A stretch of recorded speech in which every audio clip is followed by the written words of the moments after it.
live here at the Station of Decapitation without your head. I'm Nasty Neal. And this is Annabelle Lecter. Oh. We're joined by Helene Udy of My Bloody Valentine. Yeah. For My Bloody Valentine. I really love that intro. That was really... Oh, thank you. Neal's a pro. He put all it together. Yeah. And the Tomb of Nick Cage did the song. So. Yeah. Who did the music? Is that a song that I should know? Yeah, the Tomb of Nick Cage made it for us, so we're very happy with that. Oh, wow. Yeah, you're very talented horror punk. They've changed names, I think, maybe. No, there's still a Tomb of Nick Cage, but they also have they have a separate band. Yeah. But enough about our amazing theme, which it is. And hello, you. Welcome. Happy day after Valentine's Day. Thank you very much. I'm trying to adjust this thing. Perfect. Yeah, that looks good. There you go. That's now your frame. Well, yeah. Okay. Yeah. And I can. So, it's very fun. I'm glad that you came on the show, and it worked out to do it right around Valentine's Day. Yeah, a day late, but so what? Yeah. Love is still in the air, right? Exactly. Yeah. So, how do you look at My Bloody Valentine today, and do you look at it any different than when you first made it? Oh yeah, gosh, yeah. When we first made it, it was my second acting job ever. Well, maybe my third professional acting job, and my second with this director. And it, I was a teenager still, and it felt really important, but not in the way that it became important. It just felt like this monumental epic, and we got to travel, and I had to go to LA to get my prosthetic done, and the guys that did it, whose name I can't remember, but I will later, they had just finished doing David Bowie's prosthetic the day before, so I felt like a movie star. Yeah, that's pretty cool. Yeah, that was pretty cool. And then it came out, and it got forgotten about, really. And then the internet happened, and then horror movies, that changed everything. The internet, we didn't realize that there were fans until there was the internet, and then suddenly it became a thing. Yeah. Yeah, I remember they used to show My Bloody Valentine a lot on my local channel. I think it was channel 38. Oh, yeah. I'm not sure why, but they would show it all the time. So I grew up watching it, and it was always one of my favorite slasher movies. And I used to always call it on the show underrated, but I think over the last few years, or maybe like last 10, 20 years, it's really found its audience, and I don't think I can really call it underrated anymore, because people, really love it. Yeah, people do know it now. Yeah. It's interesting. Yeah, they have that movie that came out, not as good. But we played a My Bloody Valentine game. Yeah, the board game. Yeah, the board game's out. Yeah. That's fun. And what else? A card game. Oh yeah, the board game, card game. Yeah. Yeah, our friend Jason sent it to me from my birthday. It was either my birthday or Christmas last year. Birthday, I think, last year, and we played it at a festival, so that was fun. And you're one of the characters, I believe. Yeah. Huh? Yeah. Am I one of the characters? Yes. Yeah. I know not everybody's in it. You are in it. Oh, good. Yeah. So you're a tale of feeling like you're in this. A lot of people that had these films come out, like in the time where there was no internet, right? It was the 80s. Right. The 80s. And stuff came out. It felt great, and then it's gone. It's gone. And so what's that? I don't even know if there was a Blockbuster in the 80s and early 90s. Was there? I don't know. Not Blockbuster. You'd have to be like local video stores, I think. You'd have to be like super mega huge. And there wasn't that many. It was like a few movies that got to that place. Yeah. Really weird. But yeah, I mean, it was that whole kind of roller coaster of, all right, that was cool, and now you do other things in life. Right. And then it comes back. So what was it like for you to be like, well, that was nice, and now I'm doing my other things in my life? Well, I mean, I was a devoted actor. That's the funny thing about it is like, I was such a serious actor. And in fact, my seriousness kind of got in the way of my being cast because I wasn't that much fun. I was like the female Sean Penn, and often people would compare me to that because, I took myself that seriously. He's good. Well, yes, but it was better for a male to be that way. For women were in the era, I played a lot of character roles. Yeah. And I worked a lot, but I was very intense. I played a lot of hookers and delinquents on television shows. That was my casting, was hooker delinquent. I outgrew that because, I got old. But even the television series that I did, I played a hooker. So, it was I kind of stayed in my lane. It was very interesting, which is sort of different from the character in My Bloody Valentine because he was so innocent and sweet, so. Yeah. What was it like to have that typecasting of this is here I am? As a sweet person or as a hooker? No, as a hooker, following that too. That was really good because I grew up right beside an orphanage, a boys' orphanage called Weardale. And I saw the boys there grow up with me. And like in grade 6, they were normal. And by grade 8, they were delinquents. Yeah. And I felt very much like they, it was sad. And I had a lot of empathy for people that were misunderstood or just didn't have a chance in life. So it wasn't by mistake that I ended up doing that. I just had a particular take on those kind of people. Yeah. I think I brought an empathy to them that might not ever have been written in the script, but that's generally why I got cast, because of that angle that I had. And I really enjoyed it because I had a mission. And I think that that's probably why I was successful at it, because I had a mission. I had a reason to do it. I love that, because you're so right. There is this idea of this is what that person is. There's this judgment. And a lot of people don't think about, well, how does a person even end up in that kind of work? There's a story behind that. There's things that have happened in that person's life that led them to this place. Exactly. Yeah. And I felt very familiar with it. So I felt like I had a right in a way, you know what I mean? I was sure that I was right about it because I'd experienced it vicariously through friends of mine. So yeah. So I got lucky in that very unlucky sort of way, I guess, And I've never done a commercial because I've never felt all American enough. I do identify more with, the downtrodden than I do with like, hey, let's sell some cheese. I can't even do it. I just, and I have friends that make a lot of money doing commercials and they hang out with me and we're not really that different. It's all in your head. Yeah. So you said My Bloody Valentine was the second time working with the director. So George Mihalka. Yeah. What did you work on with him previously? We did a great little movie. Well, the funny thing is that how I met George Mihalka is my dad saw an ad in the newspaper, because that's how it went in those days, that a movie was coming to town and they were crewing up for it. And I really wanted to participate in this movie. I didn't know how I was going to do it. I think my dad drove me there the next day to the production office, and I was 15 and I looked like I was 12, because I was just tiny, very tiny. I'm still tiny, but older. And I just showed up at the door and said, I want to work on this movie. I'll work for free. I'll prove myself. Wow. And I became a production assistant on this movie. And it just so happened that George Mihalka was the locations manager. And so he saw me running around the office. I mean, I knew who he was, and he was a locations manager. And then he put out an ad after that production was gone. Vince Van Patten starred in that. That was very funny. I was madly in love with Vince Van Patten.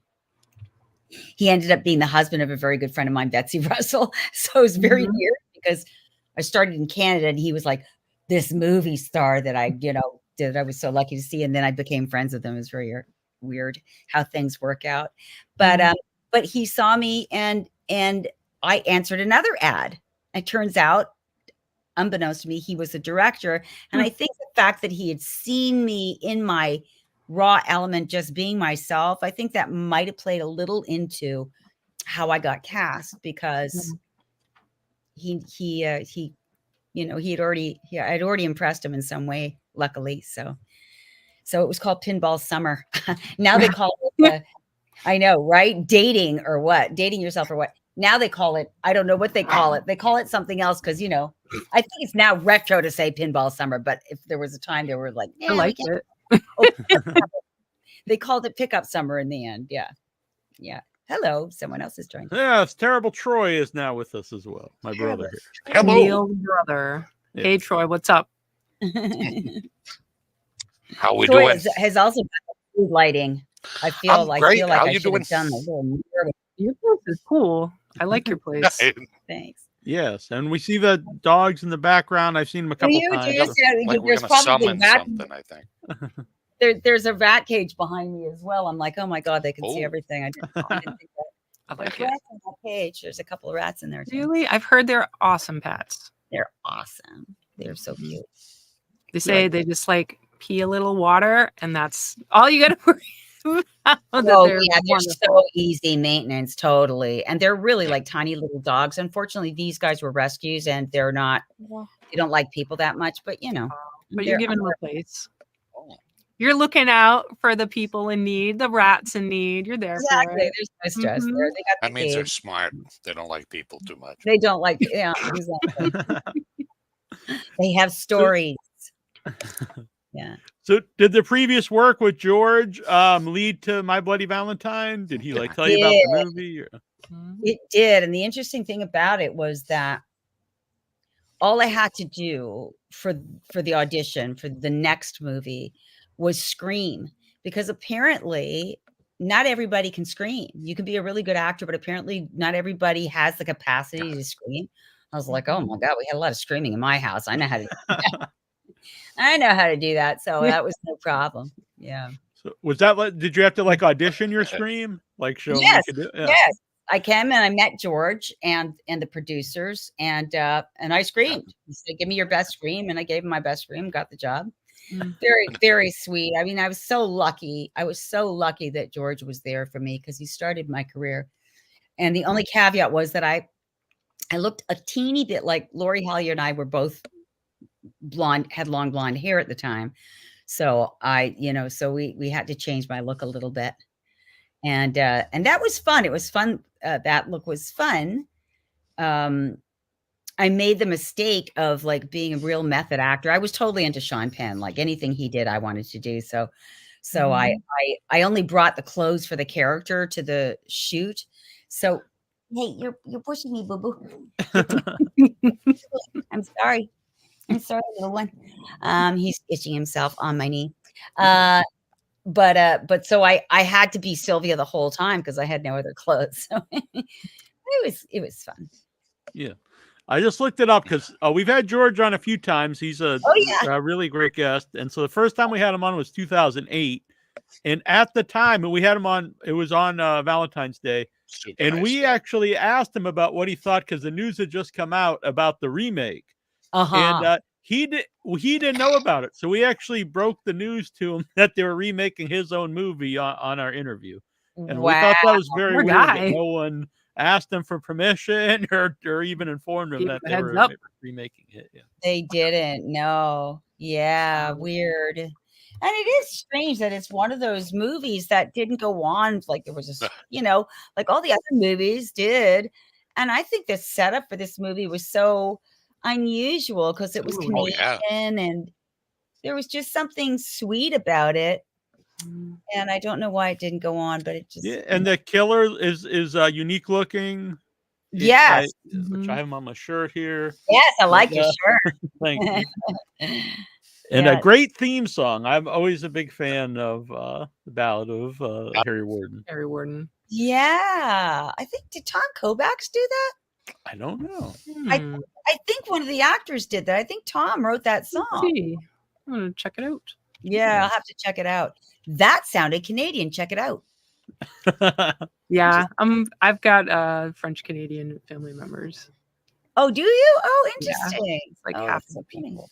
Yeah. What? Yeah. Ballad of Harry Warden. Yeah. By Paul Zaza. Oh, Paul Zaza. I think Paul Zaza was on the set. I don't know. Anyway, I don't know. I should not spread rumors. It was a nice rumor. We can change it. Oh, must have Yeah, been we'll change it. We'll make it true now. Never mind, my mistake. I'm Right? taking mine Yeah, we down. like it. Did you know any of the other cast before doing the movie? So you I knew Rob George. Stein because Rob Stein was also in the previous movie. So the guy that was played my boyfriend, I knew him because he had also been in Pinball Summer.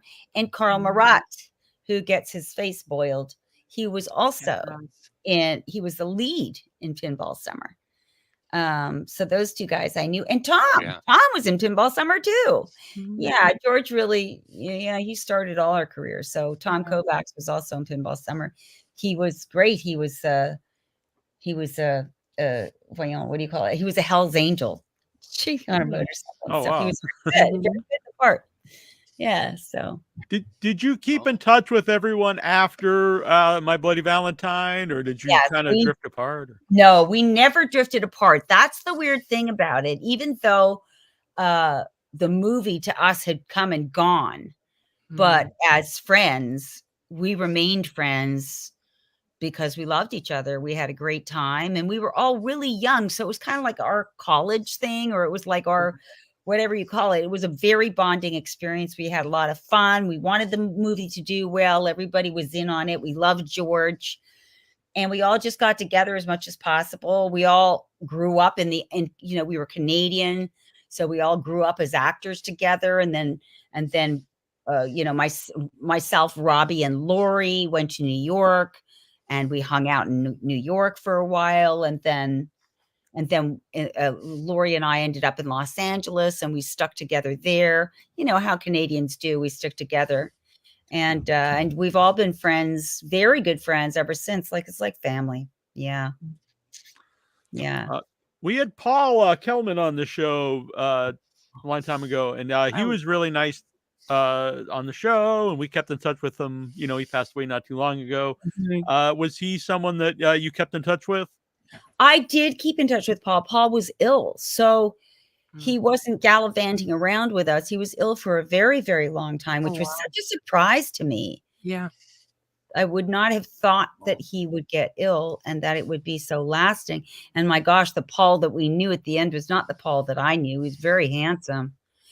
But not only that, whenever I see the movie now, I can really appreciate that Paul was a very good actor. And I was very happy that I got to tell him that, to say that, over the years, I've watched his work, and I thought he did a great job with that character. You like that person, you felt deeply for him. And I think without Paul, it would have been a different movie. So, yeah, no, he's I always think he's great in the movie. I think everyone's really good in the movie. And you talked about, you thought it was a movie, unlike a lot of the other slashers, had a lot of sequels. When you were making it, was there talks like, did anyone talk about like, we're going to do a second one at some point? No, because that came later. Like, That's true, we were like at the beginning of a fad. Yeah. There were very few. Well, I was not a horror person. I did not go see horror movies. Horror was definitely not my thing at the time. It is now. It's a guilty pleasure now. I love horror, but at that time, no. So there were like things like Rosemary's Baby. I mean, so it kind of felt like a one-off. We never considered it. But then as other films came along and they started doing so many sequels, it was strange that we never got that opportunity. We didn't. How was it looked at by doing a horror movie at the time? Because for instance, we talked to Ken Faree, who was in Dawn of the Dead, and he said, people love these horror movies now, but at the time, like it kind of hurt his career because people saw him as a guy who was in a horror movie. Well, fortunately for me, it wasn't as successful as The Exorcist. So I didn't suffer the way Linda Blair did, say. It wasn't successful that way. It was a good career starter for me, for sure. It did not ruin my career. I went on to do a soap, and they wouldn't, you know what I mean? I didn't have the Linda Blair stigma behind me. I didn't end up on any reality TV show. Mhm. I'm not even a has-been because I wasn't important enough to like fall But off you the still work. Huh? Yeah. You're still doing things though. Like Oh, you have yeah. extensive credits. Yeah. Fortunately for me, I have worked considerably. Like I've had a nice career. I don't regret it, and I'm grateful that I keep getting offered jobs here and there. So yeah. How did you get into acting? Was that like you're a little girl and you're like, I want to act? Or did it just kind of First of all, I wanted to be a dancer. And Ah. they kept putting me at the back of the back. I was like all of 2 foot tall, but as a little child, they kept putting me further and further in the back to like No. over all of the other dancers. Like they basically pushed me out the door. So ballet was not going to happen for me. I was very uncoordinated. And then I wanted to be a musician, and I had a lot of friends that were incredibly musically inclined, and we all picked up the guitar at the same time. And my girlfriend, Marla Nefton, she had a beautiful voice, and she learned to play that guitar so quickly. And I'm like, clearly not a musician either. Damn, what's left? But in grade 6, my grade 6 art theater teacher, Helene Holden, wrote a play, and she cast me in the lead, and I got hooked. So Wow. that was like, while everything else was falling away, I'm like, well, acting could be a thing. Nice. But truly, I saw a movie called Gallipoli at a rerun theater. I don't know if you've ever seen it. I don't know But if I have. it's a wonderful movie about the Boer War, and Peter Weir did it. And at the end of the movie, these guys decide that they're going to run onto the battlefield and sacrifice themselves, even though they know they're going to die. And as they did that, the bullets went flying in the movie, and they hit them, and they all sort of responded to it. And I felt like gutted. And I was like, oh my God. Oh. And as I was coming up from this response, I looked around, and everybody around me was crying and, gasping for air. They'd all had the same response. And it occurred to me at that moment that we were all connected. Yeah. And that was what did it, really, was an understanding that it's a medium for communication. And then on top of the fact that I had a lot of empathy for, like I said, the people in my neighborhood.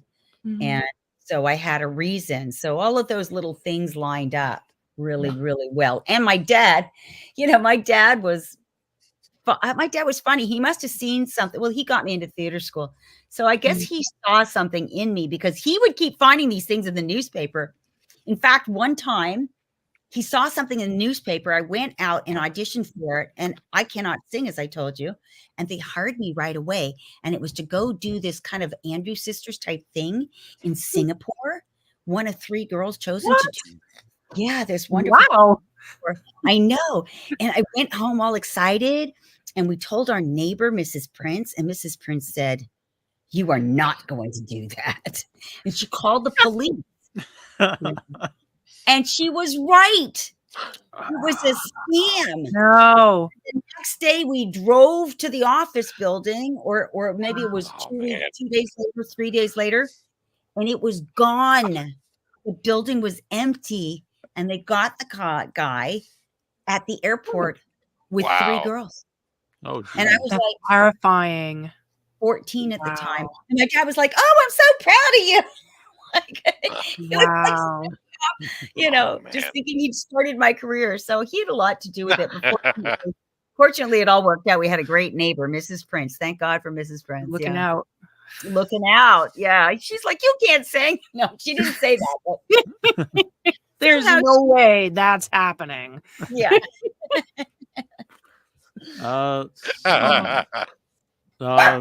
See, Bruce says, I watched Pinball Summer with Susan Sarandon. I like that movie. Quiet, guys. Quiet. There's 9 of them. So it doesn't. Oh, wow. Quiet. Really? Be quiet, my friend. Be quiet. Whoa. Okay. Sorry. No, they listened to you. That's very nice of them. Yeah. What are your are they all dogs? The 9? Oh, yeah. They're all dogs. What are your dogs? My little foster puppy. He's looking for Aw. a home. Little dusty. Oh, Yeah. What a He's a cute- cutie. Yeah. Looking for a home in Canada. he's a We do have a sweetie. Oh, I Canadian. live in Los Angeles. You do now. Okay. I'm like, that's a long ways to go if you're doing Yeah, all yeah. that stuff. But okay, so maybe No, I if there's live in Los anybody out in that Angeles. area and they want a dog, where should they go? That's right. Yeah. So found me on Facebook or Mhm. It's a cute all little the dog. Instas, all the medias. I hear that Facebook is no longer the thing, that Discord is the thing now, right? Is it? Oh yeah. I guess it Have you guys- depends on your group. Like we're of the time of Facebook, so we're very Right. Facebook. Like you can have conversations on Facebook. Yeah, Like, that's you what can- I like. Yeah. So chat people and are like Instagram, and that's fine. But you post a picture, and that's basically where it ends. People Yeah. like it at the end. But Yeah. Okay. We're old school. We like it. Yeah. Yeah. So But somebody just you- said Discord. Do you guys know what Discord is? I do. It's Yes. I was actually thinking about making a Without Your Head Discord at some point because I do know that is what the cool kids like today. But yeah, I think it's mostly gamer kids, though, isn't it? no, there's my- like lots of communities on there. Really? Yeah, No, because yeah. I've been to some of the festivals that I've Oh really? I watched movies at or had our movies play at. You know, they have the Discord. And Okay. it's like it's almost like, I mean, before social media, it was like message boards, and it's kind of like that, honestly. So it's kind of Nice. weird that it's become a big thing. But Right. Hmm. Yeah. Right. Can't keep up. yeah. So it's Honestly, like an interactive message board. I think it was 2006 or 2005. One of our listeners was like, "You guys should get on Facebook," and I was like, "Oh, I don't know what that is." And they're like, "Well, do you mind if I make you a page?" I was like, "Yeah, you can do whatever you want." And that's the same one that we use now. Right, crazy, right? I know. I know. It's like, who would ever drive a car? My goodness. Horses are Right. And before that, it was MySpace. Was the big MySpace one. is the thing. Yeah. I don't know how to log in. I still have it, but I don't know how to log into it. And I'm Oh, sure. yeah. I Oh, think really? you can Oh, let yeah. it Point. go. Yes? That's You can funny. let it go. Yeah. I'm sure there's no point in logging into it. It's right now. Well, it might come back. You know what I mean? It might Right. come- It'll be the cool You never thing. know. People are trying to find ways out of Facebook. Yeah, But- But I digress. So So- what You were we talked talking about? We're talking about like your history, like getting into acting and theater, and so you've had this, this lifetime career. yeah. What are like this? Maybe My Bloody Valentine, but what are like your standout experiences?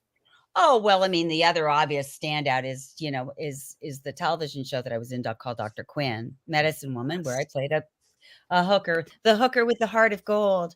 Mhm. And that was interesting because I played the character for, I guess it went on for 7 seasons and I was on for 5, but it was great. And for a long time, I was still friends with, a couple of the people on there. I don't see them anymore. We have sort of all gone our separate ways, and we may get in touch on Facebook, but we're not really connected anymore. But that was a great experience in my life. Great. Oh my gosh. Lucky me. Bought my house. Really? That's awesome. Canadian Dave is not called Canadian Dave, but he is from Canada. I love Dr. Quinn. Yeah. It was a good show. I He didn't has see the a lot. LOL, so we It was don't take his really horror part good away, show. but it's totally fine to like it. Yeah. I mean, not that I have to tell you that because clearly it's a good show, but it was a good show. Well, it was it wasn't a show I thought I was going to end up on. It was very, very sort of American, very Americana, and very, it was Frontier. a great show. I just thought I would end up on some edgy show. I was more likely to be on a cop show than I was to be on that show. But it just goes to show, you never know. You just keep doing what you do. So Because you're very, very lucky. I got it. obviously, My Bloody Valentine, the horror community is a big, strong community.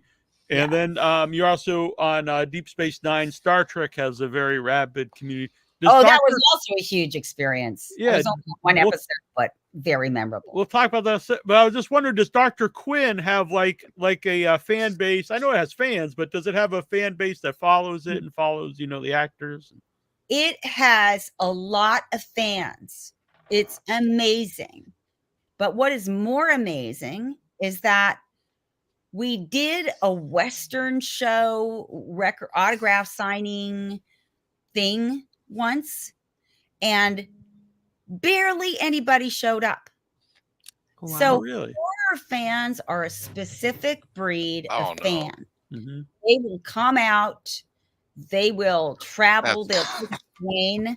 But as Mhm. much as we have really hardcore Dr. Quinn fans, I know that Jane Seymour, the head of the lead, the lead actress in Dr. Quinn, she probably would say it differently than me, because I think she's still very connected with the fans and they would come out and see her, but not the rest of the cast. I mean, they love us, but they wouldn't go the extra mile the way they do, the way horror fans do. Horror fans are just none like them, Mhm. Yeah, there's They're not lined up. really other, like convention. There's a horror convention almost every weekend. It's not, you don't see like romantic comedy conventions or Exactly. Exactly. I mean, you see Comic-Con, but Comic-Con it's kind of still sort of horror, Yeah. fantasy, sci-fi, yeah, comic books. not Western. Yeah, it's comic Yeah. book kind of thing. Yeah. So very interesting that way. And I mean, it's such a niche thing, and to have My Bloody Valentine keep me in the foreground way longer than Dr. Quinn, that paid me way more, obviously, because Mhm. just at the time I was invited to the Emmys. It was a big deal. Like I was like in the top echelons. I said Yeah. it's very hard to get to the bottom of the middle, but at least I was there. So, yeah, it's very interesting. When you said you went to LA to get the prosthetics for your death scene, what was that whole experience like, getting that and then actually filming the death scene? Not to spoil My Bloody Valentine, but hopefully Hopefully everybody's seen it a million times by now. Right, right. It was great. Gosh, who did it? Very, very, very, like they got the top of the top of the top for the The effects. special effects. And those guys were so good, if I could only remember their names, but they were so good because I was actually claustrophobic. Wow. I mean, I'm seriously claustrophobic. And like it is a phobia. It's not just, oh, haha, that's cute. No, I really freak out. If you hold my shoulders down or anything like that, I can really have a panic attack. But they somehow found a way to like cover me in plastic. But cover me in rubber. But what they did was they talked to me about David Bowie the whole time. So they were telling me fascinating stories about David Bowie, and they just knew how to keep me occupied. So, that's how they did it. It was amazing. But I'd never been to LA. Yeah. That's the secret. Yeah, it was. So I felt very much like a movie star. That's all I can say. It was really. And what was that like, watching that scene? Watching, you getting killed on the big screen. Yeah, I mean, it's really interesting. Like, there's a real disconnect. The brain doesn't know what to do with it. I don't often watch myself, especially like when I was on Dr. Quinn. I never watched myself because I didn't want to get self-conscious and change my performance. Yeah. I just wanted to do the work that I was doing and hope that it showed up well. And I think that was smart. I would have gotten very self-conscious. But when I see myself like on Dr. Quinn, just to digress a little bit, when I see myself on TV on that show and I recognize myself, I'm like, oh my God. Like it seems like another person.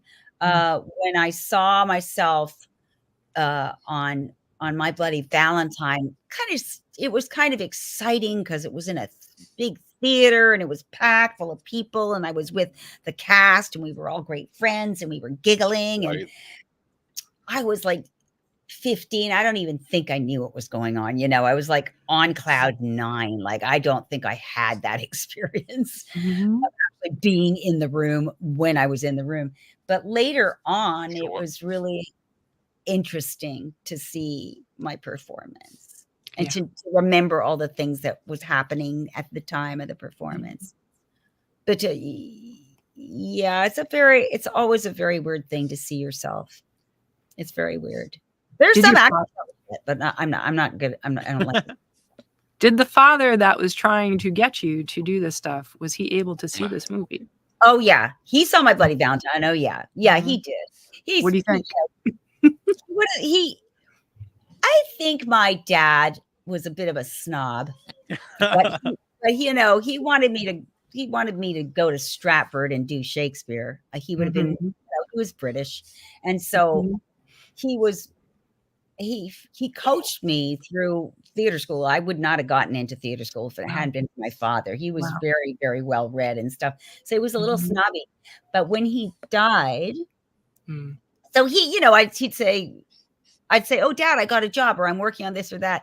Like, I don't even know if they watched Dr. Quinn or not. But when he died, there was like a little package of clippings of me in the newspapers. Oh.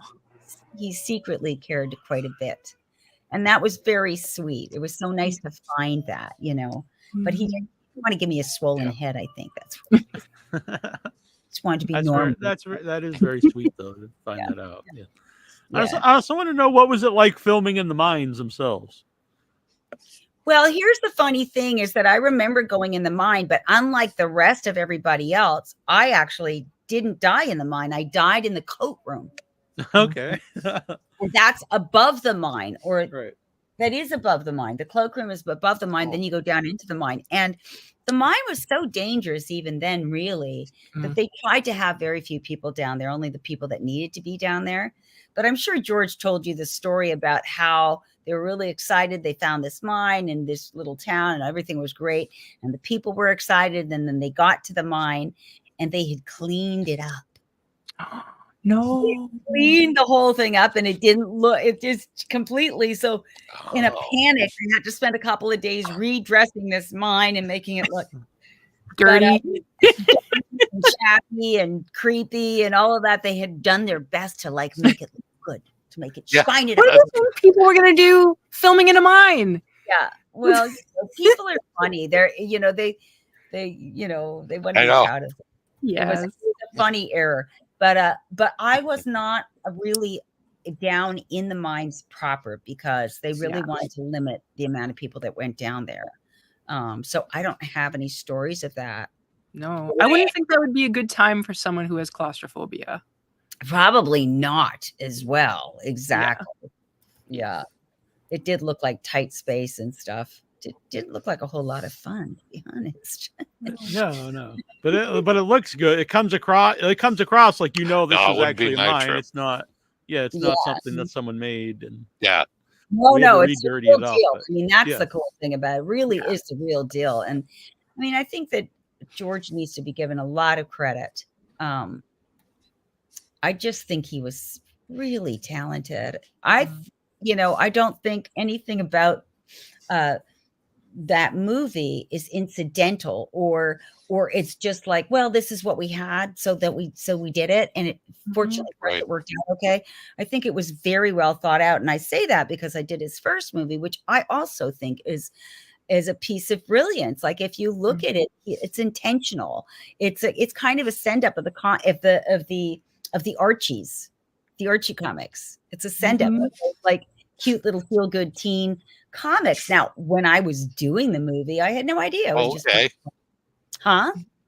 Yeah. I think Troy's on a little delay. There's like so I a think little he's hearing delay. us a little. So his responses are about 2 seconds behind anything. Okay, that's okay. You'll hear that anyway. I have to hand it to George. I think George, things are like.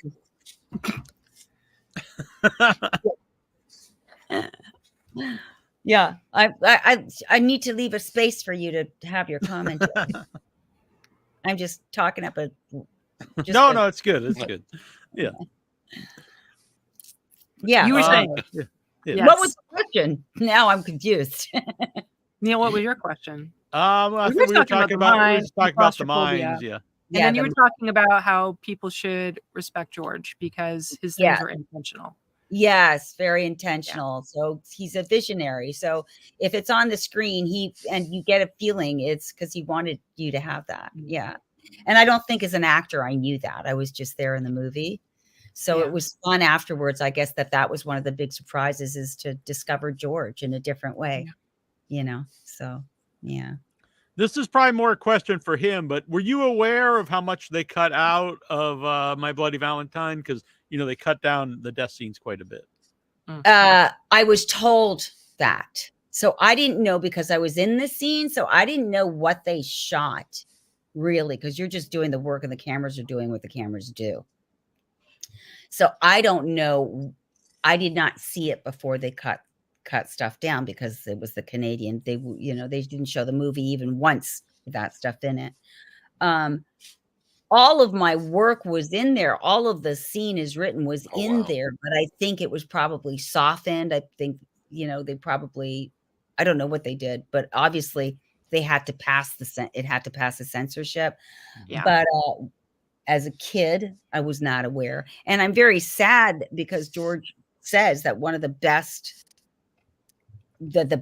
most horrific sort of moments of the movie is actually Tom and his girlfriend. I can't remember Tom's name in the movie, and they get skewered through the back or something like that. I think that's in the movie, but the actual death scene was cut out because it was too scary, and they lost the footage. So it was never recovered. So they could never recover that scene. Yeah, because they put out, a quote unquote uncut one later, but it's still some stuff was, especially back, now digitally, everything's kept, but back then. Exactly. It was film, and they just fell on the cutting room floor and got swept into the, into the bucket, into the trash bin of time. Poetic. Yeah. So years later, when you hear about like conventions, were you all gung-ho to like go to them, or did you think what did you think like they would be like as opposed to what they are like when you go and meet horror fans? Well, it's very interesting. The cast of My Bloody Valentine, except for Liam, who was the stunt guy for the killer, who I adore Liam, but it's funny that the stunt guy for the killer is making the rounds, right? But none of us get asked to go. Really?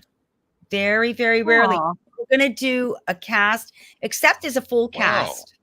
Every 4 or 5 years as a full cast, the whole full cast goes. And we're probably going to do the Texas Horror Fest next year. Oh, nice. That's a great festival. Yeah. So we're excited about that. But I did do one on my own, and not to say that I wouldn't do it because it's great money and I have a lot of friends that do it. And if I could get on the same circuit as them, apparently it's very fun because they hang out and whatever. Yeah. They work during the day and then they hang out and go enjoy each other's company at night. So I would love to do it. But the one time that I did do it, I didn't have that experience and I found it incredibly boring. But my table wasn't like, it wasn't people were, it wasn't like I was signing all the time. So I was waiting, signing. And I have a lot of energy. I should have brought knitting or, I should have been prepared to sit around. Right. I think I wasn't. So Annabelle and I's been to a lot of conventions. Crossword while you. Yeah, exactly. The ones that are busy are great, but we've had really only one that was really not well attended, and we ended up having fun because we hung out with everybody, like you said, afterwards, but the convention itself was not. Yeah, Kalamazoo. I will say it. I don't think that guy showed his face ever again. There's stories about that convention. It was in Kalamazoo. It's so fun. Actually. I always want to say Kokomo because they both sound like made up places, but the first and last one of that. But that's what I like about the horror stuff. People will invite me to come and do a horror movie, and half of the reason I go, well, obviously I go if the script is good and I want to support the director. And I've had a few of those really wonderful things. There are a couple of really wonderful directors, but I love going to some small town somewhere that I've never heard of and steep myself in the culture, of the people and the way they live. And I just love doing that. I would love to have gone to Kalamazoo. That would have been so fun. It was well, when we did end up going out with the people of the convention one night, and we, there was a cool little place, and there was live music, and the guy who played the band is First Jason, because he's the child Jason. He was one of the bands that played, and so that was really cool. Yeah, it's there was a lot of mismanagement of money. And weren't there more guests there than people got locked out of their rooms, and it was bad. It was really bad. Yeah. Yeah. But, You know, you have a couple of those. I went to another convention on my own, and I know that they normally do well. It wasn't doing, it was a beautiful small town though. And they had these gorgeous Victorians. So I took a lot of photographs, and I really enjoyed just looking at the architecture but yeah, it's not great when there's not a lot of people, for sure. It's not, but it happens. It happens. Sometimes it Exactly. happens. You got to take the good with the bad. So Mhm. yeah, I'm not like Christopher Walken. People aren't lining up to they follow me to Kalamazoo. All my fans will follow me anywhere. I'm trying. Guess who this is? This person says would love to see you at a convention in Massachusetts. Well, yes, invite me. I'd love to go. Get out there on Instagram and start spamming it. Instagram, I think, is one of the big ones. You take pictures of everything in your life. You have your dogs, you have your rats. you get that, and that'll bring them in. Go and get the Instagram going. Yeah, there you go. Mm-hmm. Yep. I have like 5,000 followers on Facebook, but nobody cares anymore, and I keep losing them because of my political views. So like I get 5,000, I lose 500. I get 5,000, I lose 500. It's just like my little needles going back and forth. So yeah, it's definitely tough out there. There's people on both sides, and both sides end up losing people. But what can you do? Right? Yeah, that way you can weed people out. Exactly. My 5,000 dear friends. Yeah. Yeah, but Instagram, I gotta. It's good. It is good for that purpose of like drumming up attention and just like, yeah, that quick fix people want from the internet now. Yeah, really, just like me and my 9 dogs. The only reason I don't actually often show all my dogs, although I'm just talking about them now. I could get that knock on the door. The police are like, excuse me, is because of that, is because although, foster dogs, but there's a limit of, you're only supposed to have 4 dogs in my neighborhood. So the other 5 are always in peril. So I'm thinking to myself, if I because I have one neighbor, like, doesn't everybody have a nasty neighbor? Is this like the TV neighbor that's like looking over the fence and? Yes, exactly. In fact, I put like a curtain up on my side of his side of the yard so he can't look through my fence, but he is that's like terrible.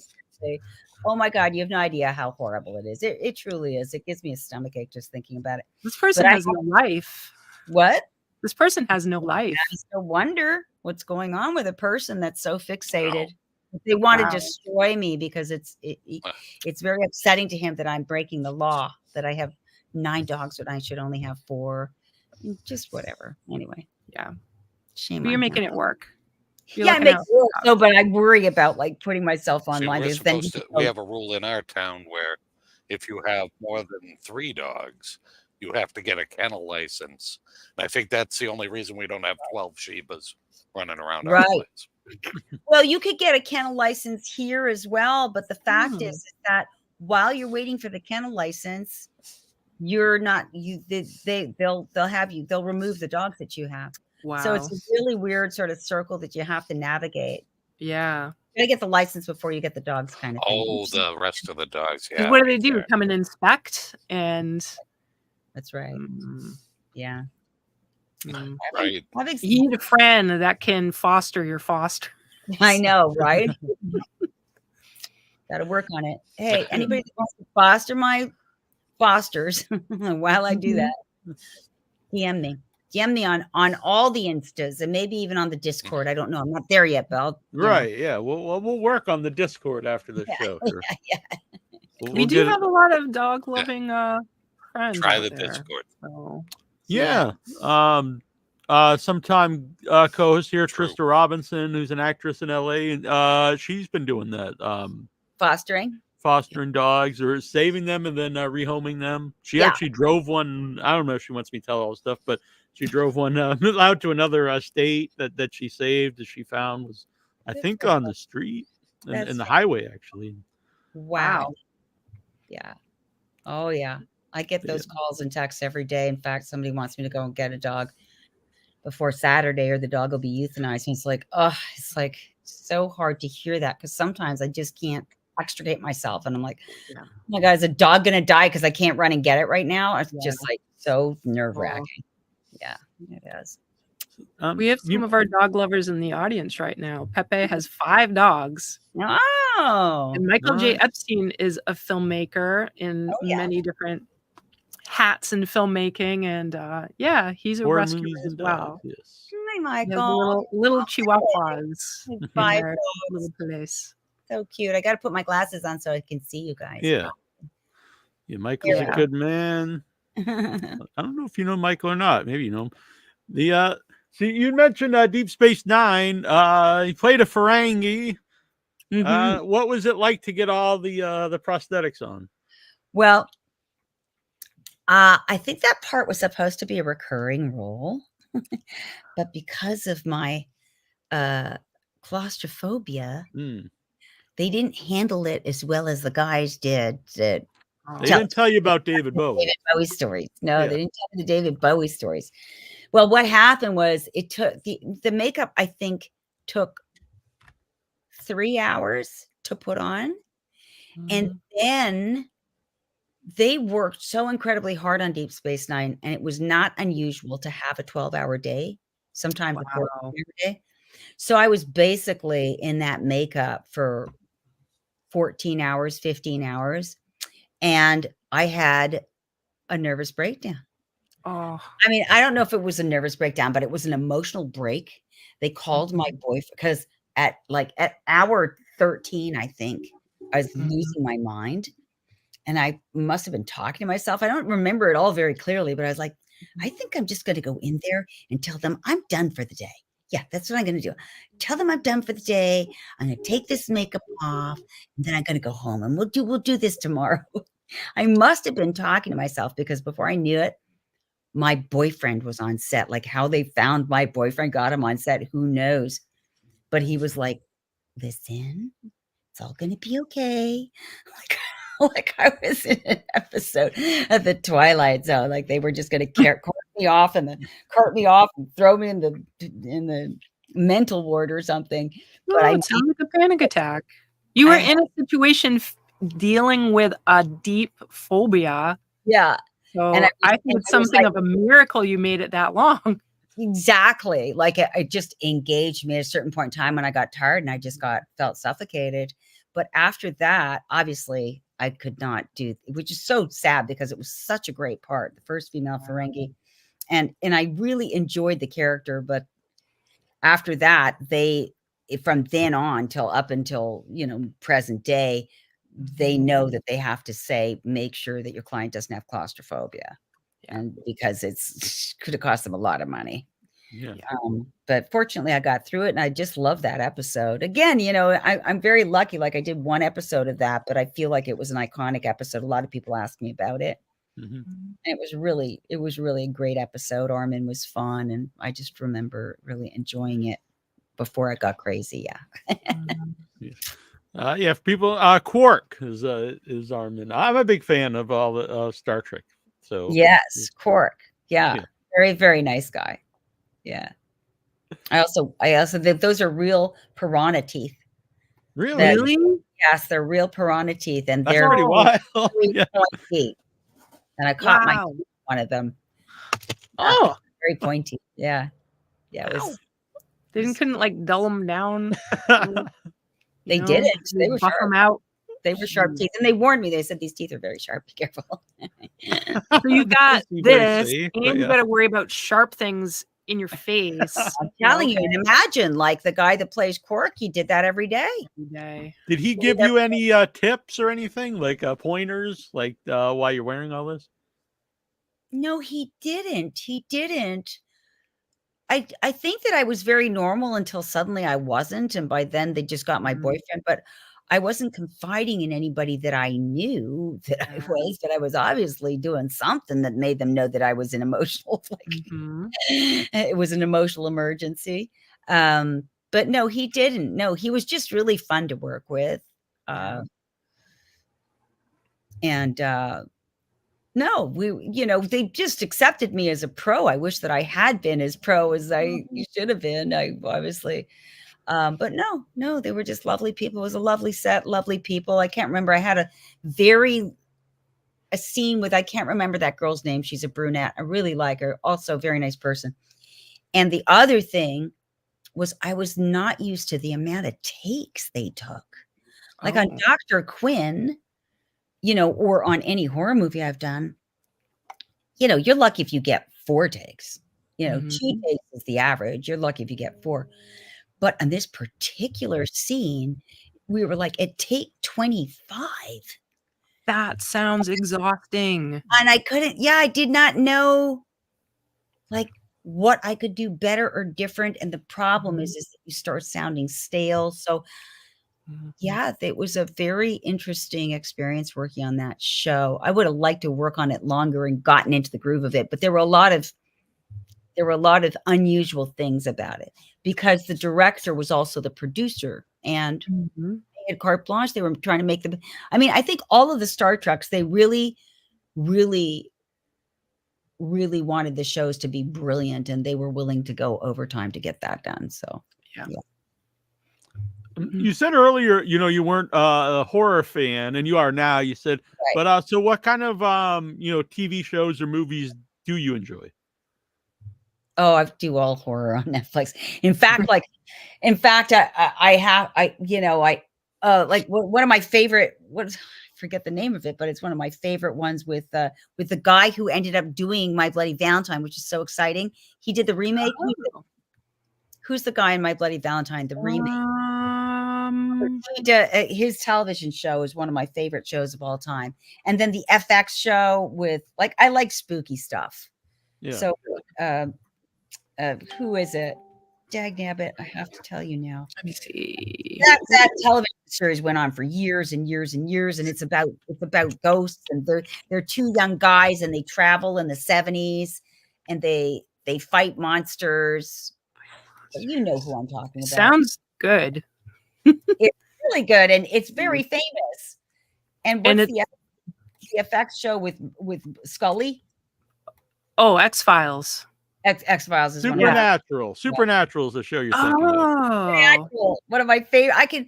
I never like to see anything again, but Supernatural, I can watch it again and again and again. And then it's just so funny that guy ended up on My Bloody Valentine. So secretly in my heart, I'm like, he's seen me too. He probably watched the original movie.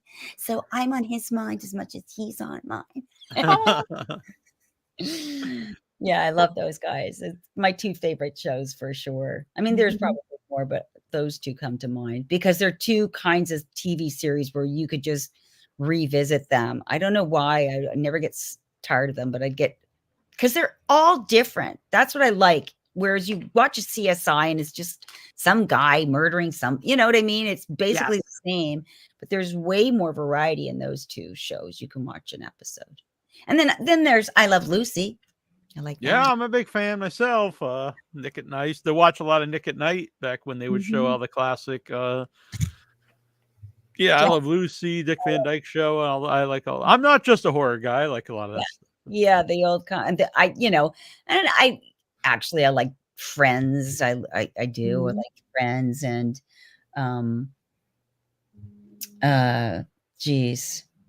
yeah,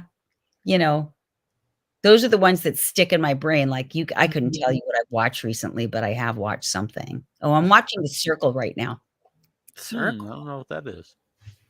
Oh, The Circle is good. It's not quite a horror movie, but it's sort of a horror movie. It's like a dystopian movie. I like dystopian. Yeah, it's dystopian.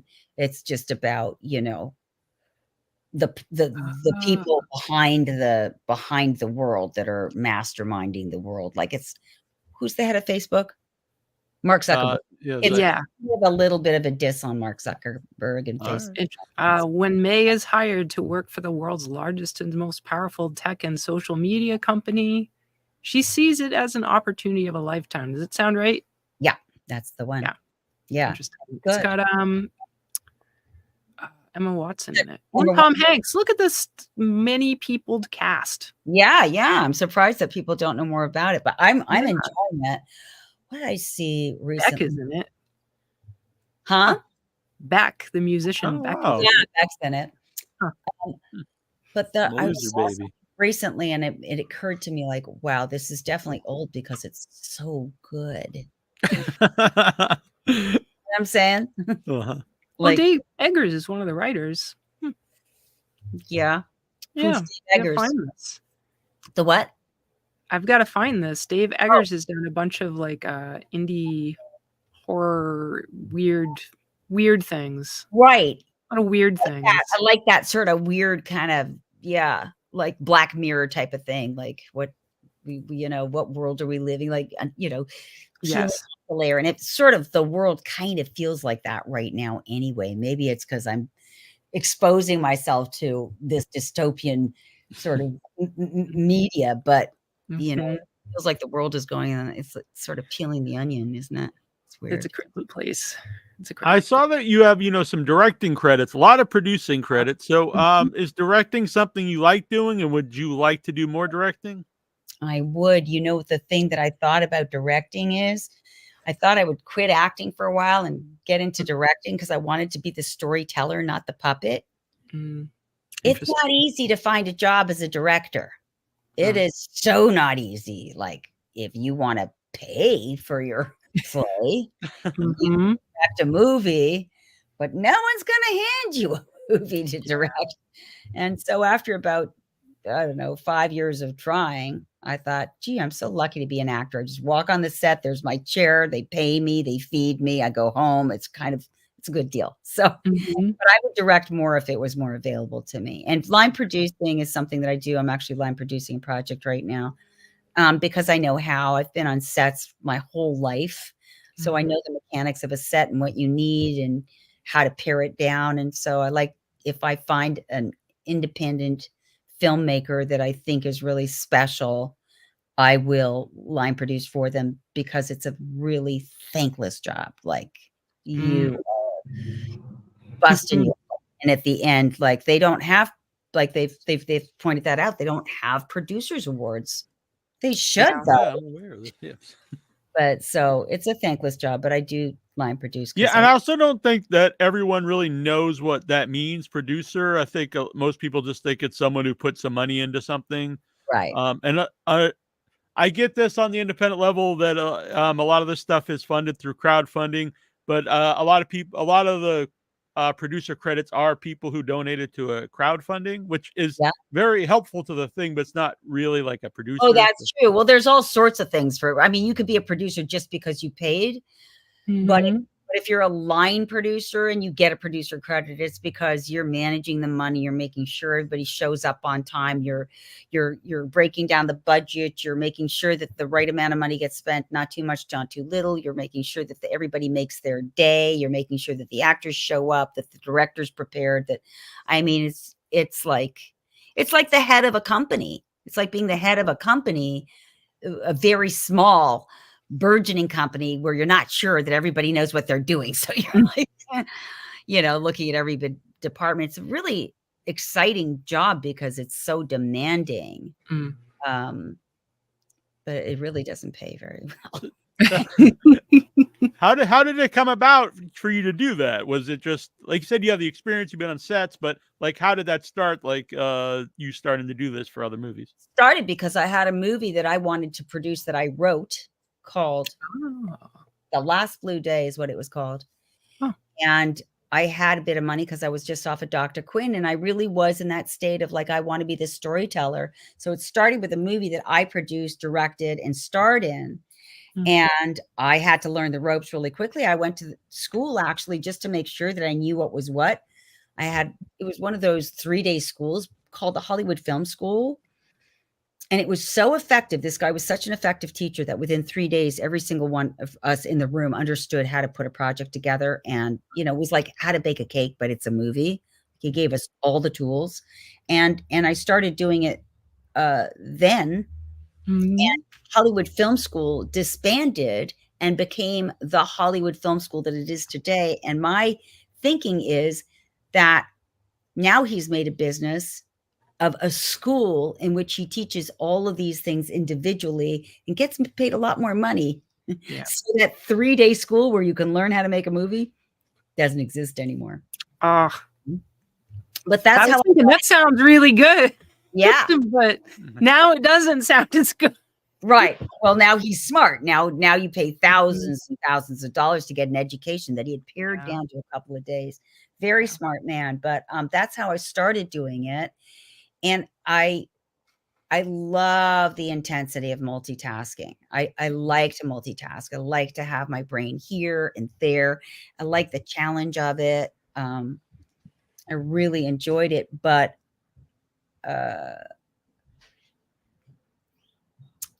when you're line producing independent movies, you're often dealing with novices and very headstrong creative people. They wouldn't be doing it if they didn't have a strong opinion. And sometimes you got to watch somebody, roll the boulder backwards, over everything, or make impossible demands. Like I once had this guy who was extremely rich, and he wanted to suddenly change the shot that he wanted to do the next day. And he wanted to do it at the top of the mountain. And I said, well, there's no road to get to the top of the mountain. And he said, well, we've got all day. We can build one. You can build a road up the mountain. It's not. I could not. Like, how is it that people that are like that have so much money? It's wrong. Well, here's the scary, mean thing about it is he wasn't paying any of the crew. They were all volunteer. He was paying me, but very, very wealthy. I'm never going to say his name, but what silver spoon did you fall off of? You know what I mean? Like, you're going to keep your crew and have them try to build a road up a mountain, yeah, so that you can shoot one shot, whatever. Anyways, stuff like that made me go, oh, geez, please do not get me started. I'm gonna wring this guy's neck. Yeah. The opposite end of that, when you have someone like you could tell is talented, they have creativity, they just lack the experience because they're young and they haven't done it before. Like, what's that experience like? And I assume that's an exciting part of it. That is very exciting. I'm working with a filmmaker, a guy named Garrett Steenhagen, that I did a movie called If Tomorrow Comes, that James Franco actually starred in that movie. He was just on his way up. He was just about to he had just come off of Freaks and Geeks and was just about to do the James Dean story. And we had this tiny little independent film, and I knew his manager, and one thing led to another, and he liked the script and he got on the movie, and it was really, really great. He was a really talented actor. I'm sorry that I'm sorry that all this occurred. I'm sorry. I would not have predicted that about James Franco, but it is what it is at the time. And the filmmaker, Garrett Steenhagen, very, very talented. And it was a pleasure because he trusted me implicitly, and he still does. So if I say to him, we can't do this, or we have to modify this, or we have to think about this, or, he does not give me guff. And he's one of the most talented directors I've ever, filmmaker, visionary, like writer, director kind of guy, like a very unusual mind. And he's a pleasure to work with. So I'll always work with people like that. I feel lucky that he trusts me enough to do that, because I'm trying to get his movie made. But it's crazy that when you're on set and you're actually trying to save somebody's life and their money, they've got it all turned around, and suddenly you're the bad guy. I'm like, what just happened? I'm trying to help you make a movie. But anyway, these are, that's the peril and the dangers of filmmaking. It's fabulous and awful all at the same time. My friend Ronnie Angel says he credits you as a big reason why he's in LA and he's my roommate. Ronnie's amazing, and Ronnie's doing incredible stuff. I've seen his career go just through the roof. Did you know that Ronnie was my roommate? I didn't know that. No, actually, I knew he was friends with you, but I didn't know his roommate. Yeah, he's my roommate. It's so funny. Like, he showed up at a show, because I do a cabaret show. He showed up at my cabaret show one day. Very, very sweet guy. And he showed me his My Bloody Valentine tattoo. He's got a tattoo of My Bloody Valentine. Wow.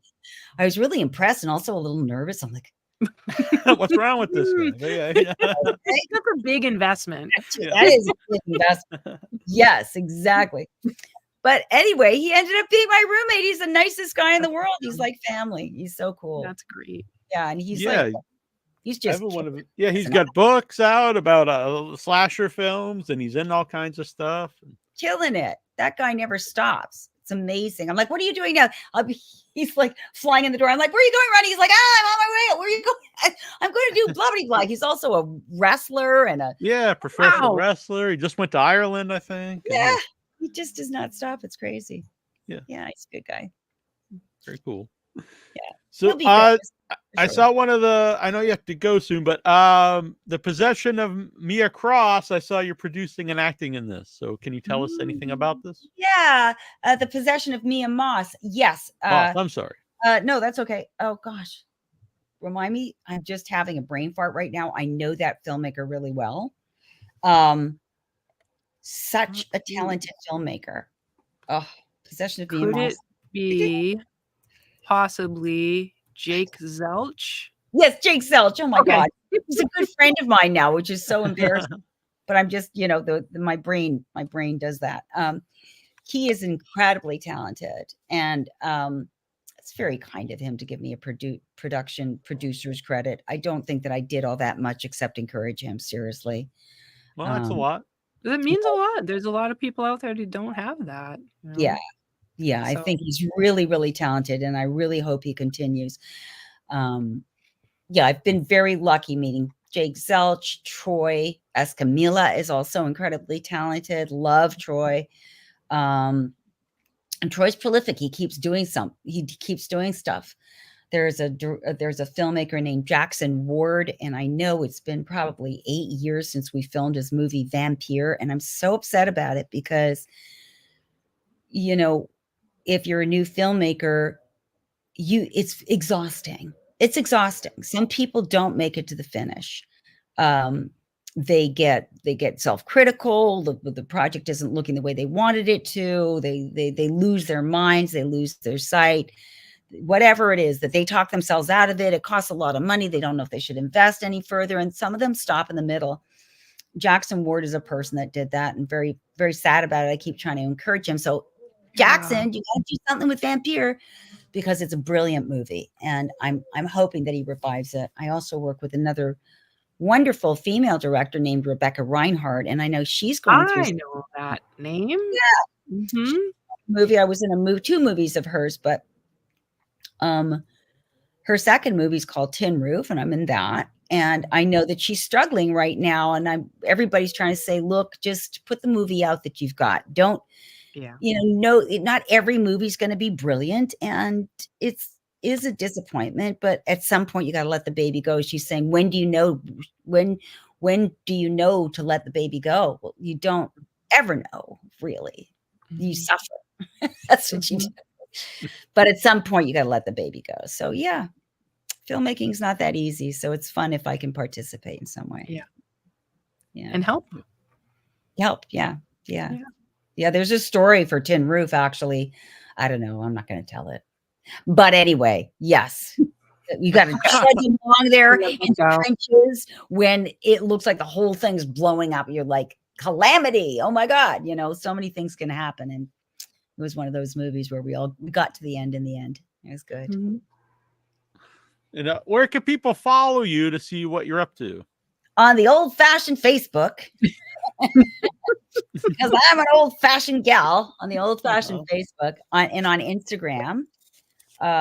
So my name is spelled Helene, and the last name is U as in under, D as in David, Y as in yo-yo, because it's very easy not to know how to even spell my name.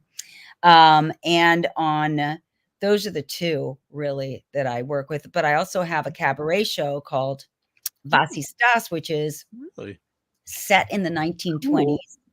And it's a cabaret clown show because I'm also a clown. And very interesting. Yes. This just comes out right at the end here. No, sorry. Anyway, look up Vasi Stas, and it's spelled W-A-S. It's the German for what is that? W-A-S and then I-S-T and then D-A-S ? And my hosting name, I'm Gretel. I play Gretel.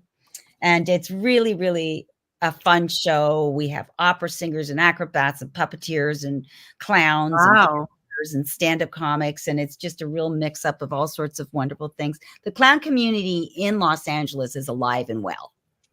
And it's explosive here. So I run a clown cabaret once a month. Wow. And you can find me on Instagram and I on see it. Facebook. I think I have that on Facebook as well. Yeah. So those are I've the found four it. And there's a regular old website here too. And there is a website. Oh, that's Yeah. true. I never go to my website. So thanks for reminding me. It's there. Is that my name.org? Is that .org? It is .rocks, which I've never heard of before. Oh, yeah. But it's pretty cool. Is it vasistas.rocks? Yes. Vasistas show. Yeah, .rocks. Vasistas. Vasistas. And actually, honestly, if people ever want to know what I'm doing, if they check me out on IMDb, that's so helpful. Yeah. Numbers are important, you know. I don't know why I don't mention it more, but go check me out on IMDb. Yeah. You can rate your movies. Yeah, exactly. Bump me up on my birthday, which is November 1st. Every birthday, because I don't know if you know how IMDb works, and I shouldn't care, but I do because it gets you work. I'm in the top 1,000.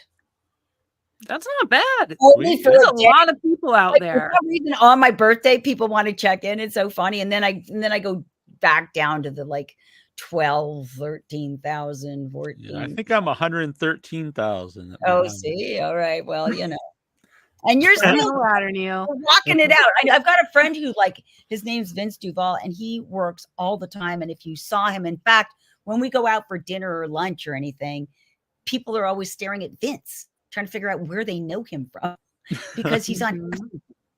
He plays a cop and a lawyer, and he's always working.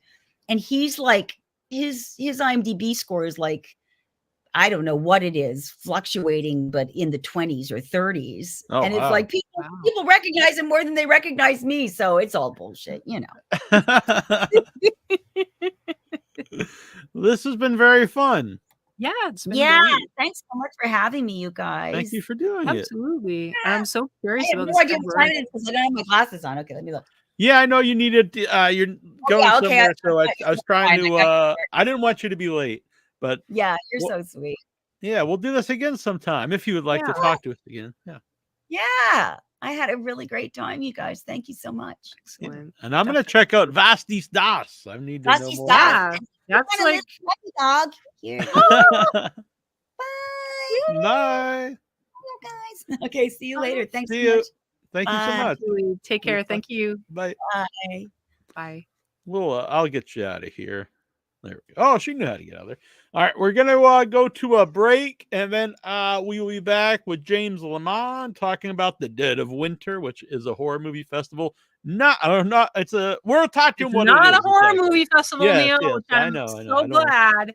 I don't want James yelling it. I'm gonna add James in, but then we're gonna go to break, and he's here. He's here. So we're gonna. All right. Well, we're gonna. Well, then he could see. I don't know if he could see wherever we're playing. But anyway, we'll go to break and we'll come back with James Lamond. So stay here. I'm going to play something. How long do we need here? A couple minutes?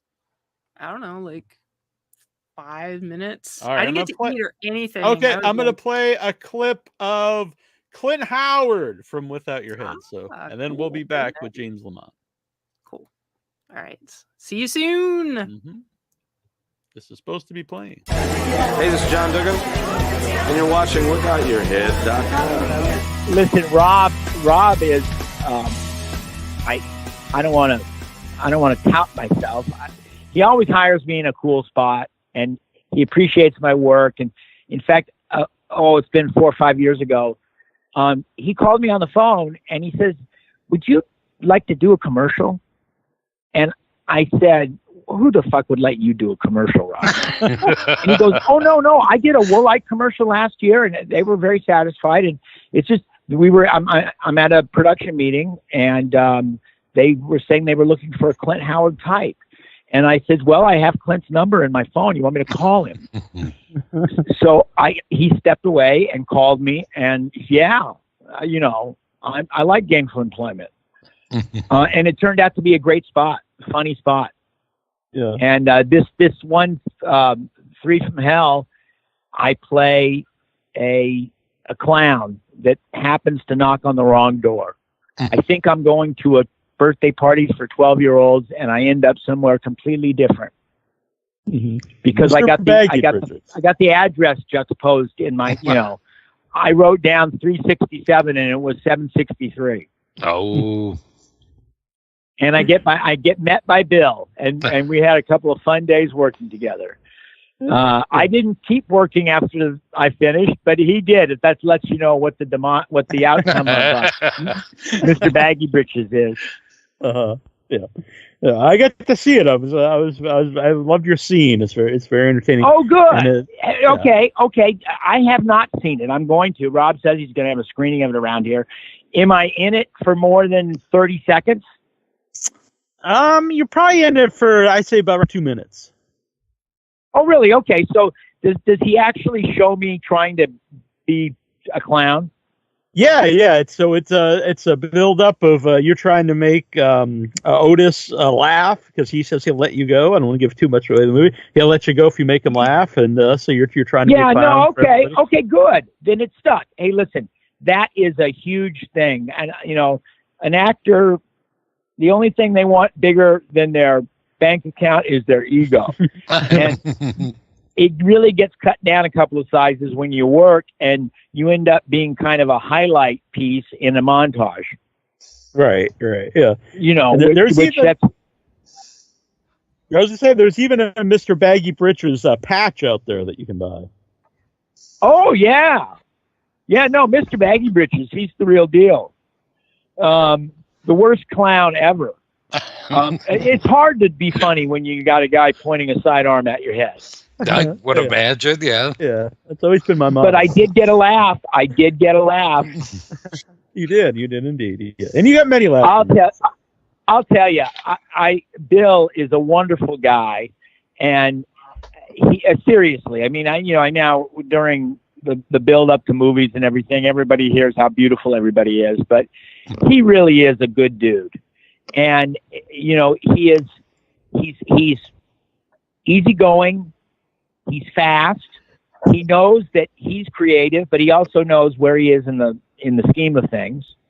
And, listen, I love working for Rob too, because Rob's a no nonsense, no screw around guy. And I've seen him segue from working on film to digitally, doing his work. And it's wonderful. I really, a little bit like my brother, in making that transition, he's doing it with, they may have different motives, but they're doing it well, because it's not easy. Scream queens, bad dreams, this must be without your help.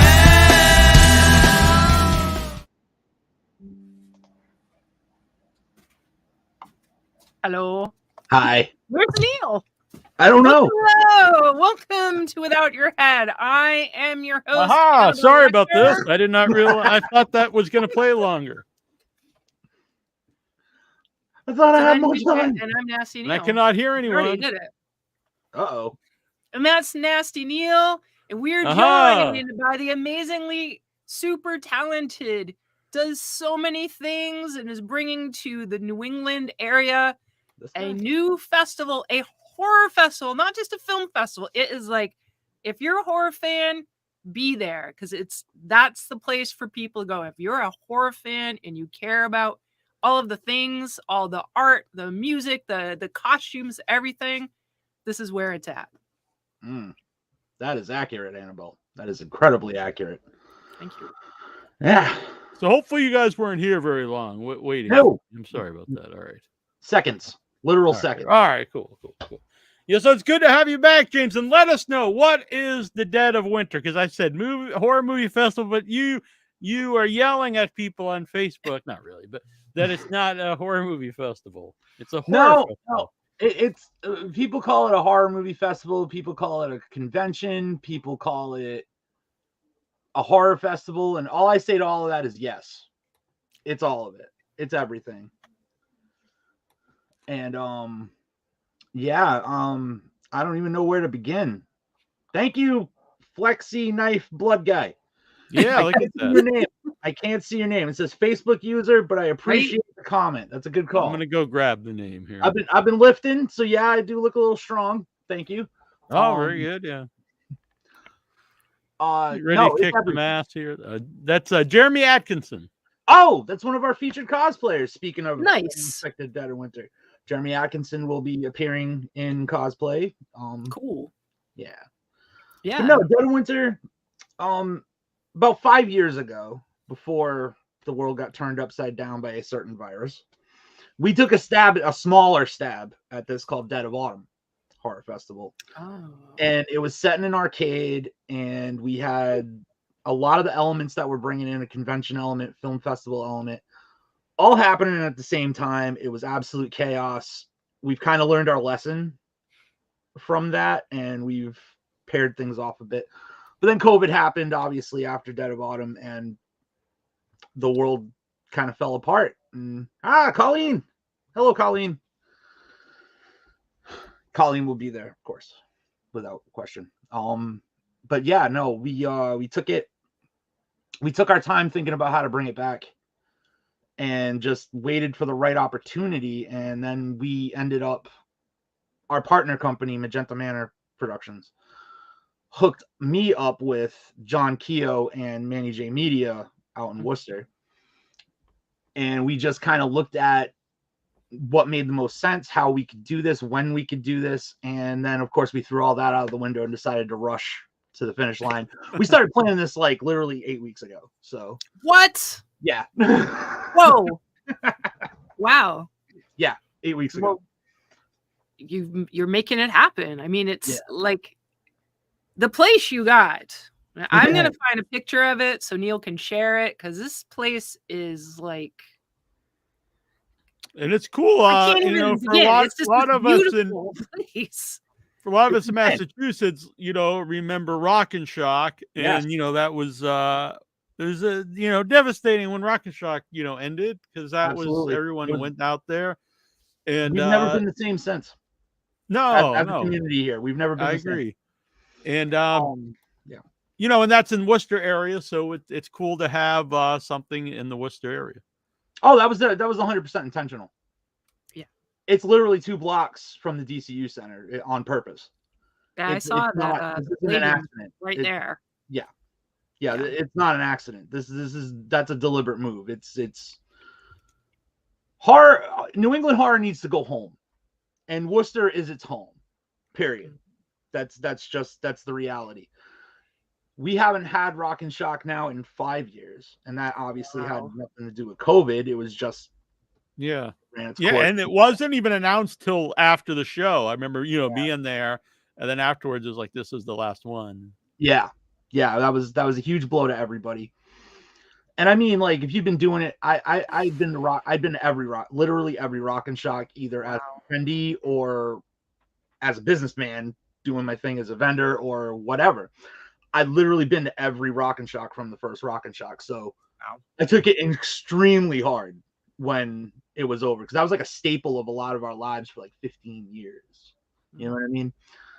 And it just, I love what a lot of people have done. Like, especially, I mean, we have some great film festivals that have popped up since then, and some great conventions that have popped up since then, like Monster Expo. Happenstance obviously is a great time, and they've merged together now, so they're like a whole extravaganza. Yeah, that's awesome. But nothing went back to that town to get that vibe, to try and wrangle that tornado. I don't know if you guys saw the Twisters trailer, but there's a tornado wrangler. Anyway, nobody's tried to do that yet again, and I don't know if they're just afraid of like the stigma of, well, are we stepping on someone's toes, or I kind of don't care. It's been 5 years. If someone was going to look at that is the Great Hall. That is where the films are actually being shown. Crazy. Oh wow, look at that crazy. I wish it was a clearer picture, but it's very tiny picture. Look at it. Splotchy. It's a little splotchy, but I just like try to. Out of The Shining. Yeah, it is. The whole building's out of The Shining. Yeah, that's one of the most beautiful things about this, is that like we went in a couple of weeks ago to do our official like tour walkthrough planning. We were there all day. It was a whole thing. We had a whole decorating plan set up, and then we walked out going, we don't need to do any of that. The building is a haunted house. We're good. It was beautiful. But no, this is like, we're trying to bring back the communal vibe. And a big part of that is, you guys just showed it, the Great Hall. The one thing about Rock and Shock that I took a little bit of trepidation with over the years was how the film festival got treated down the way. As someone who's gone to a lot of conventions around the country, there are exceptions, but that's usually what happens, unfortunately, at the conventions. They're almost used as like a place to go sit down for a few minutes and then go back to the they get the convention. I don't want to say like they're completely ignored, but they're kind of like in a back room, shuffled behind away. the janitor's closet. Yeah, sometimes it's not. It was hard to even know where it was. Exactly, like where it was actually taking place. It can get, and I mean, it is the nature of the beast in some degrees. But we were given the opportunity, thanks to Mechanics Hall, to do something just a little bit more with it. The films are a major component of this. There's no getting around that. And we really do have some of the absolute best of the best in New England that make horror movies that are showing stuff at this. The movies, I've seen all of them except one because it's a world premiere and I'm getting it like literally like 2 days before. But it's fantastic. The film, the entire program we've put together is really cool. And it's New England based. Yes. Which I think 100%. Is really special. 100%. And that was also deliberate. 100% deliberate. I love all of my film festivals around here. I truly do. And they're all offer up something amazing, and they all definitely set aside time for the local guys to show their stuff. But nobody just focuses on our region. Yeah. And to me, that is like a massive missed opportunity. It's just like on a lot of levels, not just like creatively or artistically, business wise. It's if we invest in our community, if we actually I don't just mean money, I mean time, I mean the effort to lift the whole community up and make something that brings the whole community together with a focus on this community. Odds are we might find a little a bubble. We might grow this thing a little bit more. And it's always been a big part of doing the show for us, is the community aspect. And I always mention on the show, my favorite festivals that I've gone to aren't necessarily these great big giant ones, are the ones that they're one screen. And when I go to them, I feel there's a real community aspect. Buffalo Dreams, fantastic film festivals like that. In South Texas, underground film festivals like that. And because it's a lot of the same people in that area, and they come every year, and then people get to see like, oh, what are you doing this year? And then they also start to collaborate with other people. And there is, Buff is sort of like that, but I think that's really important and what makes those special. I think it's so vital to us as a community that we do have events like this where it is just us. Like if you're north of Maine or south of Connecticut or west of New York State, like you're not my problem. I'm sorry. I'm not trying to be an ass, but I'm just not interested. I had a lot of people submit from other places, and I told them, I was like, well, you're not from here. I'm sorry. This is for New England.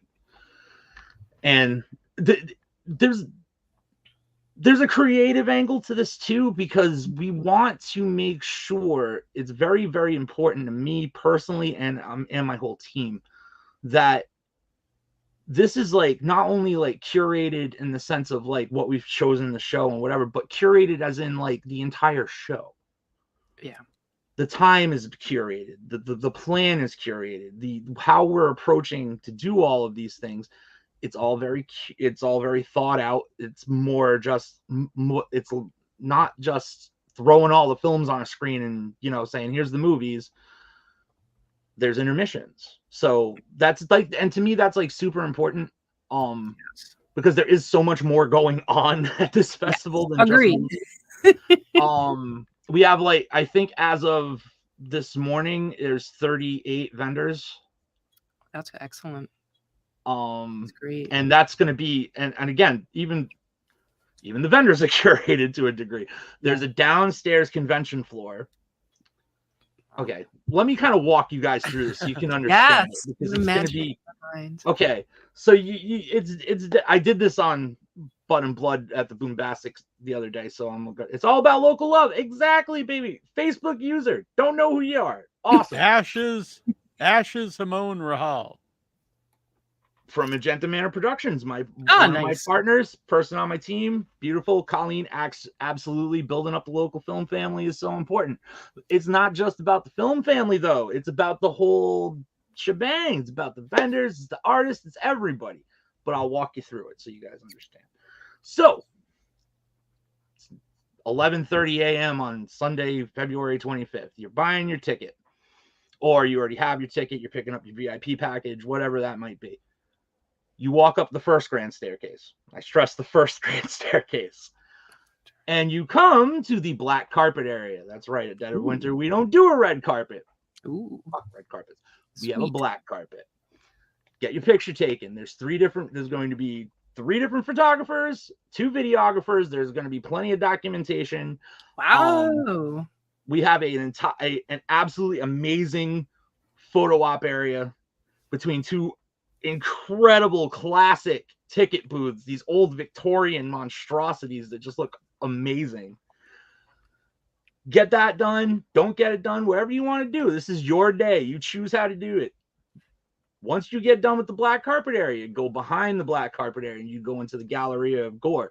That is the main vendor floor. There's going to be 25 vendors, all major retail stuff. Anything you could possibly think of. Novelists, comic book artists, jewelry, clothing, more stuff, candles. I don't know. There's 24 of them. It's hard to remember everybody right now, but there's a little bit of everything for everybody that you could possibly want. So you finish up the Galleria of Gore, you go to one of our 5 bars. I know there's going to be a whole lot of people out there that love that we have 5 bars at this thing. And then you go up the second grand staircase to the Great Hall, which we're calling the Screen of Screams. Sorry, everything has a pet name. The Great Hall also has 8 major film contributors around here. Other conventions. We're all about the cross promotion. All kinds of people you can check out while you're watching the films, with 600 other people sitting in this massive room with this huge 20-foot screen, which is actually going to be the main stage show, if you will, because it is not just films.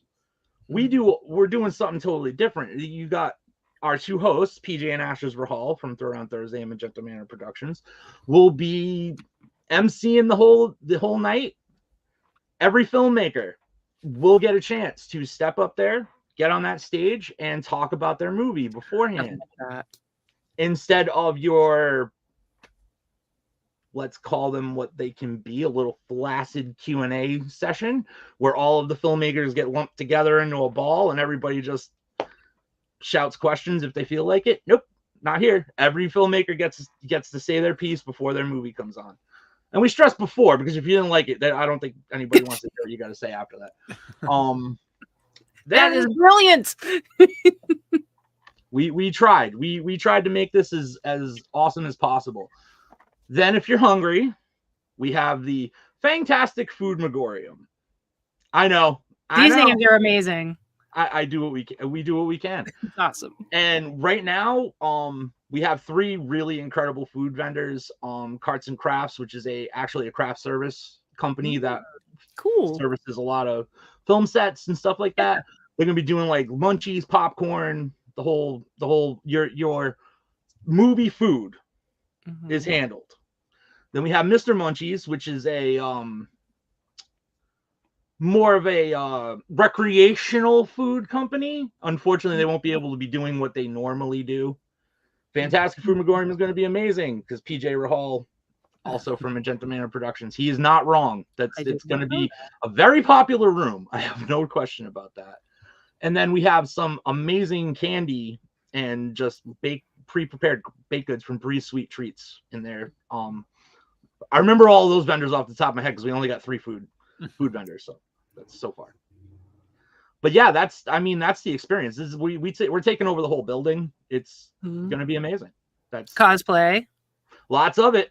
Lots of it. We have 9 featured cosplayers, and we encourage anybody else that wants to come and strut their stuff. Do it. Do it. We are not a highty-tighty. We are not expecting anybody to show up here in suits and ties and look fancy for our film festival. We don't care. Come and have some fun. Just please, please, please, maybe take a bath before you come. Wear some deodorant. That isn't. Wash your clothes. Take a bath. Yes. Yeah. Do and those deodorant things. will help too. Deodorant, wash, deodorant, some basic hygiene, and you're good to go, man. We don't care. Another part that I like about it being, a community aspect is, I won't name any names, but I know a lot of local filmmakers, and there are ones that, for whatever reason in Boston, they have a lot of infighting. So I think it's better if everyone, even if you don't like someone's stuff or whatever, you're still all part of, a small horror community, and why fight against each other and splinter the fan base. I'm trying to fight that tribalism a little bit with this. Which I've talked to you about, I think, just personally on Facebook. Yeah, no, we've talked about the tribalism around here a bunch of times, and it's an issue. But I don't subscribe to it. I don't have any grudges against any filmmakers around here. I think we make a lot of great stuff. Yeah. And the clickiness does nothing to serve anybody. Yeah. It helps no one. Mm-hmm. Yeah. And I mean, I guess if some of those it really just hurts, honestly. Like I said, it splinters, you can't like, these people if you, work with me or whatever. And that doesn't help. Why are you, not only why are you splitting the fan base, which is like our main even the people, the other actors and, But on top of that, you're splitting resources that we can all tap into by having these fights with each other. Where this one doesn't like this one doesn't like that one, and then there's crew and like all these different people that could. It becomes this convoluted mess. It's not a competition. It's all about community. Beautiful. Who Facebook user? That was Ashes. That was Ashes again. All right, awesome, love it. Jeremy says should be all about support. Absolutely, should absolutely be all about support. I completely agree, and that's what we're about, and that's what we're trying to do. We're trying to come together, create this awesome thing. We're just lucky enough that we're in a position that we can do this for the most part, I know it's not easy. This is not an easy thing for anybody to pull off, but we're in a good spot where we can actually make something like this happen. So it was important for us to try, at least. Something else like it's horror. So you have horror vendors, you have horror movies, because I have seen a rise over the last few years at what are called horror conventions, really showing so many non-horror guests. And I get there's people that I get that are like on fringe horror. Maybe they're not in a horror movie, but Ozzy Osbourne, I get that being at a horror convention.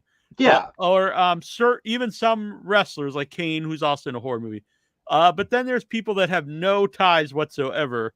And that's weird to me. Like I've been to a lot of wrestling conventions, and they wouldn't bring in, someone who is in Nightmare on Elm Street, because the wrestling fans were like, why is this person here? They have just no, it's odd, and it's not that I don't like them. It's just very odd.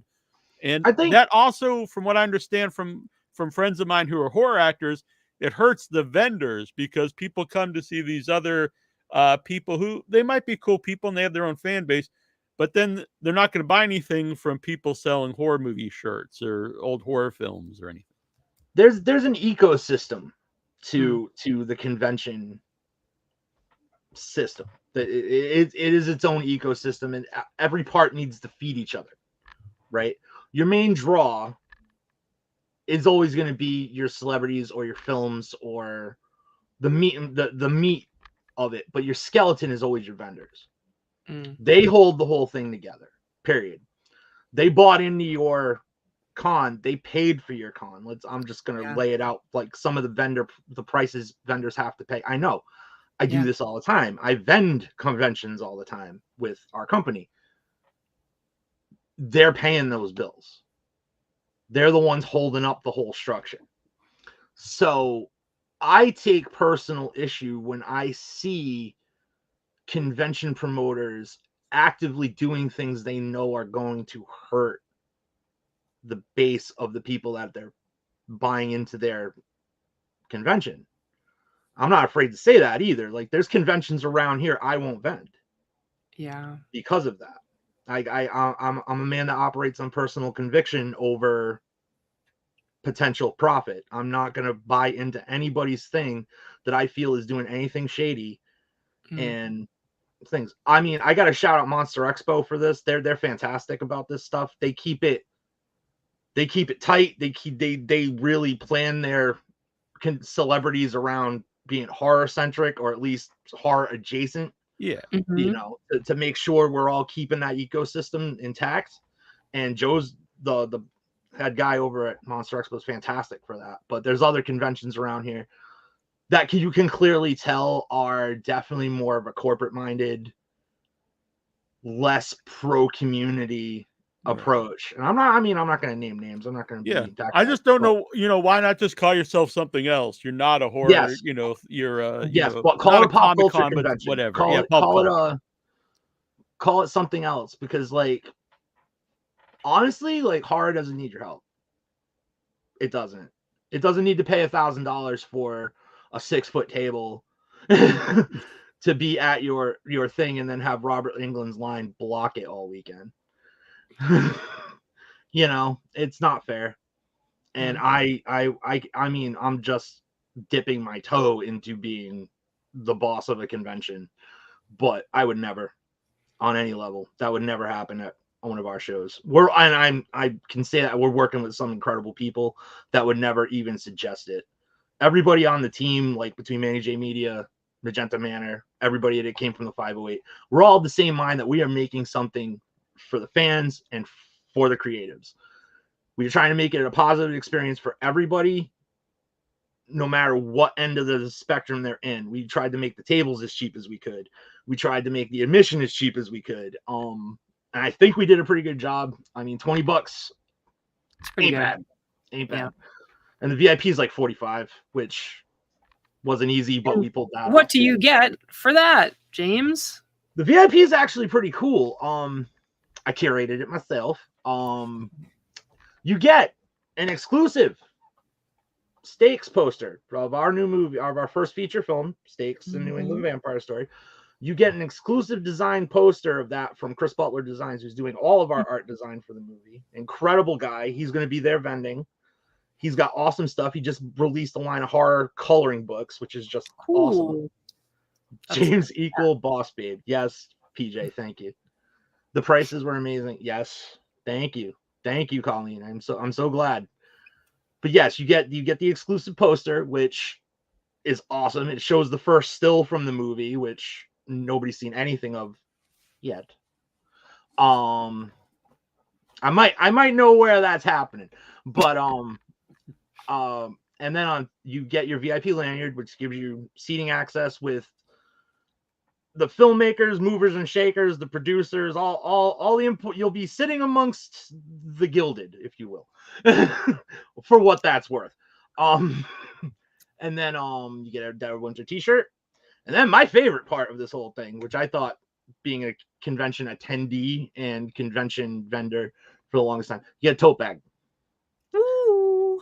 Which, if anybody's attended a lot of conventions and you buy a lot of stuff, you really appreciate having a good bag. It's so true. Yes.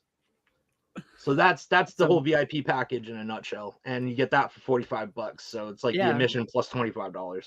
Like Yeah, I mean, a lot of places you get a shirt and it's going to be $25. yeah, So if you're you lucky, get a lot of times to nowadays. get in the door, which covers all of that stuff that you get to just watch all those.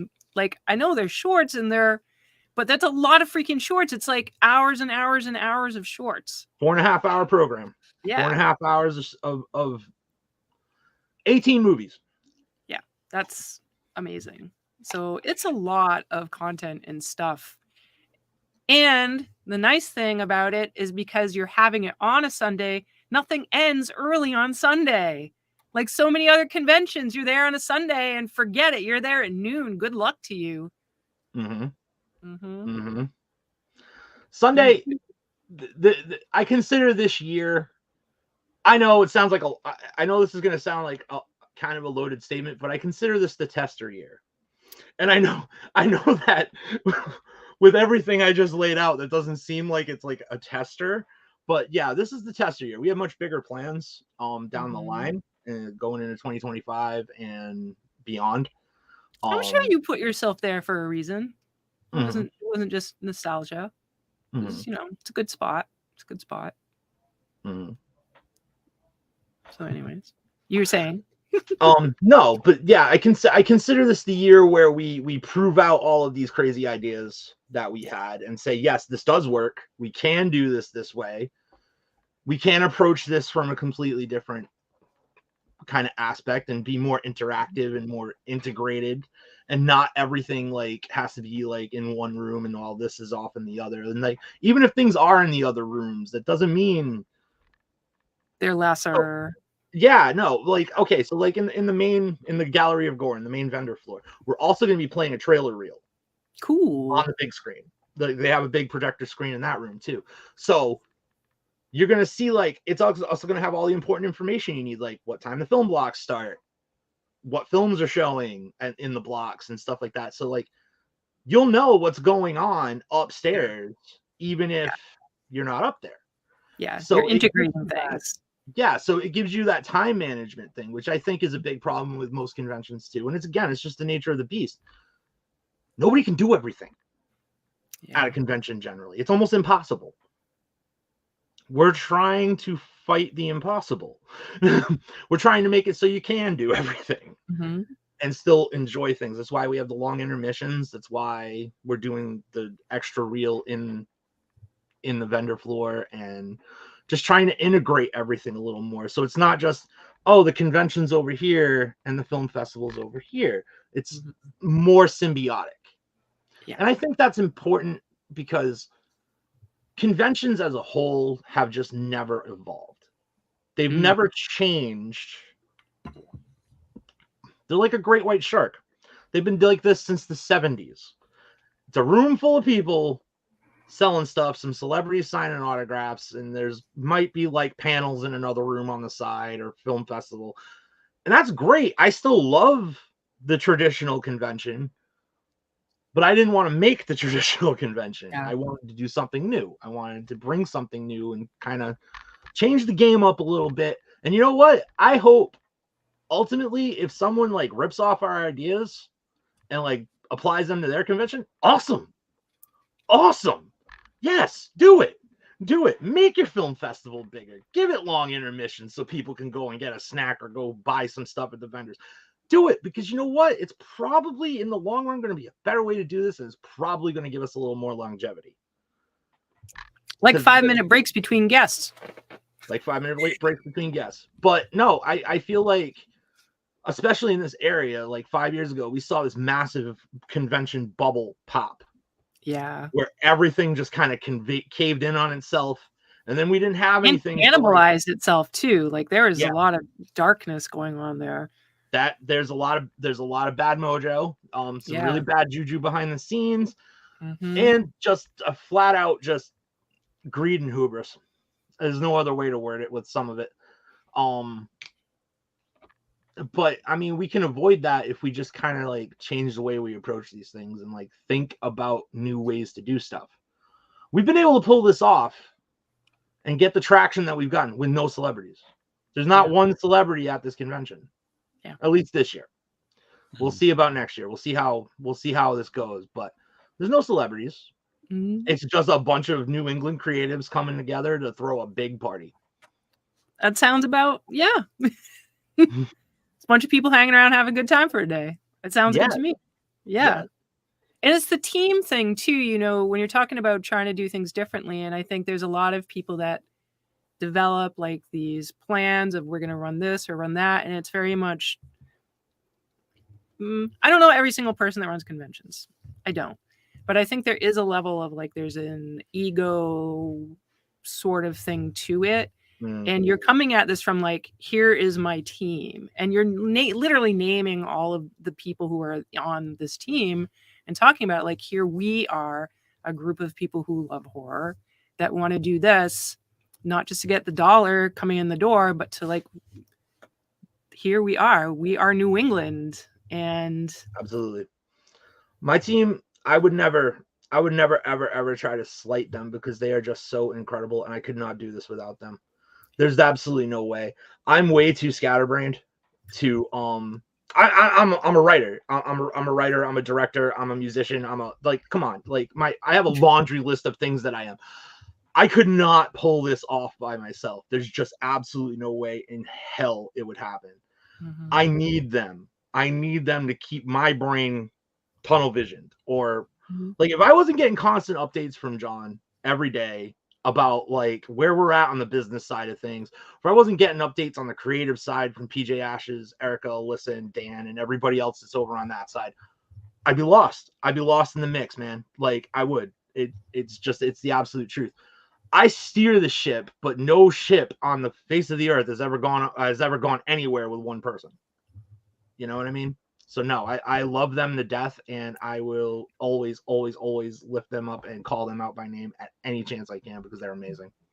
Awesome. Absolutely amazing. The amount of love and care and effort that they put into this is nothing short of incredible. PG's got a nice little comment on the side here. I'm especially good at steering off cliffs when you're not looking. That's fair. That's actually absolutely true. We all have our quirks. Where can people go to see, like the list of vendors, the list of short films that are playing? Well, we have two major resources right now, which are both on Facebook because we are also old. You can go to the Dead of Winter event page, which has the full film list ready to go. Which I was able to tag today. Yesterday, I tagged the wrong thing, and then it wouldn't let me tag the right thing. I know that's just a really strange snafu on their programming part. I don't understand. But you can go to the event page, which has the full film list right now. Or if you want like daily updates, go join the Dead of Winter Facebook group because that's where all the magic happens. You talk about community aspect, that would be a good thing to join anyway, and then you get to you'll get to know people before you get there, and then after this first one, then you can stay in touch with everybody, and that was I thought having a online group dedicated just to having a conversation about what we're doing and a conversation about what we did after the festival, and just like I want that's what we want. We want people to talk with us about it. Like we're trying to have fun. I mean, people are commenting on stuff all the time. It's going really well, and we're dropping new announcements still. We're not done. We're going to be dropping stuff until the day before this thing happens. Like yeah, there's more yet to come that we have not even told anybody about. I'm looking forward to a lot of the vendors. Even though I have a million shirts, I always like to get new ones or get something cool to put up behind me here on the bookshelf. And Darkside Inc. They're a major clothing vendor for this, and they usually do all of our It Came From the 508 shirts. That nice. You see me shamelessly repping when I come on the show. Usually, yeah. They're all in the wash right now because I've been doing a lot of press. So, but Darkside Inc.'s incredible. Vin over there, he's doing our Dead of Winter shirts for the VIP. And he'll have all of his stuff on display. He's awesome. His stuff's really cool. I love the logo. I made a layover actually, and for some reason I don't think I uploaded it because it's up in my upstairs, so I'd have to leave and go do that. But I love the logo; it rules. Your Yeah, friend it's of mine, Jeremy Aruda, he made the skull Oh, plate. nice! I didn't know that actually. It's very, very cool. Yeah, Jeremy's great. Yeah, Very Jeremy will have talented guy. one of his shorts playing in our block, in our block, the last block. So, Something over here about you doing a famous dance. Famous dance. Famous. James will be doing. He's even surprised. It's so famous he doesn't even know it. Yeah. I didn't. I was surprised. I didn't know you were known Like a for fan dance. Like I got nothing. I got nothing. I don't know what fan or. Well, you've got like what, like 9 those days to work little on it. fold-out fans. That's what I'm imagining now. At first, I thought it was like a fan. Yeah. Now I'm thinking it's like a fan, which is much cuter. It's really yeah. It might be. It might be. I don't know. I don't know. You got 9 days to work on it. I do. I have 9 days. 9 whole days. Oh my god! It's in 9 days. That's crazy. Well, or 10 days. Count is on. Well, no, I don't think today counts. 9's fair. Yeah. All right. Clack that fan, James. I'm. There's no fan dance, guys. I'm just letting you know. This is really catching on here. The dance. What time is the dance off? Oh, nice. That's Angel Luis Lopez Garcia. Oh, Angel. There's no dance off, dude. I'm not. Nobody wants to see me dance. I want to see you dance. Neal wants to see you dance. The only dancing I used to do was in a mosh pit. I don't. Nice. I don't think that's. Yeah, I don't think anybody wants to see me. Yeah, not by yourself. Like, you have to say something for the next one. Dance off will be. Yeah, I mean, there's some extremely moshable music playing at the show, but I don't think that's probably. I don't think that's a good idea at all. No, that's not a place for this. No moshing in Mechanics Hall. No moshing in Mechanics Hall. It's a mistake. I don't care how much you like Lorna Shore. Oh don't god! Forget the coconut bra and grass skirt. I don't know if Dead of Winter is the place for it. Yeah, no, it's February, man. Maybe the dead of Hawaii. I believe PJ is referring to the coconut bra incident of ScareCon 2019, but that's a different story. It's not being repeated today. Not in this moment. Not at this. PJ on. Not at this junction. We can discuss it at Dead of Winter when nobody's being recorded. Yeah, but no, this is gonna be a blast. It's gonna be a really good time. I'm actually excited because last summer I got really bored while I was waiting for stakes money to go into my account so we could actually shoot a movie. And I recut One Last Kill in the Box and the new director's cuts. So we're showing those. That's our contribution. And it's one night only. We're never going to show them again to anybody. Oh, wow. Yeah, you get to watch these one time, and then that's that. Wow.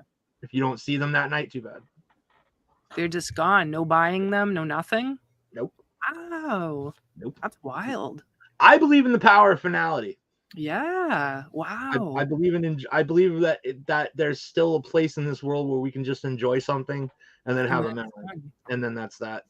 I think everything's way too accessible these days, and it's made us as a society really lazy. So, well, like just the interview we had with, what's her name pronounced? I usually see that as Helene. I actually looked it up to make sure. Helene, yeah. Okay. Well, just talking about, these movies that came out in the 80s or prior to that, you know what was going to happen. There was a time with no VCRs. There was no, unless another theater picked it up and played it again. Exactly. That was just it. You just saw it, and that was great, and it's a memory. The end. That's it. And that's exactly what I'm shooting for with this, is that we just have this collective experience together. We enjoy them for what they are, and then it's gone. And that's it. That happens at festivals, especially with short films, because not all, I've seen features that never go anywhere else, but the short films, there's not a lot of platforms for them to go afterwards. So sometimes it's the only time you see them is at a festival. Oh yeah, I know there's no platform for them. I had to build a platform to get people to watch my movies. There's no platform for short films after festivals. There's none. You put them on YouTube and then they. Right. And how do you find them? Unless you, it's hard to just come across a short film on YouTube unless you're specific. I hope more people catch on to that concept that like once they put short films out there, they're gonna die unless they personally will them to stay in existence. Our short films have had a much longer life than they should. And it's all because we said, no, we're not doing that. We're going to do our own thing. We're going to do it our own way. And we built our own digital platform for all that stuff. And it just stays there forever, alive. And we still sell copies all the time of everything. I mean, One Last Kill was our top seller last month, and it's 7 years old. So and how do people find that place, James? It came from the 508.com. And then you go to the direct tab and you hit that and it'll all just be there for you. Sweet. But yeah, no, it's, I'm hoping more indie guys realize that, like, I personally believe the Hollywood model is dying. I don't think they're in a sustainable place at all. If you look at the box office revenue from last year, it's abysmal. Because they're just making movies that are just so unsustainably expensive, and it's going to you see a movie and it'll make like 300. Even some of these big comic movies, they'll make 300 million or whatever, and it'll be like, oh, it's a giant bomb because it costs like 500 million. It's like, well, what the hell? Like when you're not every movie's going to be the biggest movie of all time to make a profit. Yeah, exactly. But when you're dealing with that much baked in hubris, it trickles down. That's where trickle down economics actually work, because those big bombs kill your mid-carders. So stuff that's been really good, like Prey, and just like it doesn't even get released. Yeah, and but it does seem though, for horror anyway, that is like a lower budget. Those are lower budget movies that people actually will pay to go see. They stay alive. They stay alive because of the fact that they are still manageable, because they're still able to be made for $5 million and turn a profit of 20 or more, which, keeps them afloat. But if the blockbusters keep tanking, the major studios aren't going to have the money in the tank to even invest the $5 million to make the quick flip for the horror movie. Then the lower tier guys do get screwed. And that's the unfortunate future I see coming. And I don't want to be doom and gloom about that, but I feel like, as indie guys or the lower tier guys that are trying to make it in the majors and stuff, we need to be prepared for the fact that there's going to come a day where Tubi might cave. Amazon's probably going to stop picking up our stuff, especially if they keep making seasons of Rings of Power and losing $1 billion. There's an inevitable collapse there if they don't change their practices. Maybe that's where it has to go. Like, we all just start kind of selling them on our own business platforms and go and hoping for the best. I mean, we've done well, but I mean, obviously, if we were on Amazon or something like that, we might do a little bit better, but I think it's negligible at this point. But I don't see the wisdom in shooting for that anymore. Trying to get found by Hollywood or something. It's odds are, even if you're incredible at what you do, it's not going to happen because they're just cannibalizing. Like you said, the convention scene cannibalized itself. Hollywood's kind of cannibalizing itself now too. So got to kind of find a different way. Sad about Tubi that they're thinking about getting rid of movies that actually work there to make content. Yeah. Like, are you serious? I only watch Tubi for weird random movies. Exactly. I let it play so I discover new, old, insane stuff. Exactly. I do the same thing. Like, I found such cool little gems on Tubi because they do that. And I feel like they're cutting their nose off to spite their face if they actually go that way, because they don't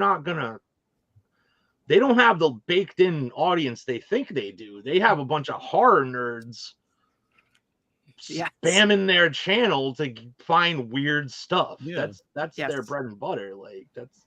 And then it's just going to become what they're all these. There's already platforms like they want to be that already have a compete with that. following. I don't really understand what you want to be unique, I would think. Not. No, I mean they have a niche.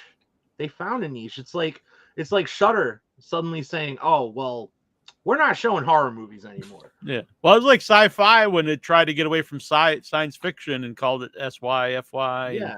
And it's like, well, I mean, I don't understand the point It of kills it. your brand. It kills your brand. Like finding that niche, like, you know how lucky you are?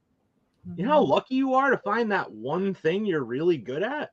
What do you want to try to be? Like a half-baked Netflix? That ain't going to work. It's not working for Netflix. They lose subscribers all the time. Yeah.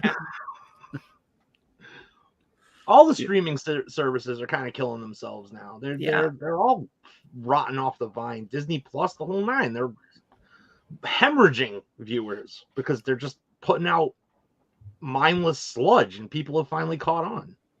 Yeah, And I mean, this people stuff that I know of will hop around. They'll be like, "Oh, I'm going to get this 3 months free, and then I'll stop that and That's do this what I other do thing for- for 3 months, free, and just jump around." Like, no one wants to pay for this, and they're so spoiled that they're not going to pay for it. Like, people, I don't. I'll watch something over someone's house or whatever, but or I'll find something like on Tubi. I'm cheap. I'm not going to pay for that crap. And the only two services I actually pay for are HBO and AMC Plus, because I get Shudder and Max along with those. So it makes sense for my $30 a month. That's fine. Like, and you get enough. I don't. So it eventually becomes cable, because when there was a couple streaming sites, or everything basically was on Netflix, but when there's so many streaming sites and you pay for all of them, at that point, it's almost like you're just paying for cable again. Exactly. It's another bubble that's going to pop. That's another inevitability, because you can't sustain having, like, I think I just read something. It's like 10 major streaming services now. How does that, you add all that up? That's like $200 a month. It's a cable bill, just like you just said, Neal. It's a cable bill. Yeah, you went right back to. It all came full circle. Now, instead of paying $200 a month for Comcast, you're paying $200 a month for all these services.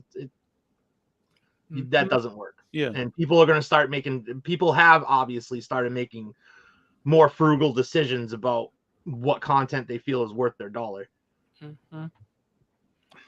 Because I follow a lot of this stuff for independent horror and also wrestling.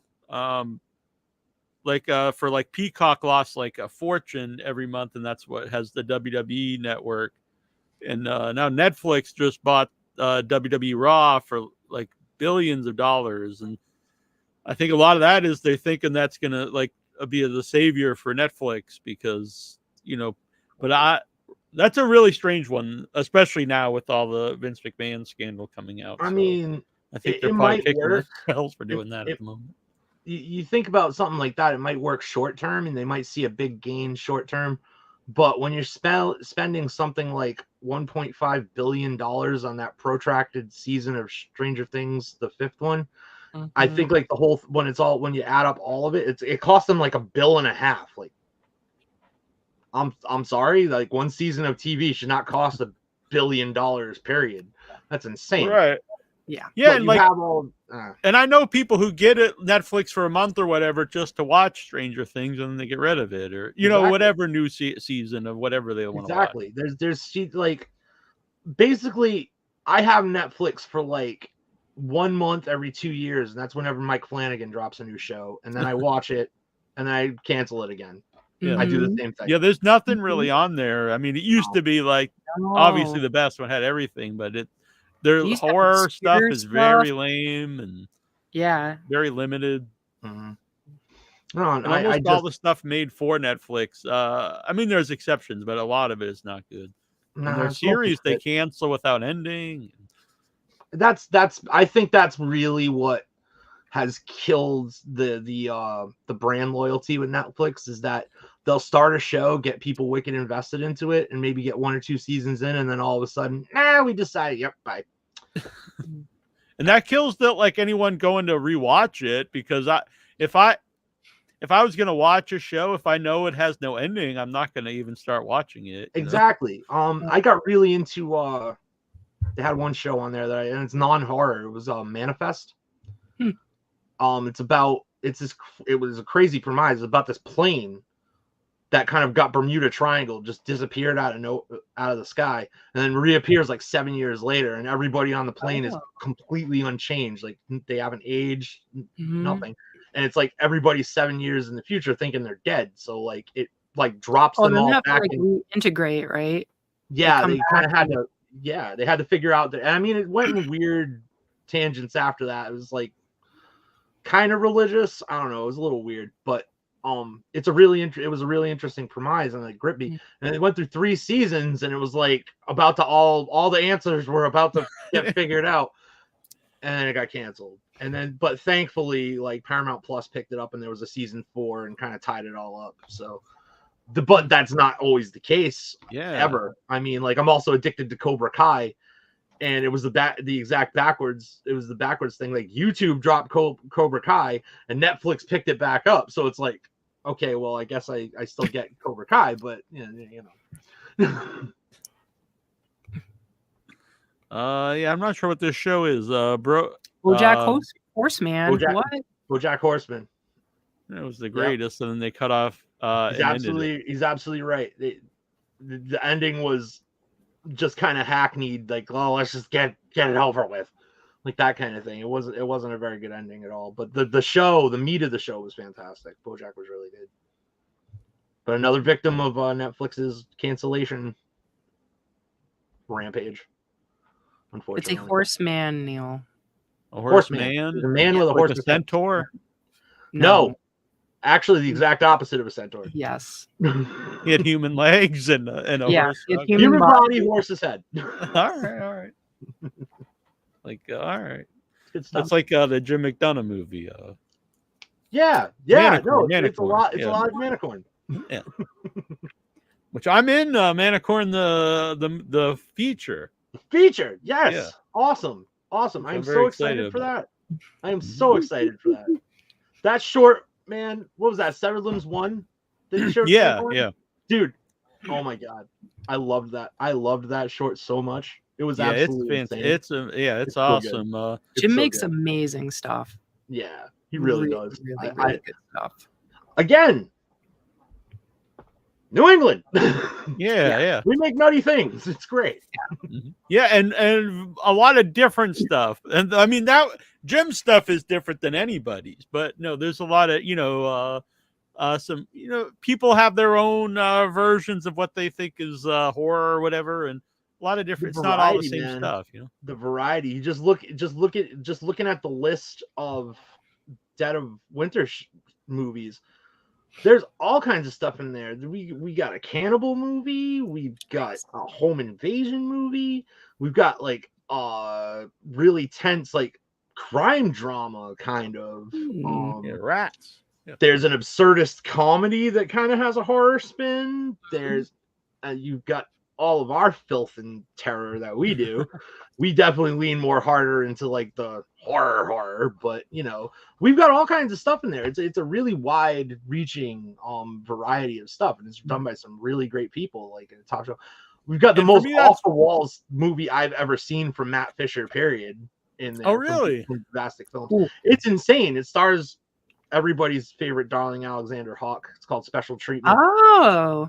And it is absolutely bonkers. It's so fun. No, I love Alex. Man, it's been so wild to see Alex take off over the last few years. Like, he's flying all over the world to make movies, and I was like, man, good for him. And he's a super nice guy.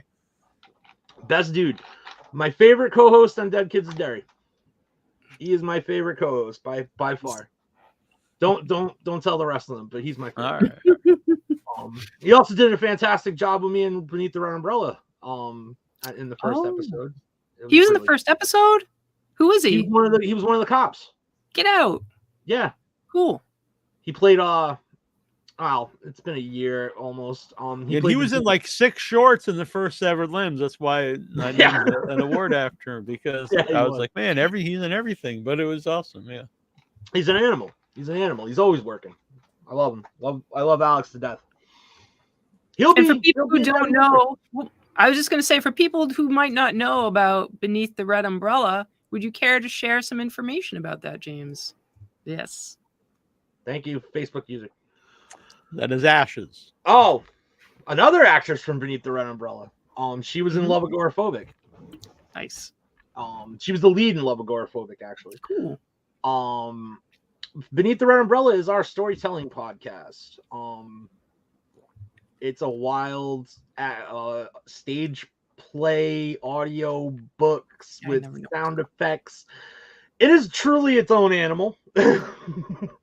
And it's done well for itself, to say the least. I would say that Beneath the Red Umbrella season 1 is what put us in the position to do Dead of Winter at all. It gave us a leg up. It all stemmed from Monster Expo this year, Monster Expo 3D. We decided to like really go out and have like a big booth and like really, because we were trying to get more money to make steaks. Yeah. And we decided to like really like invest and go all in. When I tell you that both days of that show, that booth was not ever empty. Always packed with people. We had to sign like 1.5 million different things. It was just this crazy, like, where did this all come from kind of situation. Wow. And it was like 80, I would say it was like 80-20. Like 80% was because of Beneath the Red Umbrella, 20% was because of steaks, because a lot of people are really excited about that. But yeah, no, like 80, like people really, really, really reacted to Beneath the Red Umbrella and like really enjoyed it. And I promise there is a season 2 coming. There is a season 2 coming. You might actually get an announcement about that at Dead of Winter. That might be a thing that happens. But there is a season 2 coming. I had to make a decision after we wrapped what we could do of stakes for now. It was either do Dead of Winter or do Beneath the Red Umbrella 2. So yeah, but Beneath the Red Umbrella 2, all the scripts are written. Cool. Everything's ready to go. Basically, like, I'm going to take a week off after Dead of Winter. And once that's done, we're going full throttle into getting Beneath the Red Umbrella 2 going. So awesome. Yeah. Much darker. Find that on all the places. I find it on Spotify. It's on it's on everything except Apple Music, except Apple Podcasts. It's everywhere. You can watch it right here on YouTube. Kind of watch it. It's got like just a screen, but you can listen to it on YouTube. Yeah. Is there a reason it's not on Apple Podcasts? Did they not allow it, or are you not Apple? Again, I'm a man of conviction, and I won't support people that put suicide nets on their phone factory. So won't do it. Sorry. Apple are bad people, and I don't care who thinks differently. They're terrible, and you should really rethink buying their products if you buy them. No. I'm a Google guy. Not that Google's much better, but at least they don't have suicide nets on their phone factory. Yeah, you've now reinforced my not wanting Apple. I mean, beyond bad employment practices, they just have bad business practices too. Like, who the hell sells a charger separate from the phone? Right? That's weird. So no, I'm just a man of conviction, and I won't support things that I don't at least give the artist or employer fair shake. So Billy Coyne says hello. We have Billy. Hey, Billy. Late to the party there, Coyne. Another actor of Beneath the Red Umbrella, and one of my cousins over at Boombastic Films. Yeah, and a good effects guy. So yeah, Billy's good dude. Effects artist. Yeah, they got some great stuff coming out real soon, too. And I believe he did some of the effect work and special treatment. He might correct me if I'm wrong. I believe some of his work is on display at Dead of Winter. Cool. He will also be in attendance. I know that for a fact. He will be there, signing stuff if people feel like getting things signed. Cool. Yeah. And I mean, if you can nail me down for 5 minutes, I'll sign anything you want. I don't think you'll be able to, though. Good luck, because it's gonna be a very busy day. Yep, he said. So that means yes. Yeah. So, Dead of Winter. I love the logo. I'm really looking forward to this. I love everything you said that's going on. I'm a big horror guy. And part of the reason I like horror is I like all the different things. I like a silly horror movie. I like hardcore horror stuff. I like some really demented stuff. It really depends what mood I'm in. So I like all of it. You got a little bit of everything with the film festival. There's some really silly, cute.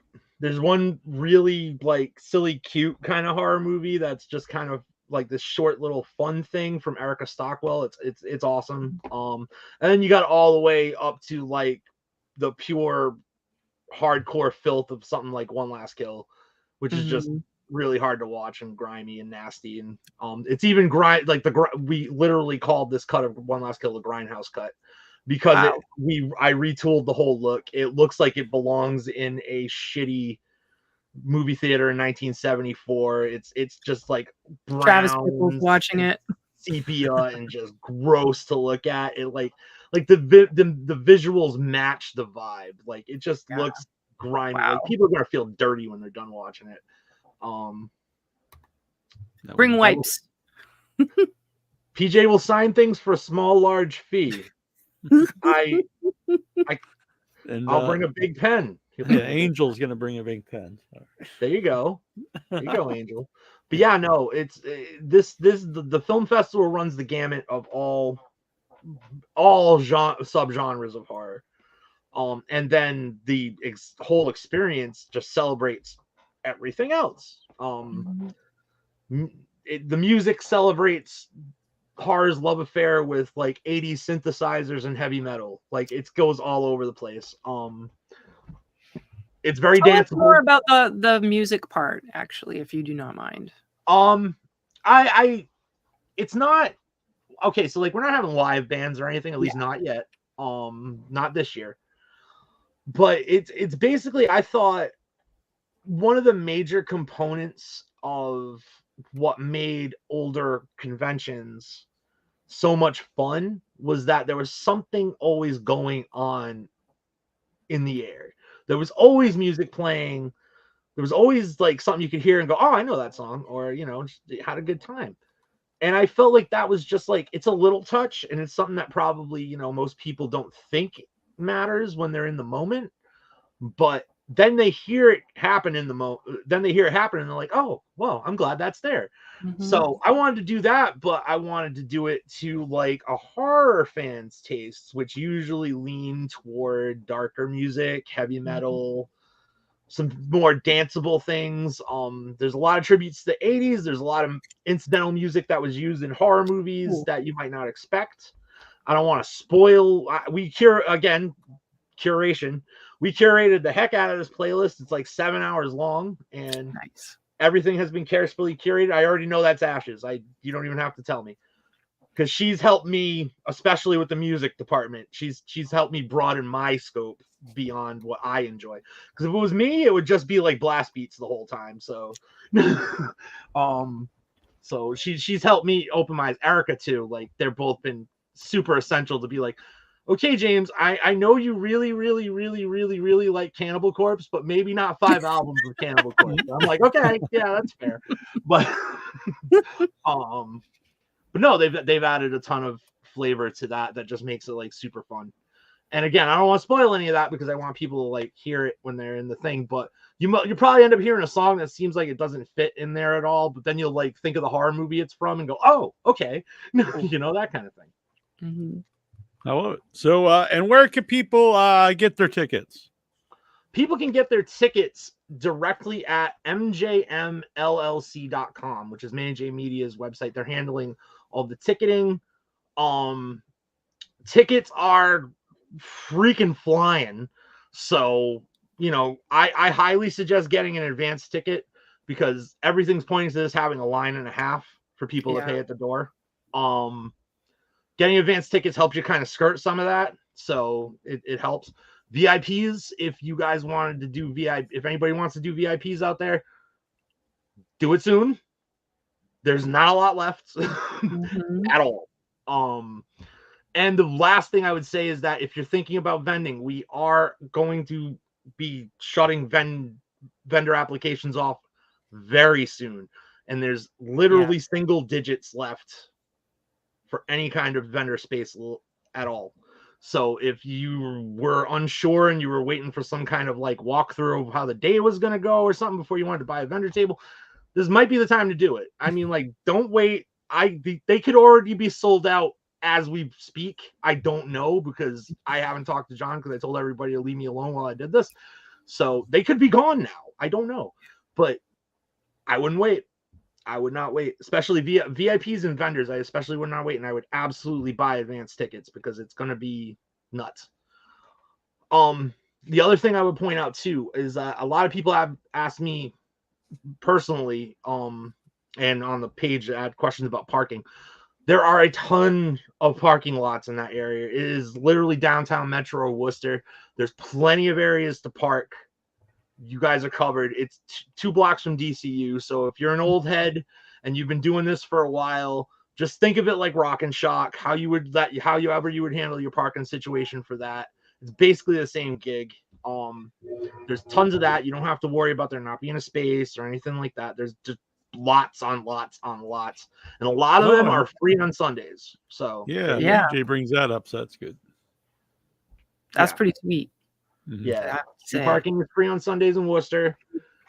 There's a lot of it. And I mean downtown Metro Worcester on a Sunday, not a whole lot going on.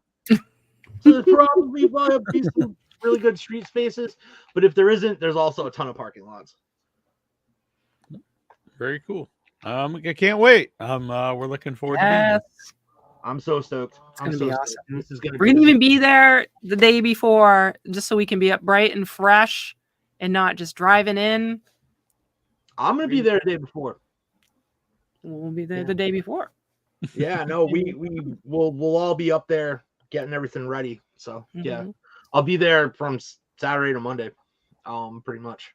Because I'm not driving home after that, because I got you got to break it down and all that. Because there's all kinds of like horrible stuff going on in Providence, like one of their bridges is about to fall down or something. So yeah, so you kind of got to go around it. It's not a good time. Yeah.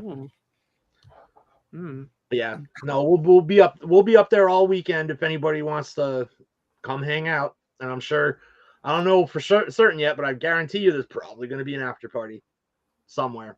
We'll figure that out. Sounds nice. All right. Cool. Very cool. This is awesome. I'm super psyched, stoked, happy that you're doing this. An extra hand, you can reach out. That's Jeremy. Nice. Jeremy Atkinson? Atkinson, yeah. No. Okay, yeah. Thanks, Jeremy. Yeah. Fantastic. Operate under the assumption of everything that we've talked about is ready to go for you as far as Jeremy goes. Mezcal. That's where Annabelle and I used to always eat at Worcester. Mezcal. So, yeah, I mean, we were at Rock and Shock. So, that's where we go. That's awesome. Really? That's crazy. That's our awesome. restaurant. Yeah, that's our restaurant. That's where we go for anything down there. Hell, we're eating there tomorrow because we got to go up there and do interviews for the newspaper. So nice. Oh, that's excellent. Cool. Yeah. All right. Man, you guys are doing everything you need to do. You've been around long enough to know what you can observe and see what people don't do, what they don't do so great, and what could be better, and you're just making something of it. It's awesome. We're doing the best we can with what we got. We're just lucky enough that what we got is enough to get this done. Yeah. That's what it comes down to. It's going to be great. I'm really happy. It's going to be awesome. Your team. It's going to be fantastic. Yeah. I'm really excited. All right. So we'll be there, and so on, a bunch of cool people, and we'll talk to everybody then. Absolutely. And it's always good to have you on. You're welcome on anytime. Oh yeah, no, I love coming on this show. I love talking to you guys. What is this? My third? I think it's my third. So. Yeah. Yeah. I'm happy to do it all the time. Cool. The only other thing I would say is about the festival is that we are dropping every announcement and trailer and anything that you could possibly think of. We are throwing every announcement that we have in like 2024, 2025.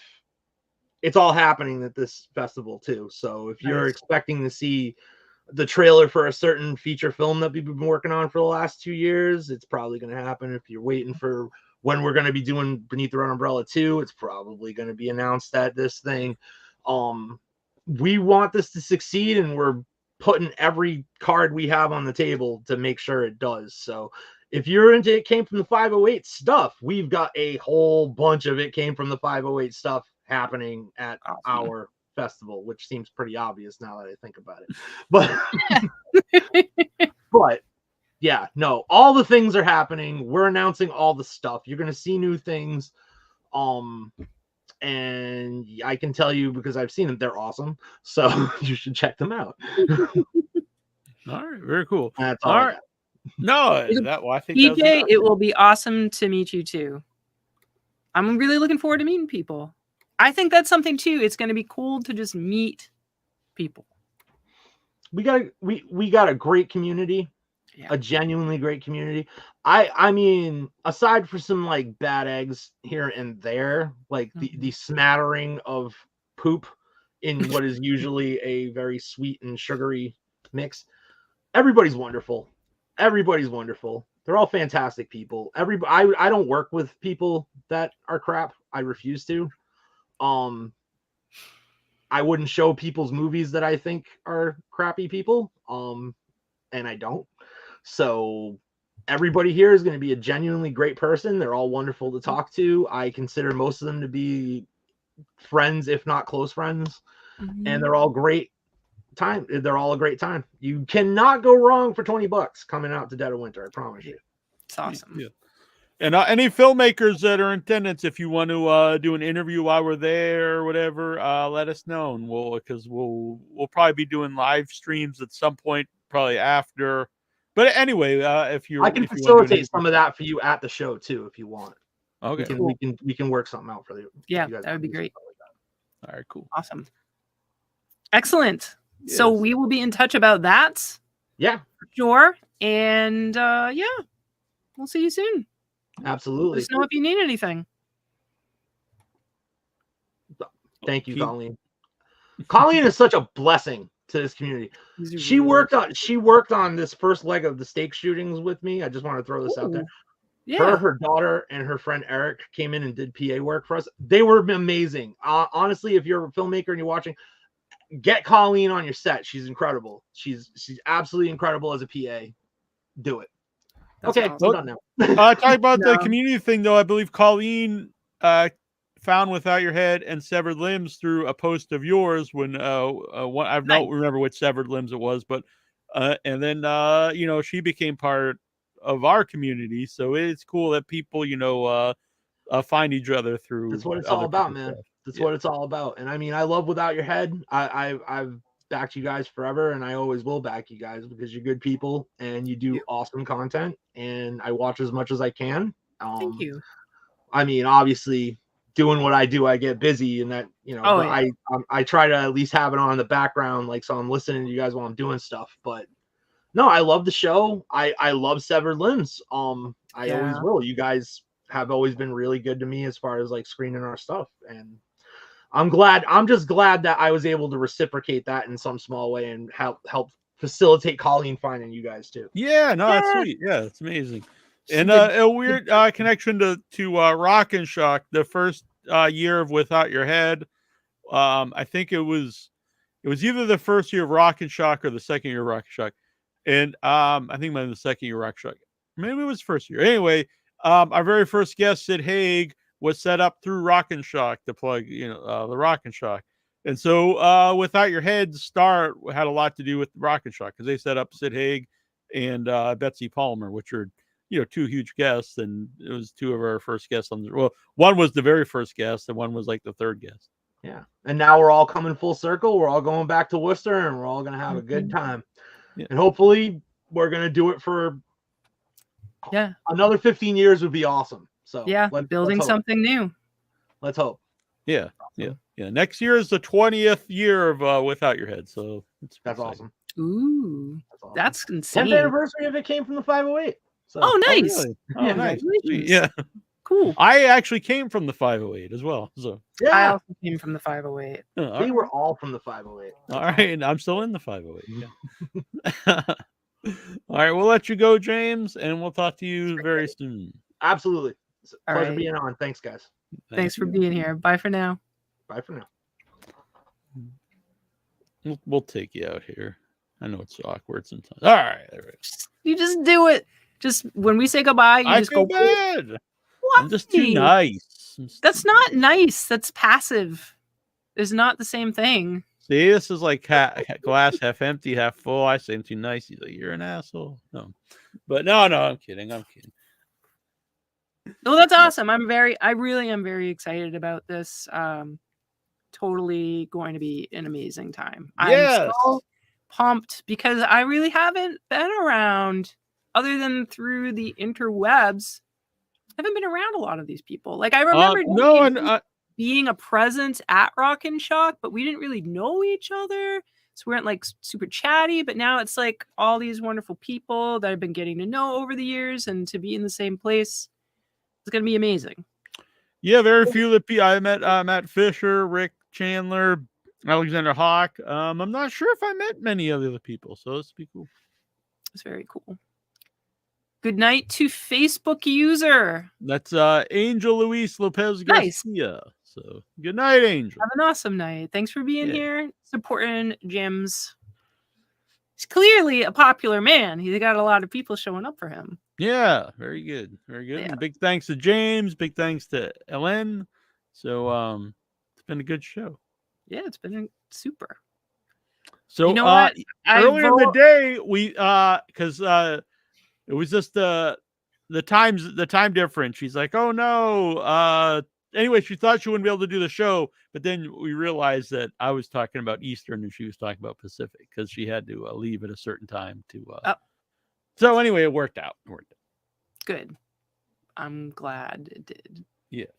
So I vote that every time there's a guest and they leave, we take a 5-minute break. All right. And you play a little thing. I get to refresh and all that, and you can refresh.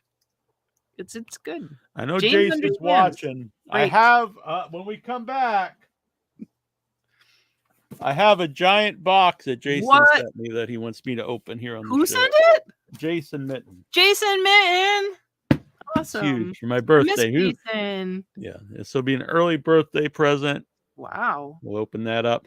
All right. So one of the things I'm going to play right now. What Jason sent you. Yeah, I don't know. So I don't know. We might have to take it off quick so we don't get kicked off YouTube. Like, oh, yes, get. But advice from Todd Yeager. Right. So I'm going to play a trailer for something that I filmed. So I don't go into a big spiel here, but I'm turning 48, which is getting close to 50. And I started thinking there's a lot of stuff I always want to do. So I got to start doing it. And one of those things is start making short films. And there's some other projects that I've been trying to do and I never stick to them. And anyway, so one of these things is I love the horror and a lot of people are involved in it. And I have everything recorded. I started editing it together. So I'm going to have that done in the next, I don't want to give a time frame, but soon, sometime. Just so you know, for people who don't know what you're talking about, the thing you just said, right? No one knows what that is. So do you want to tell them I'm going to show the trailer for it. I have a I trailer here for it for I Love the Horror, and the first episode is about the Friday the 13th franchise. So we're going to show that. I know you're excited because you're messing with your beard. Yeah, I was trying to. It is pretty cool. All right, so here it is. All right, excellent. The trailer. I can't leave because I need to see the trailer. All right, I'll play something after it. So. Thank you. I don't want to miss it. All right, here we go.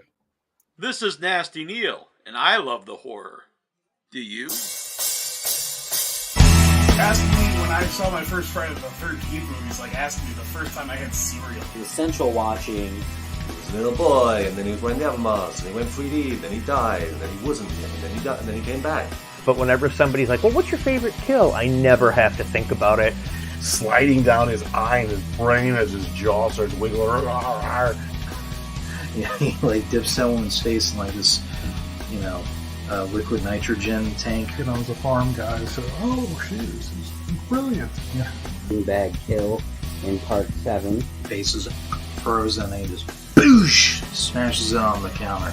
You can't have sex without dying. Hashtag sex tent death. It's a good one. It's a good one. Everyone was clapping and cheering and laughing. Only one definitive Jason in the series, and it's Kane Hodder.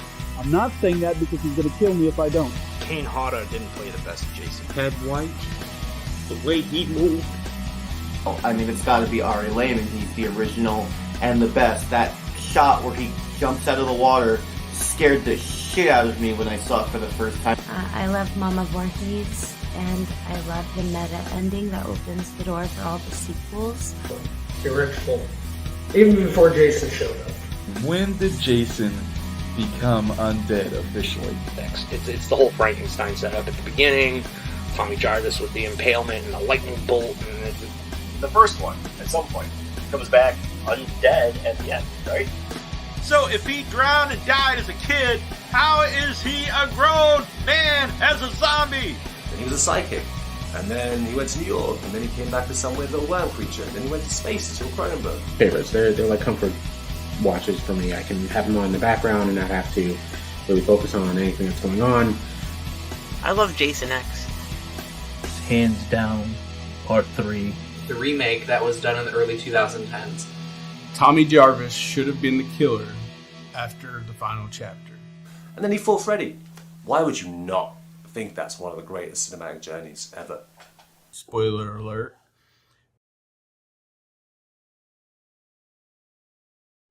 What are your sins, sister? Lust, Father. Tengo que vender mi alma al diablo.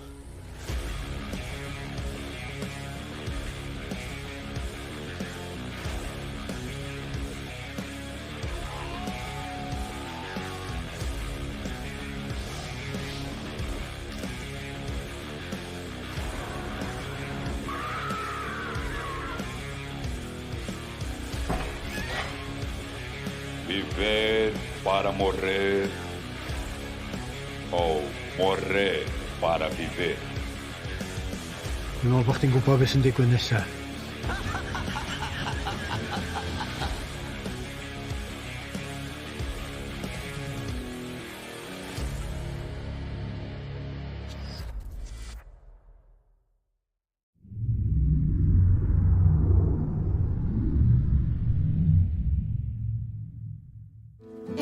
In 1970, at the height of the football revenge film craze, Mikey Smash and William Mouth both portrayed the football cannibal Smash Mouth in the cult hit End Zone 2. The film's influence on a small number of horror legends was immeasurable. Some even say it was Andy Warhol's favorite movie. After a portion of the film was lost and the ownership rights were called into question, End Zone 2 simply disappeared. Now, 50 years later, Smash Blender Films is reviving the franchise. We're doing a reboot sequel of the movie End Zone 2, and it's gonna be called End Zone. With the pending casting announcement at Mad Monster Party, rivals Mikey and William will each do anything to reclaim their iconic role. They are joined by their reluctant assistant, AJ. Pick up that bag. I don't want those wheels to wear out. Mikey, William, and AJ must battle clowns, law enforcement, and holographic technology to find out who will be crowned the once and future Smash.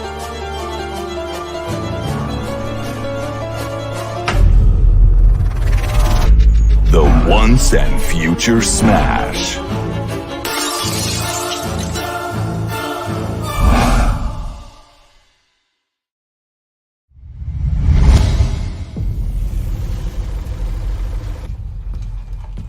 You called about the noises in your walls, right? Oh, no, not me. You sure about that?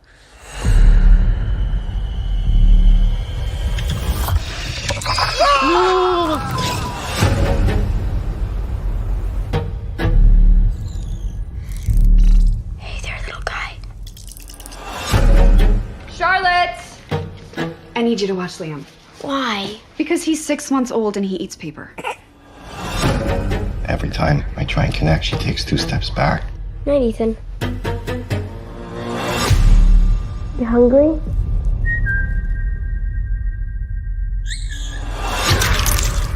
Cool. We're gonna call you Sting. Hi, Eric. Could a spider grow twice as big in a couple of hours? No, that is a physiological impossibility. Sweet Jesus, what the hell happened to it? Rats. I don't think a rat's gonna do that. Spider only knows 2 things. Eat and kill. What kind of spider are we talking about here? A big one. Spider bite will paralyze its prey because it likes to feed on living flesh.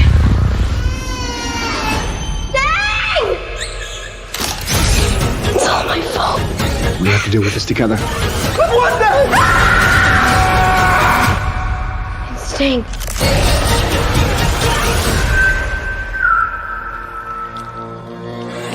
That's your spider?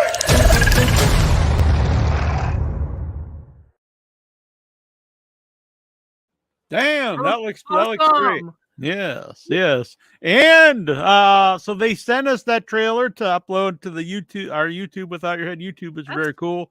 So cool. And it looks like we're gonna be having some guests when closer to when the movie comes out. Awesome. Yeah. Also, I talked to last night. He replied to anyway.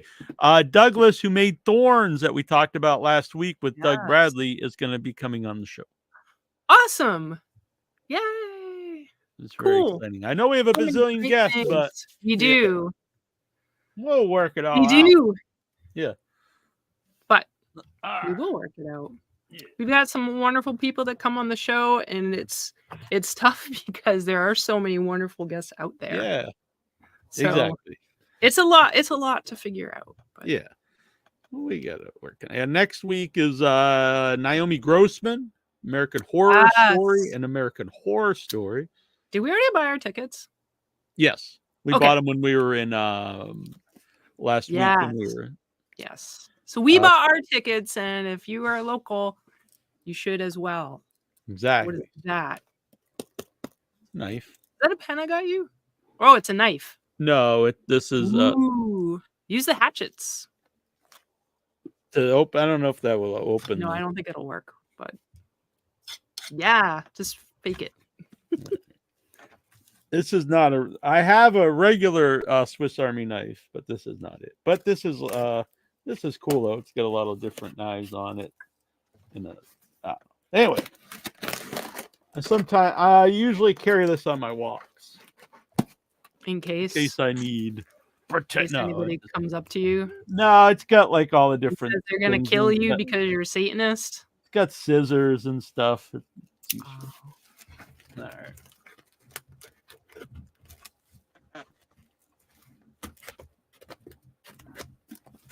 Do we need a drum? Yes. I am not a drummer. What? All right.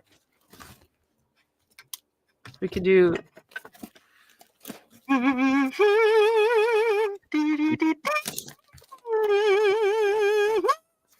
This even says read on air, and he messaged me to read this first. So. All right. I hope Jason is in the room right now. I'm gonna message him he was. I know he was in here earlier. Yes. I'm gonna mess him real quick to get on here. Yeah. To witness. This is do you want to do a pause until he can arrive?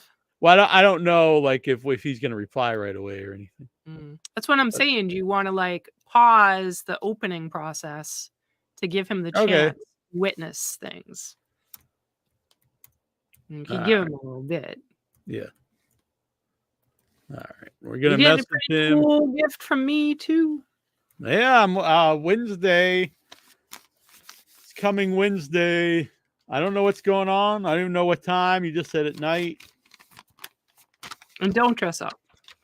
And not to dress up. Don't dress up. Just like It's boy, not he's a got dress really. Don't get too excited. It's not a dress up thing. What is this beautiful really. letter? Yeah, he's got look at that nice handwriting. Wow. Is he there? Is he present? No, he's not replying yet. What are you doing? All right, You can't give the man 5 minutes. No, I need to open my gift. You can. No, Let's talk about something. What can we talk about? What's going on? What's happening? What's the news of the horror world today? So, so Severed Limbs has a new logo. Oh, does it? Then, for this one, number 16. Arbor Day logo. It's very cool. Yeah. And so the shirt's available on Amazon. It was weird because for the longest time it said it was under review, so I thought they had an issue with it, and it wasn't going to happen. But it went live this morning, so I guess someone reviewed it. Someone must have reviewed it and not had an issue with it. I assume they were going to. They're going to be pissed. Well, it's not like usually it's under review. Well, I've had other ones be turned down saying that they promoted violence. And then I even had some 8-bit ones that have like literally like a 1 pixel of red, and they said it was like inappropriate. It was like this one 1 pixel dot of red. It's like, good Lord, people. So this was under review, but apparently they thought it was all right. Probably what happened is probably like an actual person looked at it and was like, yeah, that's fine. We went to see a couple movies this weekend. For those of you who have not seen the dinner and a movie reviews of the Lisa Frankenstein, and what was the other thing we saw? I think our review of Lisa Frankenstein is a good example of its feedback, because a lot of people I've noticed, like myself, just thought it was awful, but I have seen people when I posted about that got pissed. They were like, you don't necessarily think it was fantastic, but some people really love it. So. That's okay. They can. I know. Different people are going to like different things. Look at that rad design by Mr. Terrible Troy Jones, who's needs to get his internet fixed or something so he can listen. He says his lights are flickering. It's probably so. I don't know that place. Didn't that happen last week? Yeah. Well, this week we had the nor'easter, and he lost power for a little while. So I don't know if it's the latter. It's probably still. But yeah, that's great. Troy drew the Stumpy, and I did the color, and I did the comic logo, and. So it's featuring aliens, madmen, and monsters. Will there be those things in? I don't know. There's probably always going to be madmen and monsters. Will there be aliens? I don't know. Possibly. But yeah, we'll find out. And also, nice little Easter egg here. The madman is actually Sid Haig. But I noticed that. Yeah. Who are the other two characters? The alien is from what is that? It's an old like it looks 50s. Very familiar. Yeah, it's like it's a 50s sci-fi horror movie. And the other guy is like it's a mind flayer. It is a mind flayer. Yeah. So all those are repurposed. Those 3 are repurposed pictures that Troy drew on before. But yeah, I'm very happy with that. So Lisa Frankenstein, I just thought this is an abysmal movie, but I probably disliked it even more than I said on the show, on the review. Poor Neal, so bitter.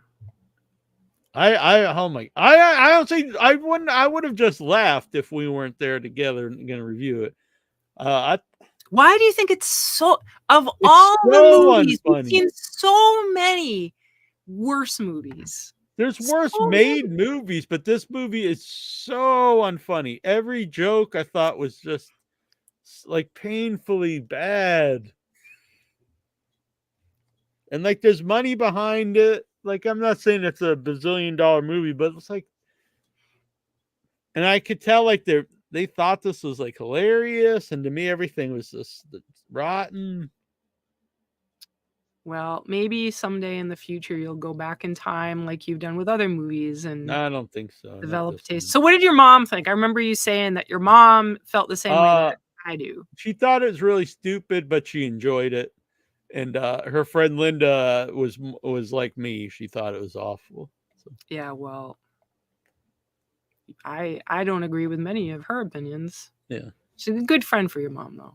Yeah. I'm not trying to crap on Linda. But. Right. So I recorded a couple interviews earlier today. They're very short press interviews. Mm-hmm. But was funny is the trying to think of the guys. I should know these people's names. I feel really bad here. Yeah, you interviewed them today. Neal. You maybe should have thought this through a little bit first. Let me grab his name here. Neal's got a lot going on. Yeah. He's got a lot of things happening in his head. I'm sure he remembered the interviews. Scott Hayes. Here we go. So I was interviewing Scott Hayes. Mm-hmm. Really cool guy. He's great in this movie, Red Right Hand. And that's a great song. Yeah, I expected the song to come on, but it actually doesn't. Song. So anyway, doing the interview, and he notices all the horror stuff behind me. And he's like, well, you're a horror guy. I asked about if the movie was physically demanding. And he's like, well, you're a horror guy. Was way more physically demanding when I was in this movie Antlers. And I was like, I love Antlers. What?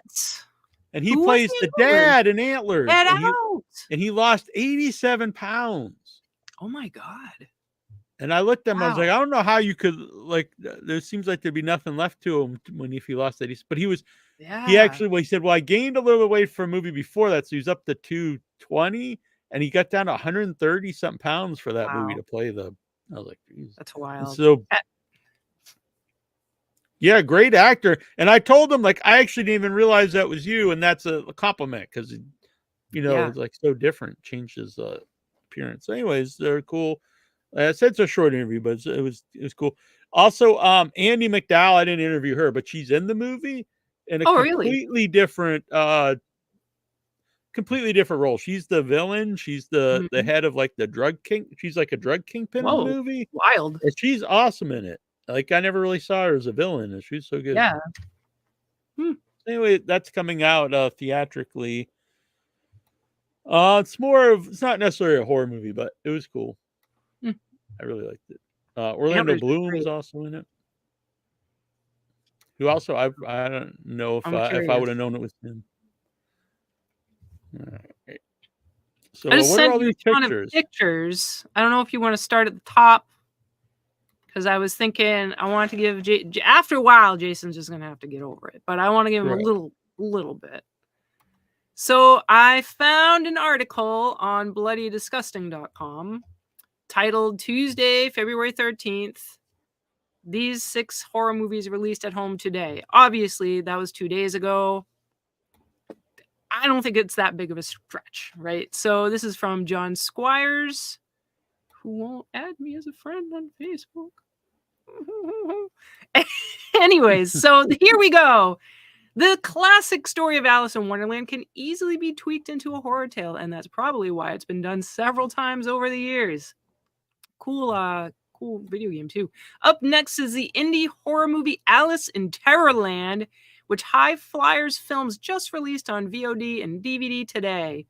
In Richard John Taylor's Alice in Terrorland, a recently bereaved teenage girl goes to live with her aunt in a secluded woodland house, unaware that sinister forces lurk within. Boom! Number 1. Next. Well, I just gonna say I think it looks cool. I like this trend. I am always interested in seeing these horror takes. At least she looks like the traditional Alice. Yeah. I'm hoping she doesn't get like weird sexy. Like she's fine the way she is here. Like here's why. Because once upon a time I loved Tim Burton and all the Tim Burton movies, and I still love many Tim Burton movies like Pee-wee and Batman and all that shit. And then it's like every time he'd make something that like tugged at my child heartstrings, like Willy Wonka, Alice in Wonderland, I thought this is going to be perfect for him. This is going to be amazing. And I was just crushed. And the Alice in Wonderland was one of those times that I was kind of like, well, now kind of like fuck Tim Burton and Johnny Depp. I will never watch something they make together ever again. So this Alice in Wonderland, it looks like it's going to be dark. Original Alice in Wonderland and Through the Looking Glass were scary stories. Oh, They yeah, were definitely. so Almost fucking all these old creepy. fairy tales are. Yeah, they're so creepy and they're scary. So this is going to be cool. I think this is going to be good. I'm curious. I'm not going to try to have any preconceived notions of what it's going to be in terms of story, but I will definitely be watching it. And all right, so this new one, let's see. After an experimental drug trial goes awry, the test subjects face a terrifying side effect. If you fall asleep, you die. Dang. Epic Pictures released their new movie Double Blind on VOD today.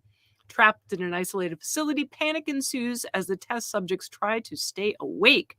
Double Blind comes from director Ian Hunt Duffy and writer, pardon me if I get this wrong, Derek McGarrigle. Pollyanna McIntosh, very familiar with Pollyanna, Millie Brady, and Akshay Kumar star. I know this movie very well because I also did a press day for this, and I recorded an interview with Ian, who is awesome, and it was supposed to be like 10 minutes, and we recorded an hour interview. So nice. Super cool guy, young dude. And so he's a filmmaker in Ireland, and so he went to film school with the writer and the producer, and they formed their own production company after making this. So that's awesome. Really super, and relatively young guy. I really like the movie. Cool. So I've seen this movie. Yes. Oh, very nice. Yes. Now I'm curious. I wish we could play trailers on this show openly. Yeah. I get it. Yeah. I'm not, it's not a critique or anything like that. But this was good. Pollyanna's like, she plays the doctor in the movie. Oh, interesting. It's very good. Also very creepy at some point in the movie. Yeah. I don't want to give too much away. That would be a good guest if she would do the show. I don't know if you've ever seen, is it called The Woman? The movie? I don't know. It's a really creepy movie she's in. Maybe. I know her. Yeah. Maybe that's how I know her.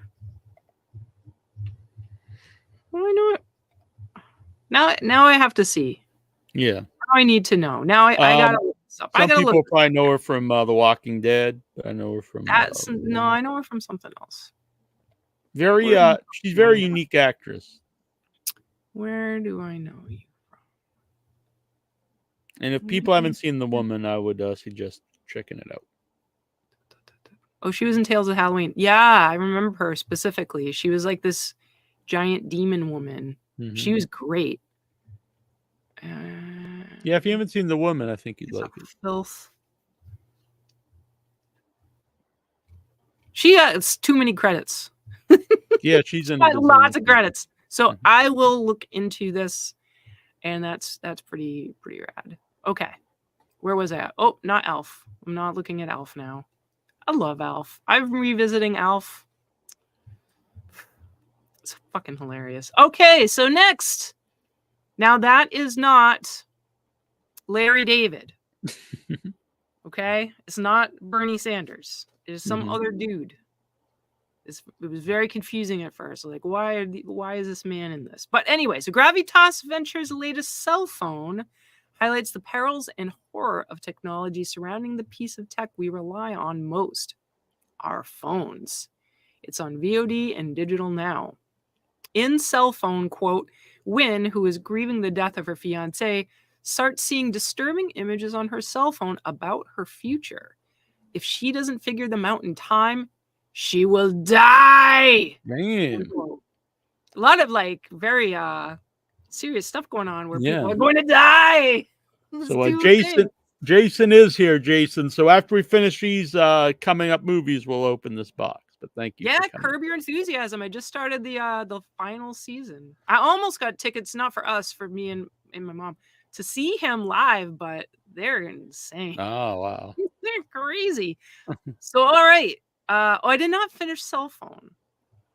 Oh, and sorry. I will let you know that Whitney Rose Penn, Justin Malik Jackson, Jared Noble, Isaac Versa, Catherine Barber star alongside Malcolm McDowell in the tech thriller written by Rachel Summer and directed by Luke Summer based on their 2012 short film Cell Phone.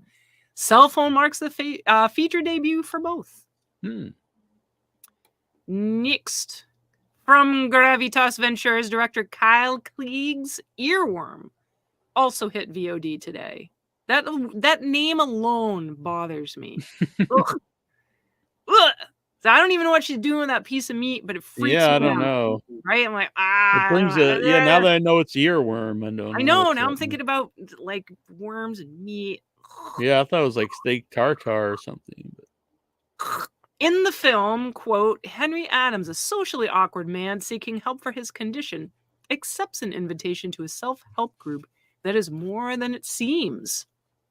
Danger is around every corner as Henry goes deeper into the treatment. Meanwhile, Detective Williams investigates a series of strange murders that has too many similarities to not be connected. Following the clues, he stumbles across more than he bargained for. Richard Woodnello, Evan Jones, and John Romeo star. That is, what is going on in that thing? Like, the bigger the picture is, the grosser it gets. What the fuck? It's like full of fat chunks, and there's some, I don't know, tooth in it. That's a mighty fine beef patty, Mitten says. And just to be, I mean, does he mind? There's two more. Yeah. I think I only have one more picture. Oh, maybe. No. Maybe I missed one. Was I reading the wrong one? Shit. What was I doing? What am I doing? Kyle's earworm. Oh, wait. Okay. I think the one we just saw with the meat is all right. Hang on. You guys, I apologize for being an absent-minded mess. Alice. Double blind. Cell phone. Oh, I gave you the wrong pictures for Cell Phone. Boo me. Cell Phone was not Larry David. So Larry David was Earworm? Larry David is Earworm. That makes much more sense than this picture. And this picture makes much more sense for the next one, which is Alice and the Vampire Queen. That is a great name. You can, quote, you can either make the meal or be the meal, end quote. Breaking Glass Pictures also has a new horror movie this week with Alice and the Vampire Queen, now available on VOD outlets. Directed by Dan Lance and starring Shelby Hightower, Graham Wolfe, Brenna Carnuccio, Rachel Aspen, Daniel Moulin, Xavier Michael, Chris James Boylan, and Aaron Dalla Via. The film fixes on an ex-con who struggles to overcome her past scars. A stranger offers her a deal: create one special dish for the Vampire Queen. The film, produced by Dan Lance, Richard Wolfe, and Susan Helfrich, is said to explore themes of resilience, transformation, and the power of choice as Alice confronts not only the external threats posed by the supernatural forces at play, but also the internal demons she must conquer to forge her path to redemption. All right. Now I want to know what the hell that's so much a better thing than Earworm and looking at that piece of meat. That meat is so gross. This is a great picture. Yeah, I love this. Fantastic. Alrighty. This is the last one, Jason. Thanks for hanging on. The horrors of the dark web are explored in Dark Star Pictures' new movie, Midnight Peep Show. And you We can need to meet get the- without your head on the dark web. No, you do it. I'm not getting involved in that shit. That scares me. They're doing things I can't outthink. But you can go for it. Dark Yeah, web. we always got to reach a new audience. I'm just saying, maybe some of the folks on the dark web are good folks. I don't think that's a good idea. We do not need that. It's where we found Jason. That's where you found me. All right, so the horrors of dark web explored in Dark Star Pictures' new movie Midnight Peep Show, and you can meet the Black Rabbit on VOD outlets beginning that day, February 13th. In Midnight Peep Show, we are introduced to an unnamed madame who owns and operates a peep show, offering patrons a tailor-made experience wrapped around their deepest desires, fears, and sins. Tonight, it welcomes a businessman who has a unique connection to an extreme fantasy website on the dark web. He soon becomes a witness to 3 stories of victims that found the same website, and now the Midnight Peep Show has found him. It will only be a matter of time before he is made to pay the ultimate price for dabbling in the dark side of his own desire. Errol, Anthony Hales, Andy Edwards, Jake West, and, oh, this is a great name. I'm going to mess it up. Ludovica Musumeci. I'm not going to say it right. It's a beautiful looking name. I wish I could say it. The cast includes Zach Galligan, Chiara Diana, Richard Cotton, Sarah Diamond, Jamie Bacon, Derek Nelson, Jack Fairbank, Mickey Davis, Ryan Olivia, and Ocean M. Harris. There we go. So, we actually got an email about this. We have the screener. I believe Justin Bernard Head is going to be reviewing it. Cool. And they also offered us guests. Nice. Interesting. Really I cool. definitely want to see it. Yeah, it sounds great now. Wow. And the picture is crazy. Yeah. I remember the name once you said Midnight Peep Show. I don't think they sent me that picture. What a creep. That movie looks like it has potential to be really fucked up. Yeah. So we'll see. We shall see now. This is from the dark web itself. Dear Nasty Neal, I see you post sporadically on Facebook about all the Facebook ads that you recommend that get recommended to you. I know a poor boy struggling to survive on the mean streets of Cape Cod can't afford such luxuries. So you decided for your birthday to buy you every Facebook ad you posted about in 2023. Oh my God. Except one that I could not find. There's a print off of each post you made to remind you of the gifts.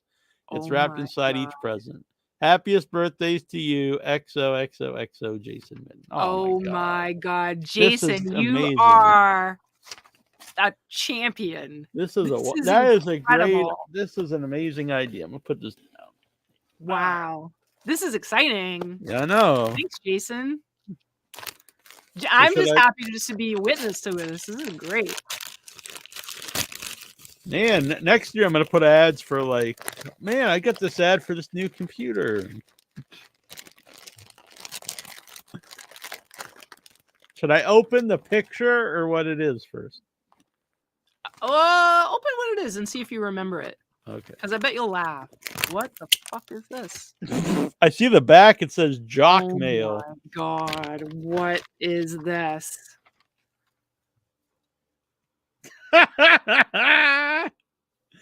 See, if you join my OnlyFans, I'll be modeling these.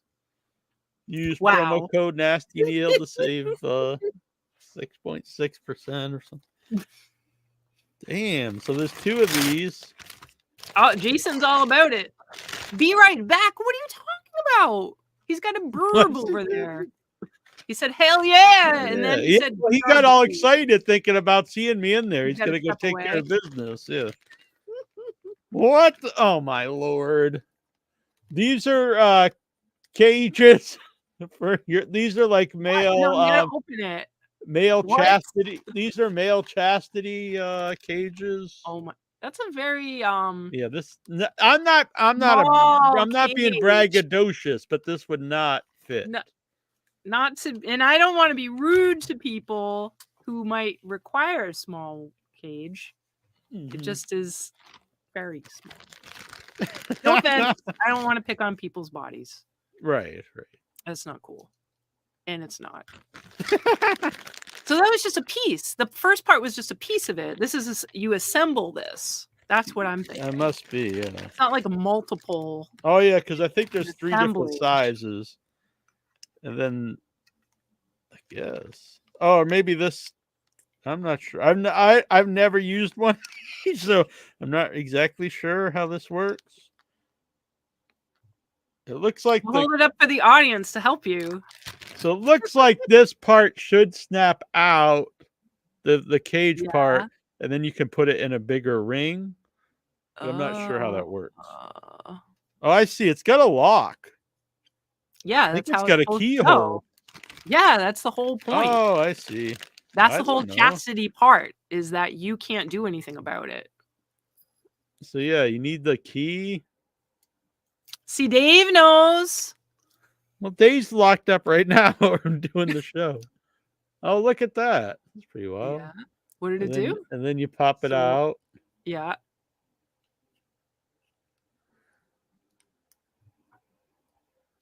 Like so, and then you could put it in this bigger ring, but still like that this part is this, like, I don't know, it's very strange, but I guess you put that back Are there in. instructions?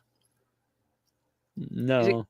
I guess they just assume if you're buying this, you know what the hell you're doing. There we go. It's locked back up. I don't know. No, I'm sure I could watch tutorials on YouTube. I can't believe it doesn't have instructions. What? This can't be the instructions. Like, what is it? Like, you have to need a magnifying glass to see. What is this? There for a reason. Is this like a thing to clean it with? Maybe. What is this? This little tiny piece of paper? Why is it so little? Seems like, is this like a secret code? It's literally, yeah, I think it's like sandpaper. I don't know what I don't know what the sandpaper is used for. I don't think I want to know. You centipede 2 again. That's man, very strange. Oh my goodness. Oh my. All right. Wow.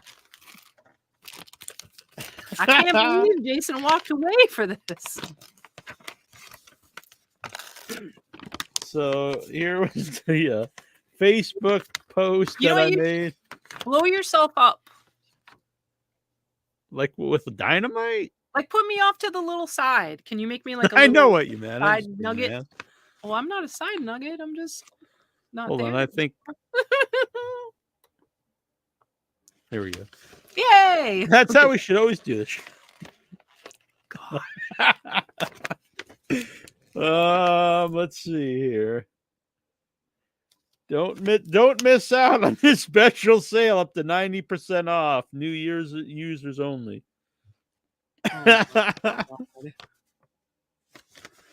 So that is the my original Facebook post. Oh my goodness. Wait, what?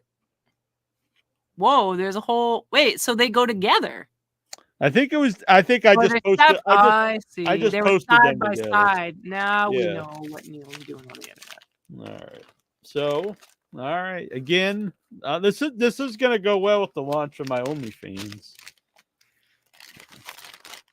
Some big cash. That's the whole reason Jason sent it. I like this purple paper.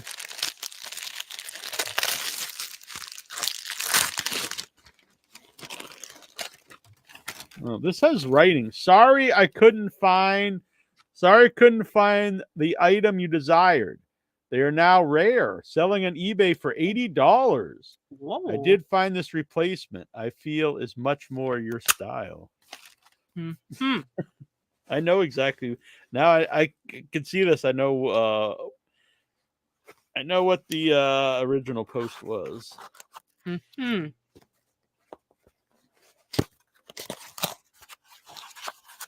Junk goes in the cage. Cage goes in the undies. Shark and the undies out. That's from Dave Deadman for Yeah. y'all out there in the listening audience. Wow, this is very heavy. What is it? So I remember the original post. It was like these dogs humping each other. It was just like all these ads are always like, why do I get these ads? Now I'm really gonna get them because. So It's like a balloon animal. Oh my god! So this is it a shitting balloon animal?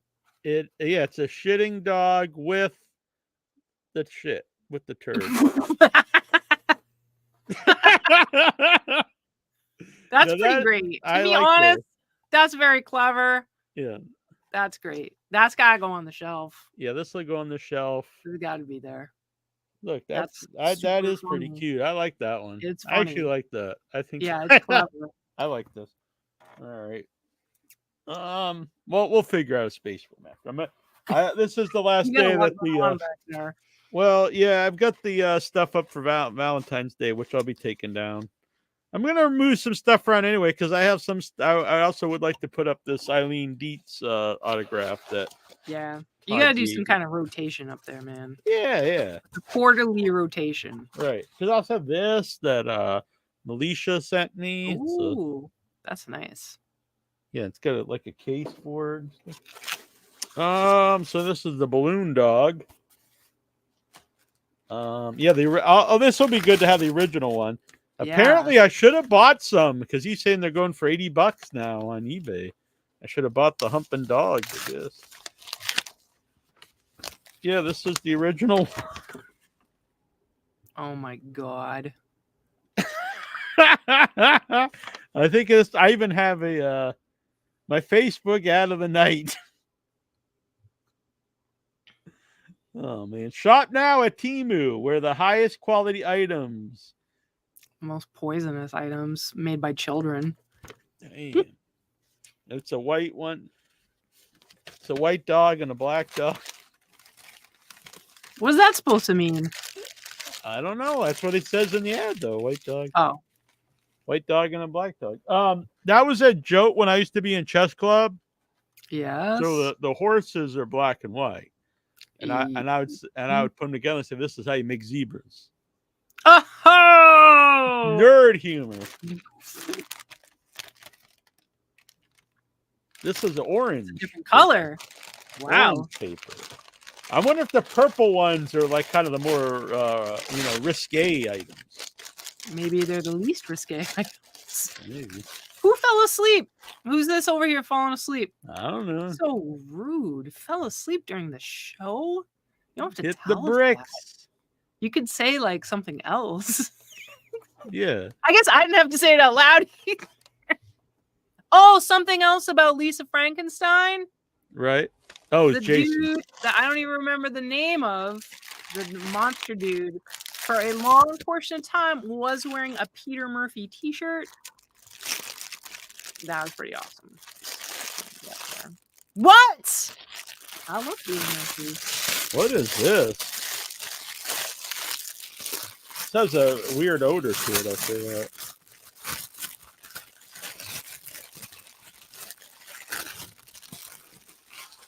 What is that? I'm not sure what this is.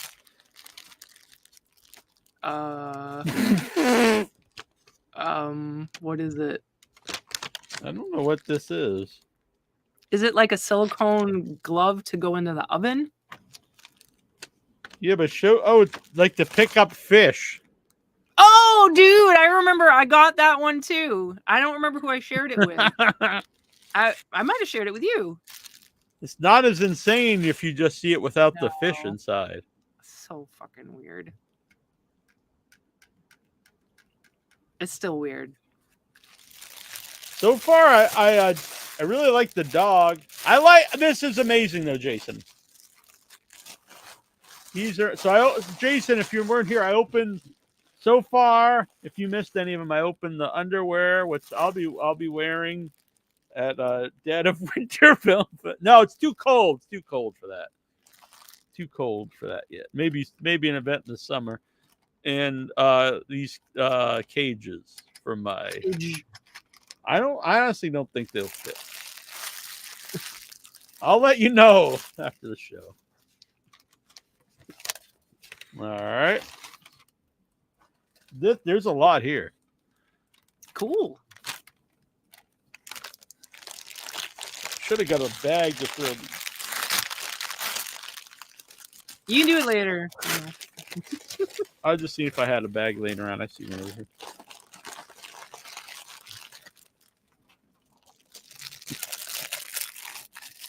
This just looks like a mushroom. What is it?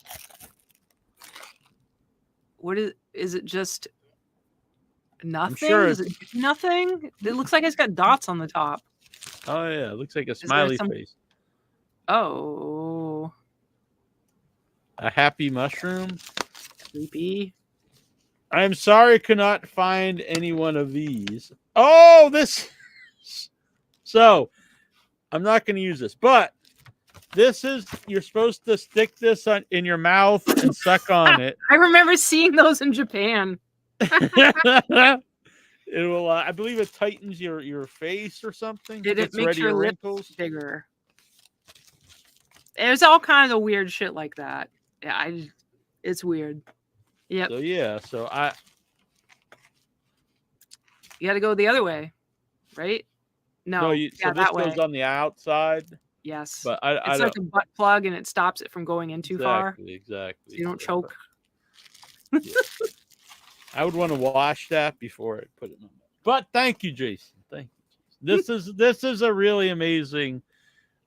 The fish looks like a dick. It does on the. Look at these. This is oh, cute. Little. Don't be afraid of sharks. They're cute sharks, though. Thank you. Is a trigger warning. I saw someone losing their mind over the idea of trigger warnings. Like, oh, I'm so badass. Who cares? It's like, yeah, it's like, who cares if you don't have to worry about it? Don't. Yeah. This is I'll be bringing this on all our trips. The portable bidet. No. Portable bidet. Take this out. It looks like a douchebag. What the fuck? What do? Fill it with water and squirt it? You squeeze it? That's what it looks like. So here, I don't think it even. I think it's supposed to. Yeah, what do you just squirt? Look. You just fill it with water, right? Oh my god.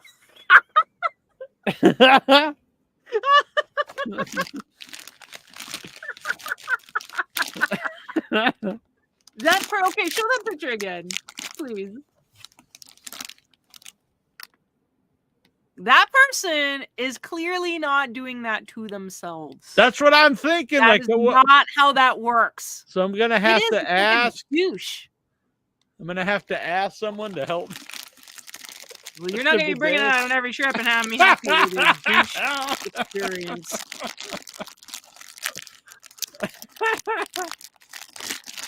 God, this is hard to open. Where the hell's my knife? Oh dear.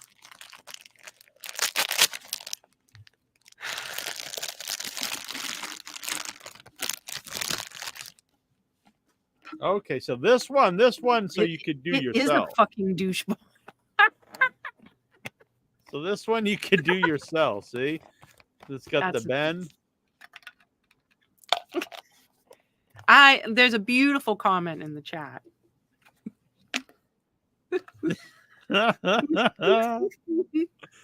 This is the happiest moment of my life.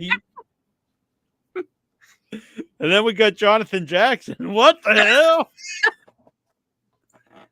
Just Neal douching his butt. That's all. The days. Well, Jason's been wanting to travel again, so maybe he can be my bidet, my bideter. Yeah, we have to have a meetup sometime. It's just going to be a casual meetup to play games. So, boom.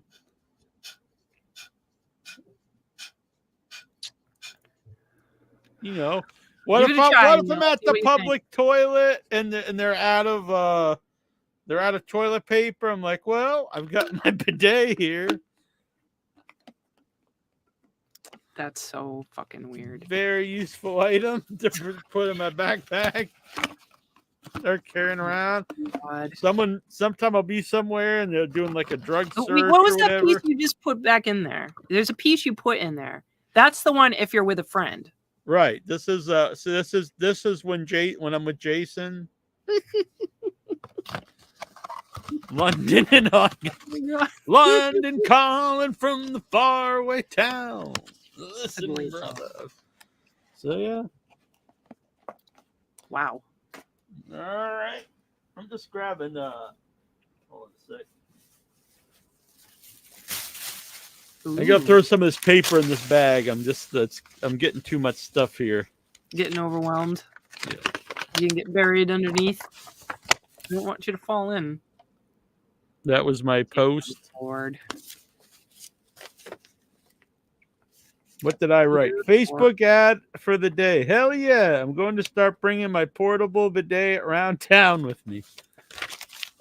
Can you imagine if someone was in the bathroom and they were filling that up and then went in the stall?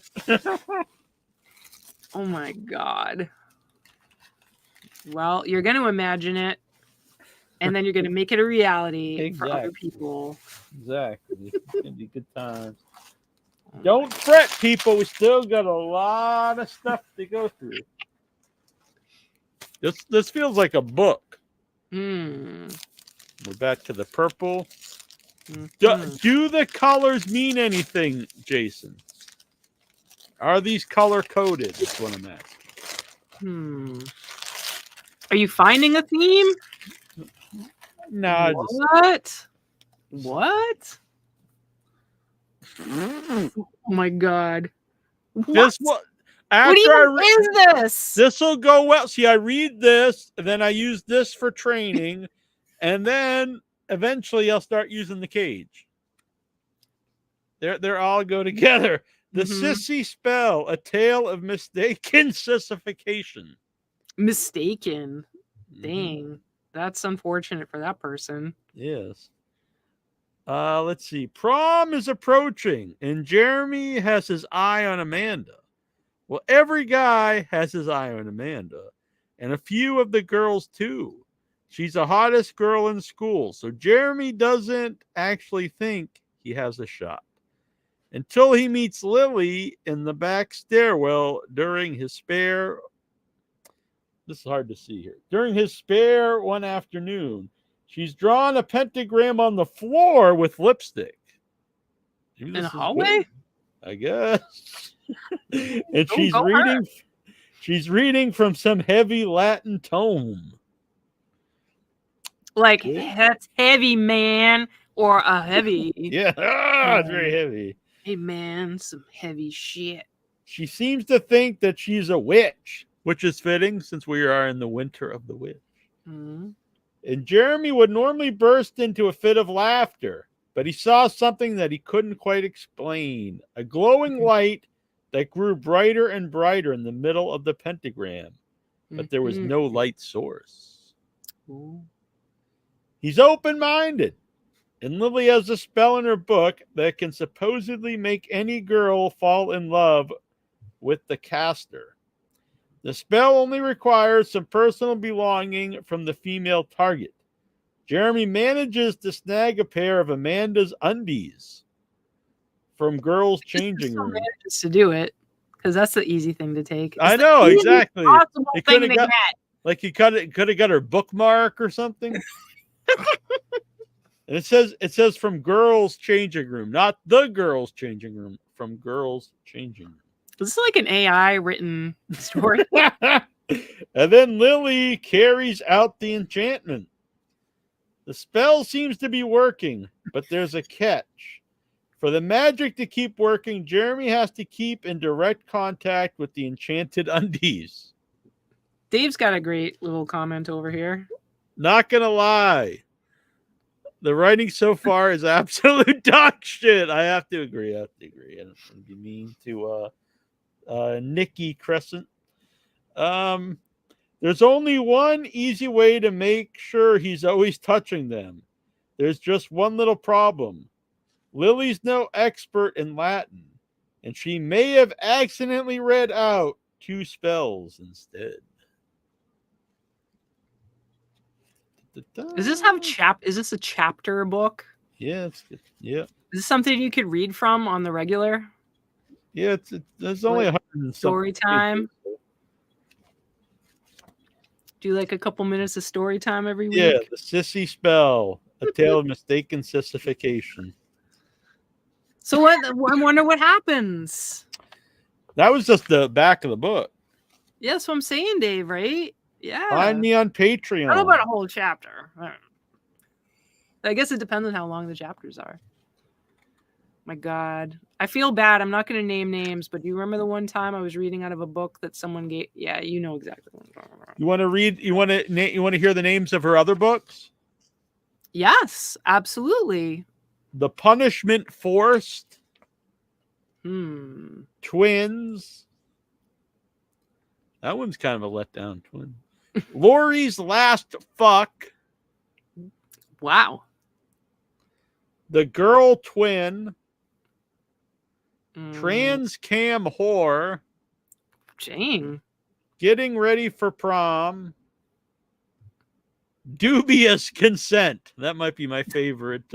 My favorite of that one's actually, I think, is a clever title. Dubious Consent. I like that phrase. There was dubious consent. Yeah, I believe that's when there is an age difference. Petra's Frisky Photo Shoot. Oh my God. And Jillian's 14 Inches. Wow. Supposedly Seth Heiss is watching. Man. This book is dedicated to her friend Amanda. Isn't that the witch's name? Yeah. I'm sure Is Amanda's it the witch's thrilled. name, or is it the one he's lusting after? No, it's the witch. Oh no, that might have been Lily. I think it's the girl. Yeah, Yeah, Lily is the witch. Like Lilith. Mm-hmm. The Best-selling first woman. author. Wife to the demons. Says best-selling author. Yeah. Okay. Best-selling author of trans fiction, Nikki. What is in her hair? I think you might be right. It might just be AI, and it's not like. It's like lumps. Because I don't think it's really part of. I don't think it's actually. Lilith got ticks. We'll leave it down here, and we'll read a chapter one. So there we go, sissy. Dubious consent of sissification. Here was the original post. Mm-hmm. Did I say anything? What the hell? Oh yeah, this was an Audible. This was an Audible ad. So it was an ad for the audiobook. What the hell, Audible? Yeah, they were doing on Audible. Not only are they coming after you for your viewing choices, but what you listen to. Yeah. How are you doing, Neal? Yeah, but I've not listened to anything like this. Mm-hmm. I'll read. You can't deny stuff, dude. You can't be in denial over here. Let's Eat Cake. That sounds good. Yeah, I don't know if that's going to match up what's on the inside of the package. But I like the idea of having some cake. Right now, I could have cake. Cake now. Is Seth like with Jason? He just woke up from a nap, confused and Sometimes disoriented. they hang out. It happens.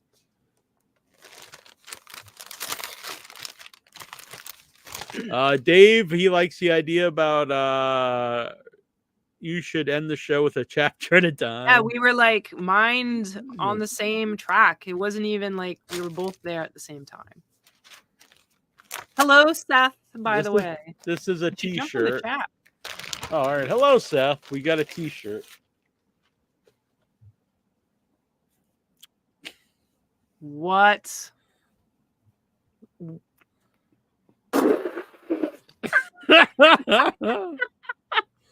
This You know is, who you can give that to? Todd. Todd? All right, Todd, if you would like this. I love sucking dick with my butthole. Oh my god. Now, just earlier today... Not just dick, it's dicks. Oh, I love sucking dicks with my butthole. Now, earlier today, I had an old post from last year taken down off Facebook. And it was a post about Peacock losing money. Yeah. Why? And it said it went against the not copyright. It was against I don't know, for some reason. I think because it said Peacock. I was like, good Lord, people. But this is okay to advertise. Facebook is a crazy place. Like, yeah, you can advertise that. It's totally fine. But not Dave a red pixel that Dave indicates the loved drop it. of blood. This is the greatest shirt I've ever seen. With the big eyes and everything. Oh my god. I wrote, I'm getting this ad on YouTube. Oh yeah, this was a YouTube ad. Is this because YouTube ad? What? What the fuck are you doing on the internet, Neal? Nothing. Damn. Watching my own videos, probably. Definitely not watching this. Wow. That's okay. Large, we support you no matter what. It'll fit. I'll be wearing this at Dead of Winter Film Fest. I mean, you do you, bro. It probably will not go better than a lot of these do kind of go together. Sissification, the shirt. See, it's a theme, but it's a theme of the things that you're posting. The cage. That's the theme. The theme isn't what Jason chose; it's what you posted. What the fuck are you doing on the internet?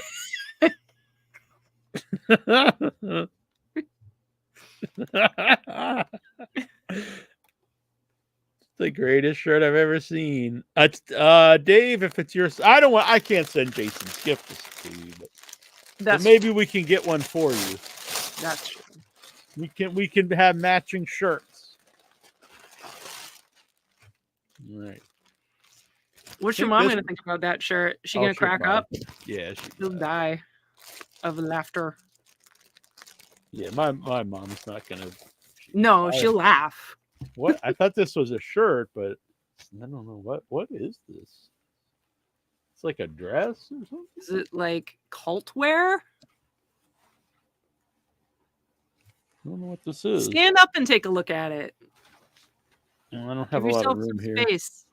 Oh. I think it's is a it a robe? Well, why don't maybe you should look at the ad. What is that? It's see-through. It's like negligee. Yeah, I think, but like with a tie. Oh, that's probably a rope to. Yes, it is. It looks like.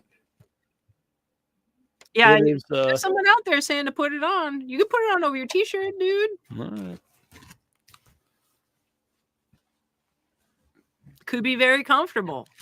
It could be your new thing. Has it got fringe or just lace? Just lace.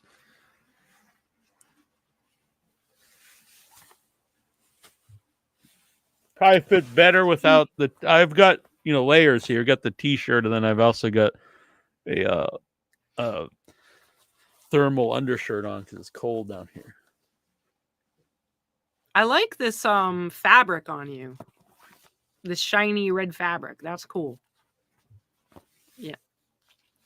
Styling. That Dead of Winter. Mm-hmm. Dave would like you to put all of these things on at once. Well, Dave, we can also. Woo! What is that? What does it do? I'm so don't understand this. Well, this is a hole for. What? Yeah, This but is the crotch area. Is it? What are all the strings? So this would go. No, that's a like what? Oh yeah, I don't know. Yeah, it's got a picture here. Where did I do it? Oh, it's up here. People want to see the robe from the behind. It's a ring lace mesh teddy. Okay, so where does the top string go? I don't know. Is it like have a like? Is it like a one string that's like actually like a loop? Let's see here. So this, I think that's the bot. Okay, so up at that ring thing. Yeah. Okay, it does. So you would tie the thing behind your neck. That thing that would go around your neck, and then the back. No. Put it in your front like a bib. Okay. And then that part ties or yep.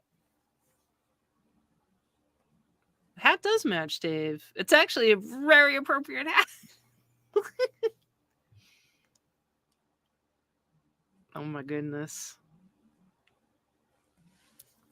And then that goes under your boobs. Through your boobs go through it, I should say. Right. Well, Yep. that's not happening. But and then so this just this big hole here for the. That's for the J. Or in your case, your non-vajay, and then your stuff. And then my cage. This is a whole outfit. Right. So I could have the cage with this. Yes. All right. He's very thoughtful. Look at, I mean, it's interesting though, because he sent you the things that you were looking at, and yet it's making an outfit. Very true. And a story to go along with it. What's next? High heels? That'd be awesome. For easy bideting. Oh my god. I think Pepe just tuned back in. I still don't understand this even after seeing it. Jonathan Jackson always trying to see that booty. We need to see it from the back. Yeah, can you share like the? I don't know if people see it over the black shirt. Yes. Not that part. The other part. It was before you started doing that one. Yeah, well, it's hard. I don't have a lot of room here. Oh. I don't want to knock down the bookshelf. Yeah, that would suck.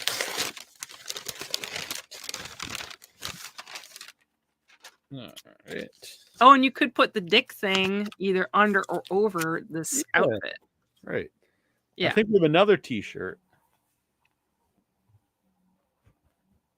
Sorry.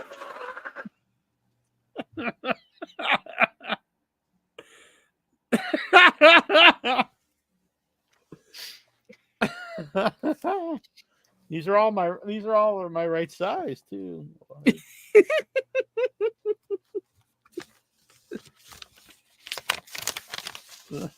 Jackson likes that one. He's like, that's awesome. Now he's excited. Pepe posted a fish with its mouth open. I don't think that's a laughter fish. I think that's something else going on. Seth Ice said it was easy access holes. Yeah. Here was the original post. This was a TeePublic ad. Again, a website that has in the past would not accept some of my designs, but sorry girls, I suck dicks. Totally fine. Totally fine. It's not violent. I feel like Facebook is trying to tell me something with the ads they give me. Seth would like this shirt, apparently. All right. Seth said he needs it up to Jason. If Jason's okay. I don't want to send his gifts away without his I think blessing. that's great. Right. That's a right thing. Ooh. There's some nice paper in there. There is. He's a good rapper too. Not like Run DMC rapper, but he raps. I don't know. Is this another bidet or something? Don't break I it. don't know what's going on. This has got like what the hell? It says it's okay to give away all these gifts. What the? All right. So Jittery John will be getting some gifts. These are very heavy. What These is it? are Is it it's called a lingam. That's what it's called. It's a lingam. L-I-N-G-A-M. I got a collection. They're ancient. That's an ancient. I'm sure those ones aren't ancient. Collection of we've got 4. Well, see, I suck dicks. It's always plural, and now we've got 4 metal dicks. And I don't even know what this is. Is it part of the same gift? Yeah. What is this? Looks like it's like we're missing the bottle or something. Yeah. It's just the way they it's a separate gift. Yeah, it was 2 separate things. Yeah, but it's one ad I got. I would get ads and sometimes they'd be 2 things, you know. Black obsidian crystal phallus carvings. Mm-hmm. Well, they're actually not. They're actually, well, they might be black. I think they're more silverish. They're definitely not obsidian. They're like metal. But I guess maybe they meant the color. Syrup pump. So this is a pump without the bottle. Yeah, if you ever need a replacement pump, I guess. Do you have any fine syrups you need to pump? I love Facebook ads, especially great combos like crystal cock and balls with the syrup pump. Now it all makes sense when I put it all together.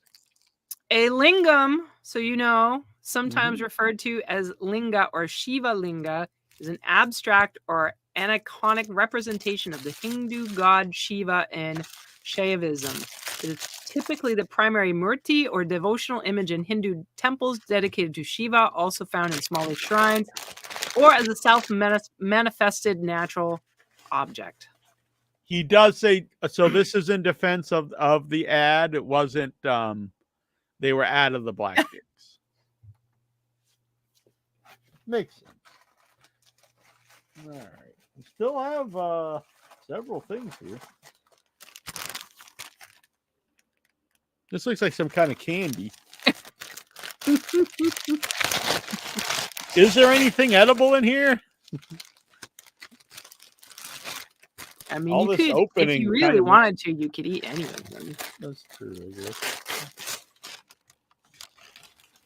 I'll eat. I'm gonna start drinking my coffee out of the portable bidet. All right. Do you have any fine syrups? What is this? This one. I remember this ad because the ad's very it's like creepy. A stake that goes in the ground, isn't it? To like, It's like it's for your kite. You put that in the ground. Was super creepy with a kite. No edibles, by the way. The ad just like you're like gonna sodomize a dog. What is it? Wait, what's on the hygienic butt outfield? What? What? Hygienic butt outfield. What is a butt out? Well, like, what is? I don't. How do these words plus go together? Here, it says experience. Christmas magic is in the air. Christmas magic is in the air, and this is the ad for what Christmas kind of magic is that? in the air. A deer? A goat? What is that? It's not a horse. It's not a cow. What is it? It certainly has that tail down, let me tell you right now. That tail is down as hard as it can possibly go. It is not having any of that. It's got instructions. Never had a butt outed before. My goodness. What the hell? Is that a rhino? What the fuck is that? What is it? Wait, read this. Read it. It said I saw the word cavity. Place. So I guess you kill the place hunted animals and insert their buttocks outward into the anal cavity, all the way down to the stopper. Twist vigorously for 1 to half turns. Once you can determine that it has a firm grip, you can slowly pull it out. Use your hand to pull out 10-inch long deer intestines and then cut it off. Damn, It is a deer. Okay, yeah. Good for me. So it's the gutted deer through its butthole. I'm not a hunter, so I did not know that this is a thing. That's your new weapon to carry. When you're going out for a walk, you can have that hanging off your belt. The magic of Christmas. If you want to gut a reindeer through its ass. There's quite a few comments off to the side over here, sir. That ain't for a kite. And we were questioning the butt outings. You've never you never been butt outed before? Well, apparently I have a shirt that says I like to, with my butthole. So O'Neal has definitely butt outed. Dibs on that one. Damn, just in case any dead deer come to life. I think that's a great weapon to use on a person if you had the opportunity. Damn, that's sadistic here. Celebrate! Birthday party. This is a very big gift here. I think there's 2 things in here. That's your thigh exerciser. Thigh master, yeah, right. Suzanne Summers. Yeah, comeback. I could do that. I could use this while we're doing the show. You could do that. Build up them. Damn, that's a lot. That's pretty strong. Yeah, there you go. Work them thighs, Neil Jones. Boom. Yeah. So I use that in tandem with this and get all tightened up. Yeah, you'll be able to grip with them legs. Whoa. I apparently had it backwards though. I had the other. Oh my god, Zion. Oh, so it was this was what was so cool, funny to me, because it's. This came up together. What is the first thing? It's we'll open it. I'm pretty sure it's what's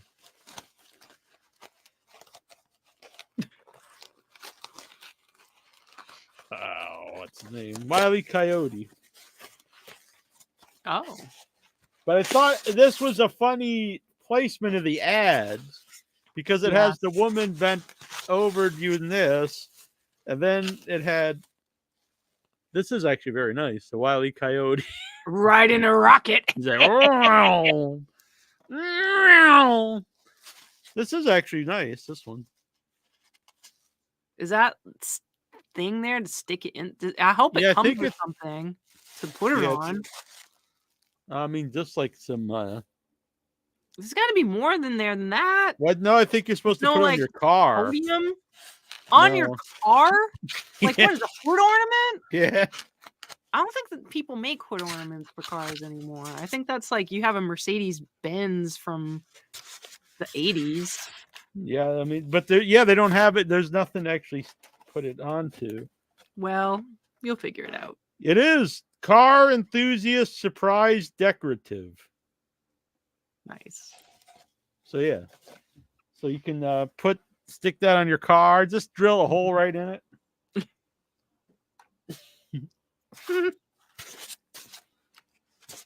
So Annabelle will be putting that on her car. I do like Wile E. Coyote, and I never liked the Roadrunner. He's Roadrunner. The Coyote. I thought he was so smart. Coyote, you're just trying to eat. Dude, Road let Runner. him go. Let him eat. He He's done. catches you, you're through. I remember that.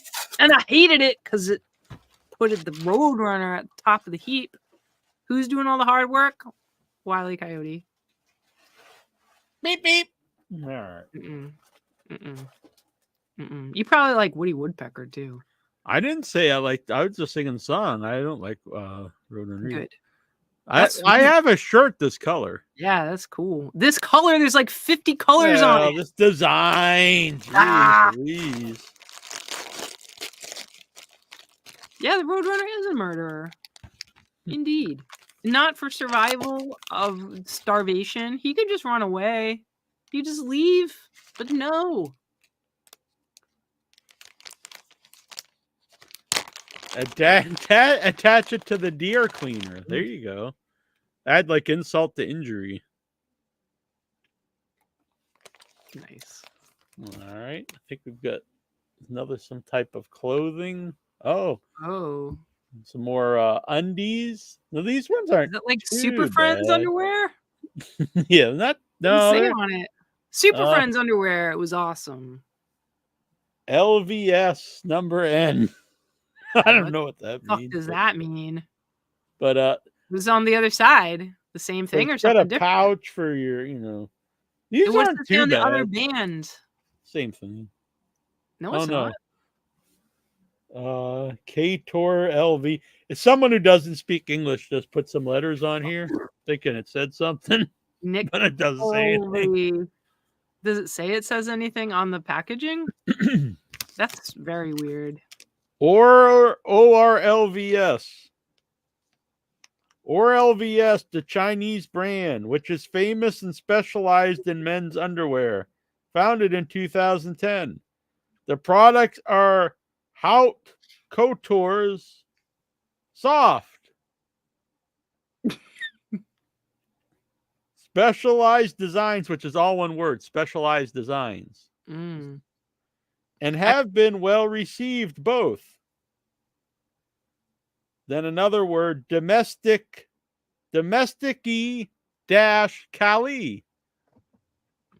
What?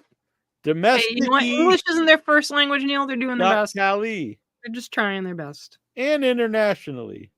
Period. At present. Period. Or LVS is going to the world. I'm getting in on the or LVS going to the world. Boom. Hell yeah. Some couple new sweet little comments over in the chat about these undies. What was that? The underwear made by AI? Good brand, hugging nuts since 2010. Oh wow! Look at wow! They must expand because look, the picture like what? Look the picture. What?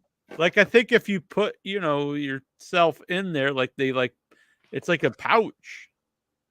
They don't really look exactly like this picture. No, that looks like a cartoon. It looks like South Park underwear.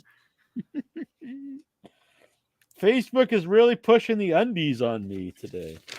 I must have had multiple undies. You had those sweet leopard print ones from the beginning. Yeah, they were cooler. These ones are a little bit of a letdown. They got a little bit of a pouch, but it's not like. But it's it soft. Yeah, it does. Whoa! Whoa! Oh my god! So yeah, you can these are so you can put your mushroom right in here. See, see, look. Walk on, bird. All right, so I thought the picture was false advertising, but it says they're soft too. Is that true? They are very soft. They are very soft. Neil's favorite pair of underwear. Ooh, what's up with that wrapping paper? If people must actually like loose underwear, like boxers. No, for the future, so people know. Not boxer briefs. I like boxers. Now this, no joke, I am going to bring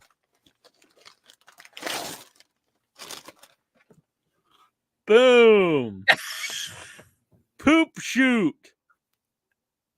We can do it in a bucket because I ain't playing with anything in no hotel toilet. I think it actually comes with the toy toilet. Okay, we can do that. I'm gonna. If you're just supposed to put him into the actual toilet, then I am out, and you are not bringing it because I am driving. I have to search your luggage. You're gonna see all this stuff. Cages. And...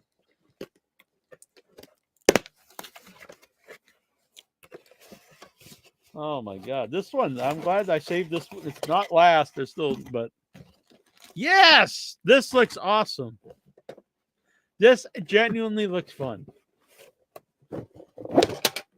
So Sweet. It's got decals to put on here. Cool. I'm not sure how this works. I don't want to break it. Don't break it. Oh my God. So you must put water in it. Right? Yeah, you've gotta you shoot. Let's see.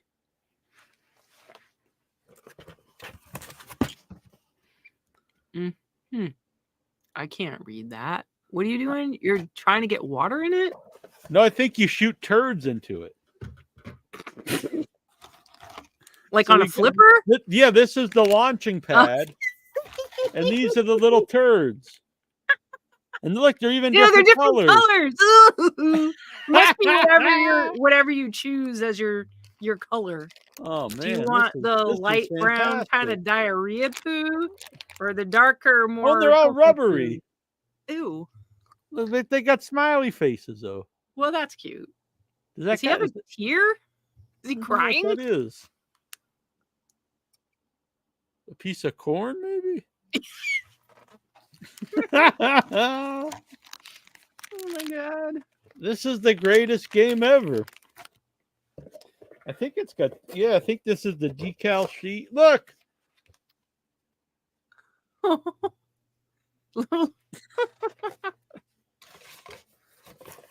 Oh man, this is great. Meat Tank. He is the toilet who loves to play. This is a great learning experience for kids.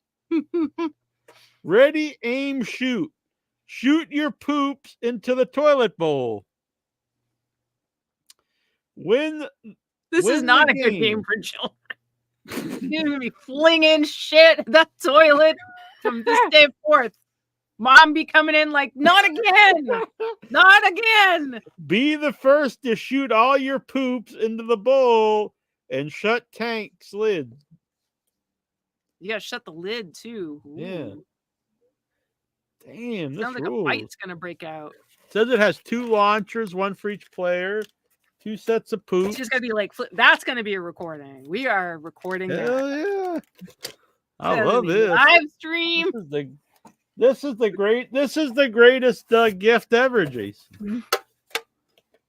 I don't know if this works. I don't know if this really does anything or if it's just for show, but I love it. Poop shoot. Putting their actual poops on the flipper thing. Boom. Poop shoot, ages 4+. Poop. That's like, if you got a 4-year-old, you want to teach them fun with poop. At least they're getting it in the toilet as the goal. That's true. They're not. It's not like eat the poops. This is not eat the poops. It is not. Eat the poops game. Damn, that rules. That's the best. Oh, I don't want to lose these. Oh, that's not instructions. Oh, he even wrote, maybe you can change us to Lovely Robin and change her mind because she's always pissed. Not literally pissed, but whenever I share any poop stuff, she's not into that. She's not amused by the poos. Oh, I even tagged her in it. Robin Anderson won't approve of this game.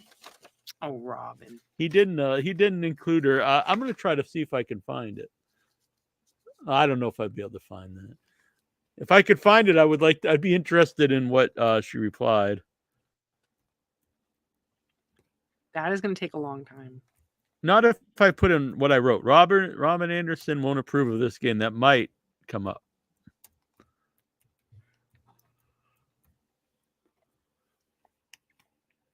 It did. Wow. It's the first thing that comes up. Wow. Did she reply? It's got 9 replies. None of them her. Let's see. As she should have. Jason replied, "Does she hate poop?" And I replied, "Robin Anderson is a poop party pooper." You know who else doesn't like poop? Sap. They don't even like the word poop. They must have the same kind of weird poop.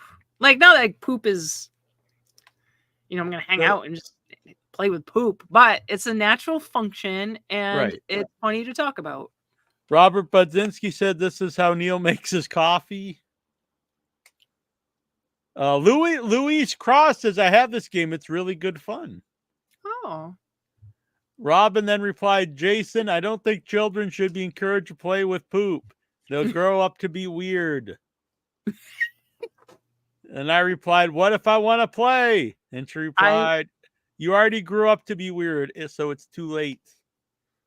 I think if any of us had or have children, they will be weird.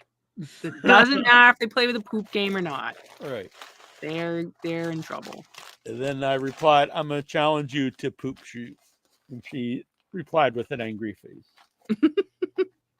That's right, Dave. Everybody poops.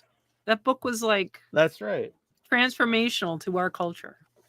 Everybody poops sometimes. We got some more this cool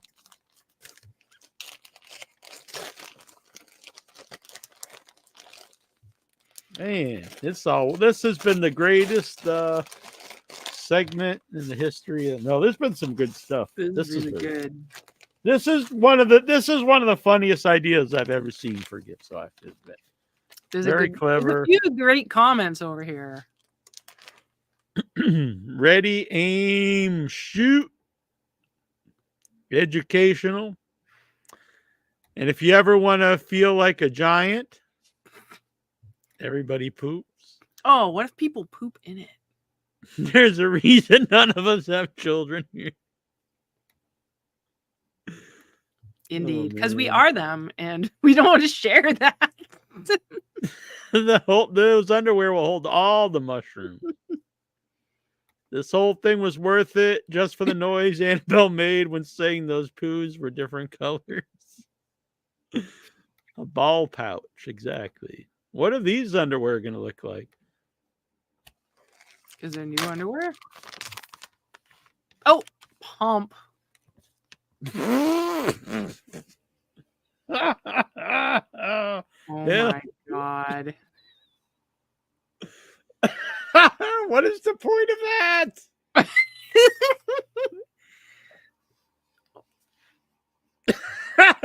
Does it have like an adjustable strap?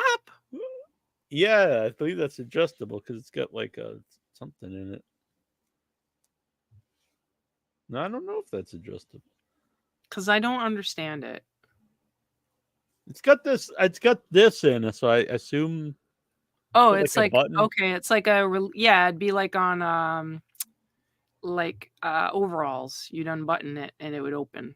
Oh, okay. Maybe your leg goes in that and it's like a belt. Got 2 pair. Oh. So is there instructions for that? I have to know what this is. Pump. Yeah. Fashion for sport. Fashion for sport pump. That is not... look, I see. Okay. Oh, male designer underwear. I see how they work now. I'll show you here in a second. I'll show all you fine folks here in a second. This is like a legit brand. Man, they've got their own website and everything. Dang.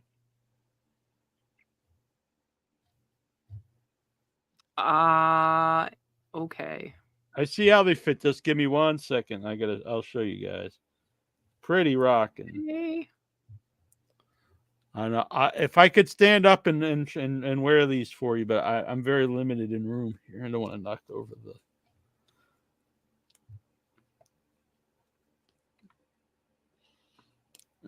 Okay, just give me a second. Look, so Yes. boom. This is how they work. Ah. And then it looks uncomfortable. Are you sure that's how they work? Yep, that's the picture.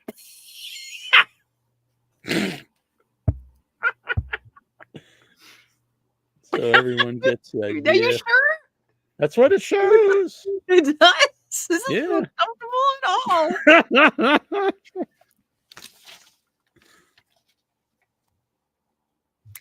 Wow. There we go. I'm not sure what, I don't think that, I don't know. I'm not really sure, like, the purpose of, I don't know, I guess. I guess it's not necessary for, right. It's just for show, not for go, I guess. Pump! This was also on Temu. Men's sexy low-rise hollow out. It doesn't even have any butt thing. It's just a strap. Exactly. Yeah. There's nothing over the butt. Access trunks. Ooh. Nothing over the access trunks. This is like, man, these are like the that thing you got around your neck and the hole, the easy access right. hole. Oh yeah, I can wear them together. Shorts. I'm gonna send you a picture to advertise the pump trunks. Pump trunks. Slap those on. Hit the black light and music and give us a dance.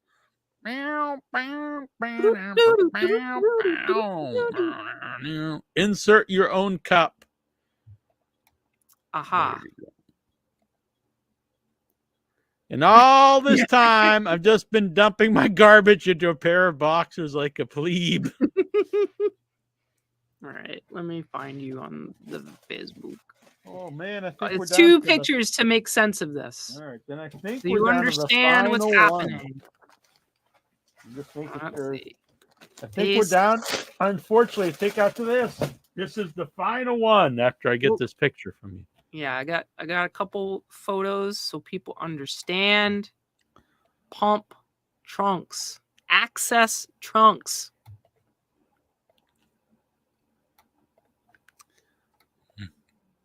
That one has more. This one that you found though has more.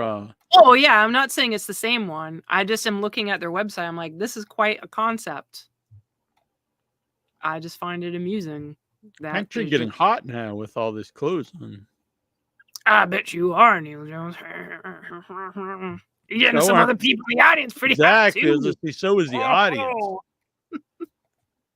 Boom. So that kind of gives you the display, but then the other picture makes it way more clear that this is just it's the crotchless underwear of the butt loving world. Booty time, booty time.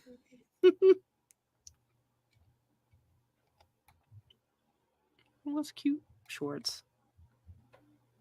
Some of these are not cute at all. Boom! Access trunks. Bam. Booties. I like how they call it that too. Access trunks. There's no, it's like a creative way to say it, but it's very evident what it means. This is very big. Can you turn it upside down so I can see all these cute dogs? There you go. Aw. That's very nice, isn't it? It's a little puppy party. Yeah. This is very big. I think there's two things in here, it feels like. Is this the last thing? It's the last one. Whoa.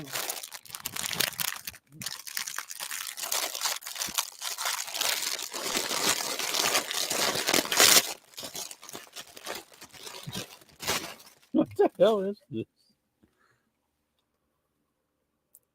What is that? Is it supposed to be an animal? Is it like a cave drawing and turned into a stuffed animal? I'll say that. It's very soft. Oh my god. What is this? Super soft 3D pig trotter plush toy. A what? A pig what? Pig trotter. What the fuck is a pig trotter? I don't know, but that woman is very little. Well, she's got another one in her hand. Maybe there's 2 different sizes you can buy. Oh, What maybe. the fuck is What is a pig how do you spell trotter? this? Pig Trotter. Is it like the foot? Oh, it's like a foot, I think. Oh, in Norwegian tradition, pig's feet are salted and boiled and served as siltlab, pre-Christmas dish because the pig was slaughtered before Christmas. I guess that's your... Yikes. Wow. You got a pig foot. A pig German foot pillow. It's a pillow I can sleep on. Can I see that pig foot again now that I know what it is? Now I see it. The little like... Yeah, this is... It's so gross. Who would even think to make that? This is big. I thought you said it was the last thing. Yeah, well, both these were in the same package. Oh. Mm-hmm. What is this? Oh, is this the Todd's special? Oh, what? It's all rubbery. Is this a foot fetish thing? Oh my God. Can you get up in them toes? Oh my God. This little piggy went to market. Cool. This little piggy stayed home. This little piggy had roast beef. This little piggy had none. I want to take that. This little piggy went all the way home. I want to hold it like a weapon and slap people. No, across. Yeah, like but can you hear it? Face, like kaboosh. It's very rubbery. Yeah. You ain't holding it right, man. Yeah, hold kind of like a bat ish. No. Like this, and then you come across the bajoom, kind of like that. Rhythmic slapping. Yeah. All right. Wow, that's quite a haul you've got there. Oh my God. Are you gonna cuddle your foot tonight? They show painted toenails. I think it's very cool that there's 2 feet in that one gift. That's true. Yeah, it's a. Oh yeah, see, it was Facebook ad. I had double of them. The pig trotter. All about Neal's foot fetish. This was the hole in that. Oh, Dave asked a good question. Is there a hole in the stump? Not yet. Oh wow. No, actually, look. Foot. So where can they get that foot, Neal? It seems to be popular, right? What do they have to look up? Veikmv, VEIKMV, female silicone foot mannequin with, I'm not sure what it says after that. Don't miss out on our amazing sale. There's toenails? What? Like toenails that you could press on like a fake fingernail? It shows painted toenails. Well, go in the box. There might be some toenails in there you could press on. That's even grosser. Oh my God, that's horrible. Oh yeah. Well, no, this has toenails, but they're not painted. Oh, there are. Hell yeah. 2 sets of them. Oh my God. So you can either have them painted, black painted ones, or you can have them au natural. Oh my God. I think this one's even grosser. It's like skin tone. Just that's a French manicure. Pink with white. Oh yeah, you're right. Yeah, see, someone's been buying these before. I know what a fucking French manicure is, and I don't even get my nails done. I can't wear polish on my nails. It makes me feel weird. Claustrophobic. My fingers get claustrophobic. Man, I gotta see how these fit. Do you just play them on, or don't mess up that foot with those gross nails? I'm sure they're like just press on nails. Not that you would know anything about that. So yeah, they don't just stick on. You must have to glue them. You have to peel them, right? It's like a peel and stick, I'm assuming. No, there's nothing on the other side of them. Oh. I guess you better get up. Ooh, is there like a chip out of it? No. Like someone chewed it? No. Oh, it looked like it was a chip. It's probably see the little bit of glare there. Yeah. Super glue. Is there a Yeah. place you can insert them into the foot so that you can take him out? No. Put him back? No. No. Dave. His last comment's the best. Oh my god.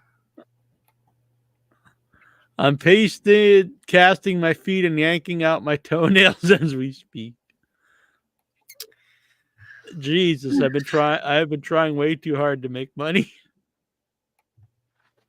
Wow.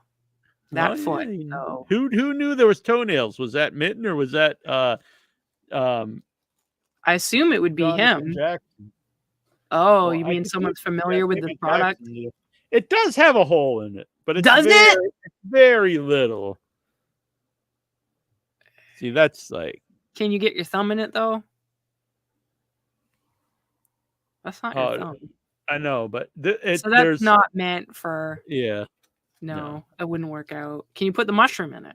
Well, no, but I think I might be able to put one of the obsidians in it.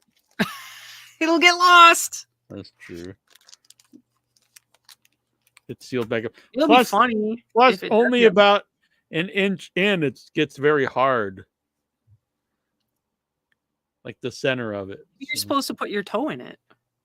Maybe. That would be real weird. It'd be so meta to fuck the foot with your own toe. But the toes are very soft and pliable. So you can do whatever you want. You shake his hand. He doesn't play like Mercy. You ever play Mercy? Mm-hmm. That's not going well at all. Ow! That poor foot. Ow! I'm just a sadistic man. But yeah, here we go. Yeah, Dave, you My know what? hands are all weird now playing with it. Are they dusty? You better wash them. It's Don't like all eat 'em. rubbery. Yeah, wash your hands, man. All right. Well, unfortunately, that's the end of that, but that was amazing. Yeah, I stayed up late for that. I'm Yeah, like so- way into my Oh, I'm bedtime. sorry. No, don't be. That was a pleasure, and I was awake. I thank you, Jason, and I'm sure many people in the audience have gratitude for your efforts because that was awesome. Buy Well, Neal a bunch of crazy shit anytime. Yes, I'll open it up here. I'm gonna bring Poop Shoot with me. Cool. We're gonna play Poop Shoot. That's pretty We will be rock. playing Poop Shoot. Great. Live stream Poop Shoot. Poop Shoot. Poop Shoot, I also think about the Poop Shoot with a C. I think that's something that was said when we were kids, like taking it in the poop chute. Oh, right. Well, I have all these easy access underwear now. It's true. It makes everything easy. You have quite an outfit going on, man. Everything's accessible. Yeah, Thank you for staying definitely. Okay. Definitely. Glad to be here. All right, this has been a great show. We had amazing guests. We talked about a festival I'm really looking forward to. And then we opened just insanity. And now I've got all this stuff laying around. I've got little penises laying on my keyboard. And then we got the mushroom. Kind of want to put the mushroom up here. Do it. Yes. Yeah. That looks all right. Yeah. Yeah, no one will notice, and if they do, they probably won't say anything. And if they do say something, then they're amazing. Right. I'll put the rubber foot up there. It'll just look like a prop foot. That's total horror prop. Exactly. Got a couple. If Seth does want one of those shirts and Jason doesn't mind, let me know. Mm-hmm. They're size large. I don't know if that's workable for him or whatever. This was a great segment. He's very felt with his new career. Ah, very good. I'm getting hot with all this. I'm gonna take some of the stuff off. Do you need to do that right now? Yes. Just that one. It was around my neck. Oh, okay. Yeah. You're a good sport putting all that stuff on, Neil Jones. No problem. All right. Well, we'll be back next week, and I'm sure if they're watching now, they'll be thrilled to plug in their Naomi Grossman. I'm sure she'll actually think this is all funny. Yes, anyway, go join the group on Facebook, and you can find out who's coming up on the show. Leave questions, comments, whatever. Get prepared. And if you listen to the show anyway, it's great. We appreciate it. Well, let me put this back to where we're both here. Oh, thank you. Whoops. Well, I thought that would do it, but I forgot I'm on. Whoa. Hello. And welcome to Without Your Head. What is going on? There we go. What does this do? Ah! Here we are. Whoa, you didn't like that? Well, I don't mind it, but I don't know if you want it. No? Sure. All right. So yeah, great. It's not great, but yeah. So join the group. And what was I saying? However you watch it, that's awesome. But it really adds to the show if you come on Thursday nights and join the that sounds weird. If Thursday nights you come to the live chat and you can chat along with everybody here, and that really adds to the whole experience. And you could be immortalized. Exactly. You say something fun like this. Yeah, take it off by Dave Deadman. And John, you're a little late, buddy. Pepe is like, good night, everyone. Good night, Pepe. John, hi. John, it starts the same time every week. It's 11. It's 7 to 11. Well, only here late because Neil got the most. You should have been here. It is one of the funniest shows in recent history. Mm-hmm. To be honest. John wants it back. John wants to see. You're just gonna have to go to YouTube and rewatch it. And it's still gonna be funny. 7 Eastern time, 11 Eastern time. Always the same. Exactly. But we love you, John, and we're happy to have everyone here, whether or not you can be here on time. If you're not here on time, you can always watch it later in all of the different places. Like Neil was saying about, it is really good to be on some kind of notification list. You can get like notified on YouTube. You can join the group. I know for myself, because of my schedule, it's not always doable for me to post in advance of, hey, here the show is happening whenever, or here's the link earlier in the day. So if you're here through me, find other ways to be alerted, because I'm not. Yeah, there's also it's been there for a while, but I mean, I used it this week. You can join the there's a newsletter right on the group withoutyourhead.com, and I'm going to try to update that every week with who's on the show.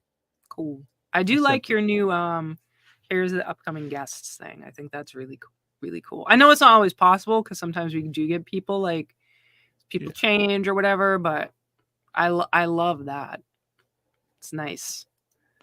Yeah, I think and it looks cool, and I think it's useful for everybody too. So. Yeah, like when you think about what movies am I going to see, and you look, and it's like, oh, here's the up and coming movies. Yeah. There's a couple additional. I played the trailer earlier for I Love the Horror on Friday the 13th. Mm-hmm. There's a couple additional people involved. Jittery John is making his long-awaited return to Without Your Head for it. And a couple surprises I won't give away, but they are actually from the actual movies. So, very fun additions. Well, that's exciting. Yeah. I think that'll be good. I love that you include yourself as one of the people being interviewed, even though you made it. Yeah, why not? Maybe you'll be in a future one. I remember talking with you about this and talking about this being a series. Yeah. Yeah, I have some ideas. I think they'll be fun. Anyway, we'll get to that. So it'll be good. Yes. But I by the way, because someone I mentioned the other week, someone yelled at me about Severed Limbs having my own show. What? Having my own short at Severed Limbs. Someone was yelling at me on Oh, fuck Facebook. them. Yeah, screw that. Yeah. Come on now. You do it for free. Exactly. And that same person I've been to their convent festival and they played their own feature and they don't do it for free. You have to pay money to submit. So I was thinking you're gonna refund everyone who didn't get in because you had to make a space for your own feature film, you name buddy? this person?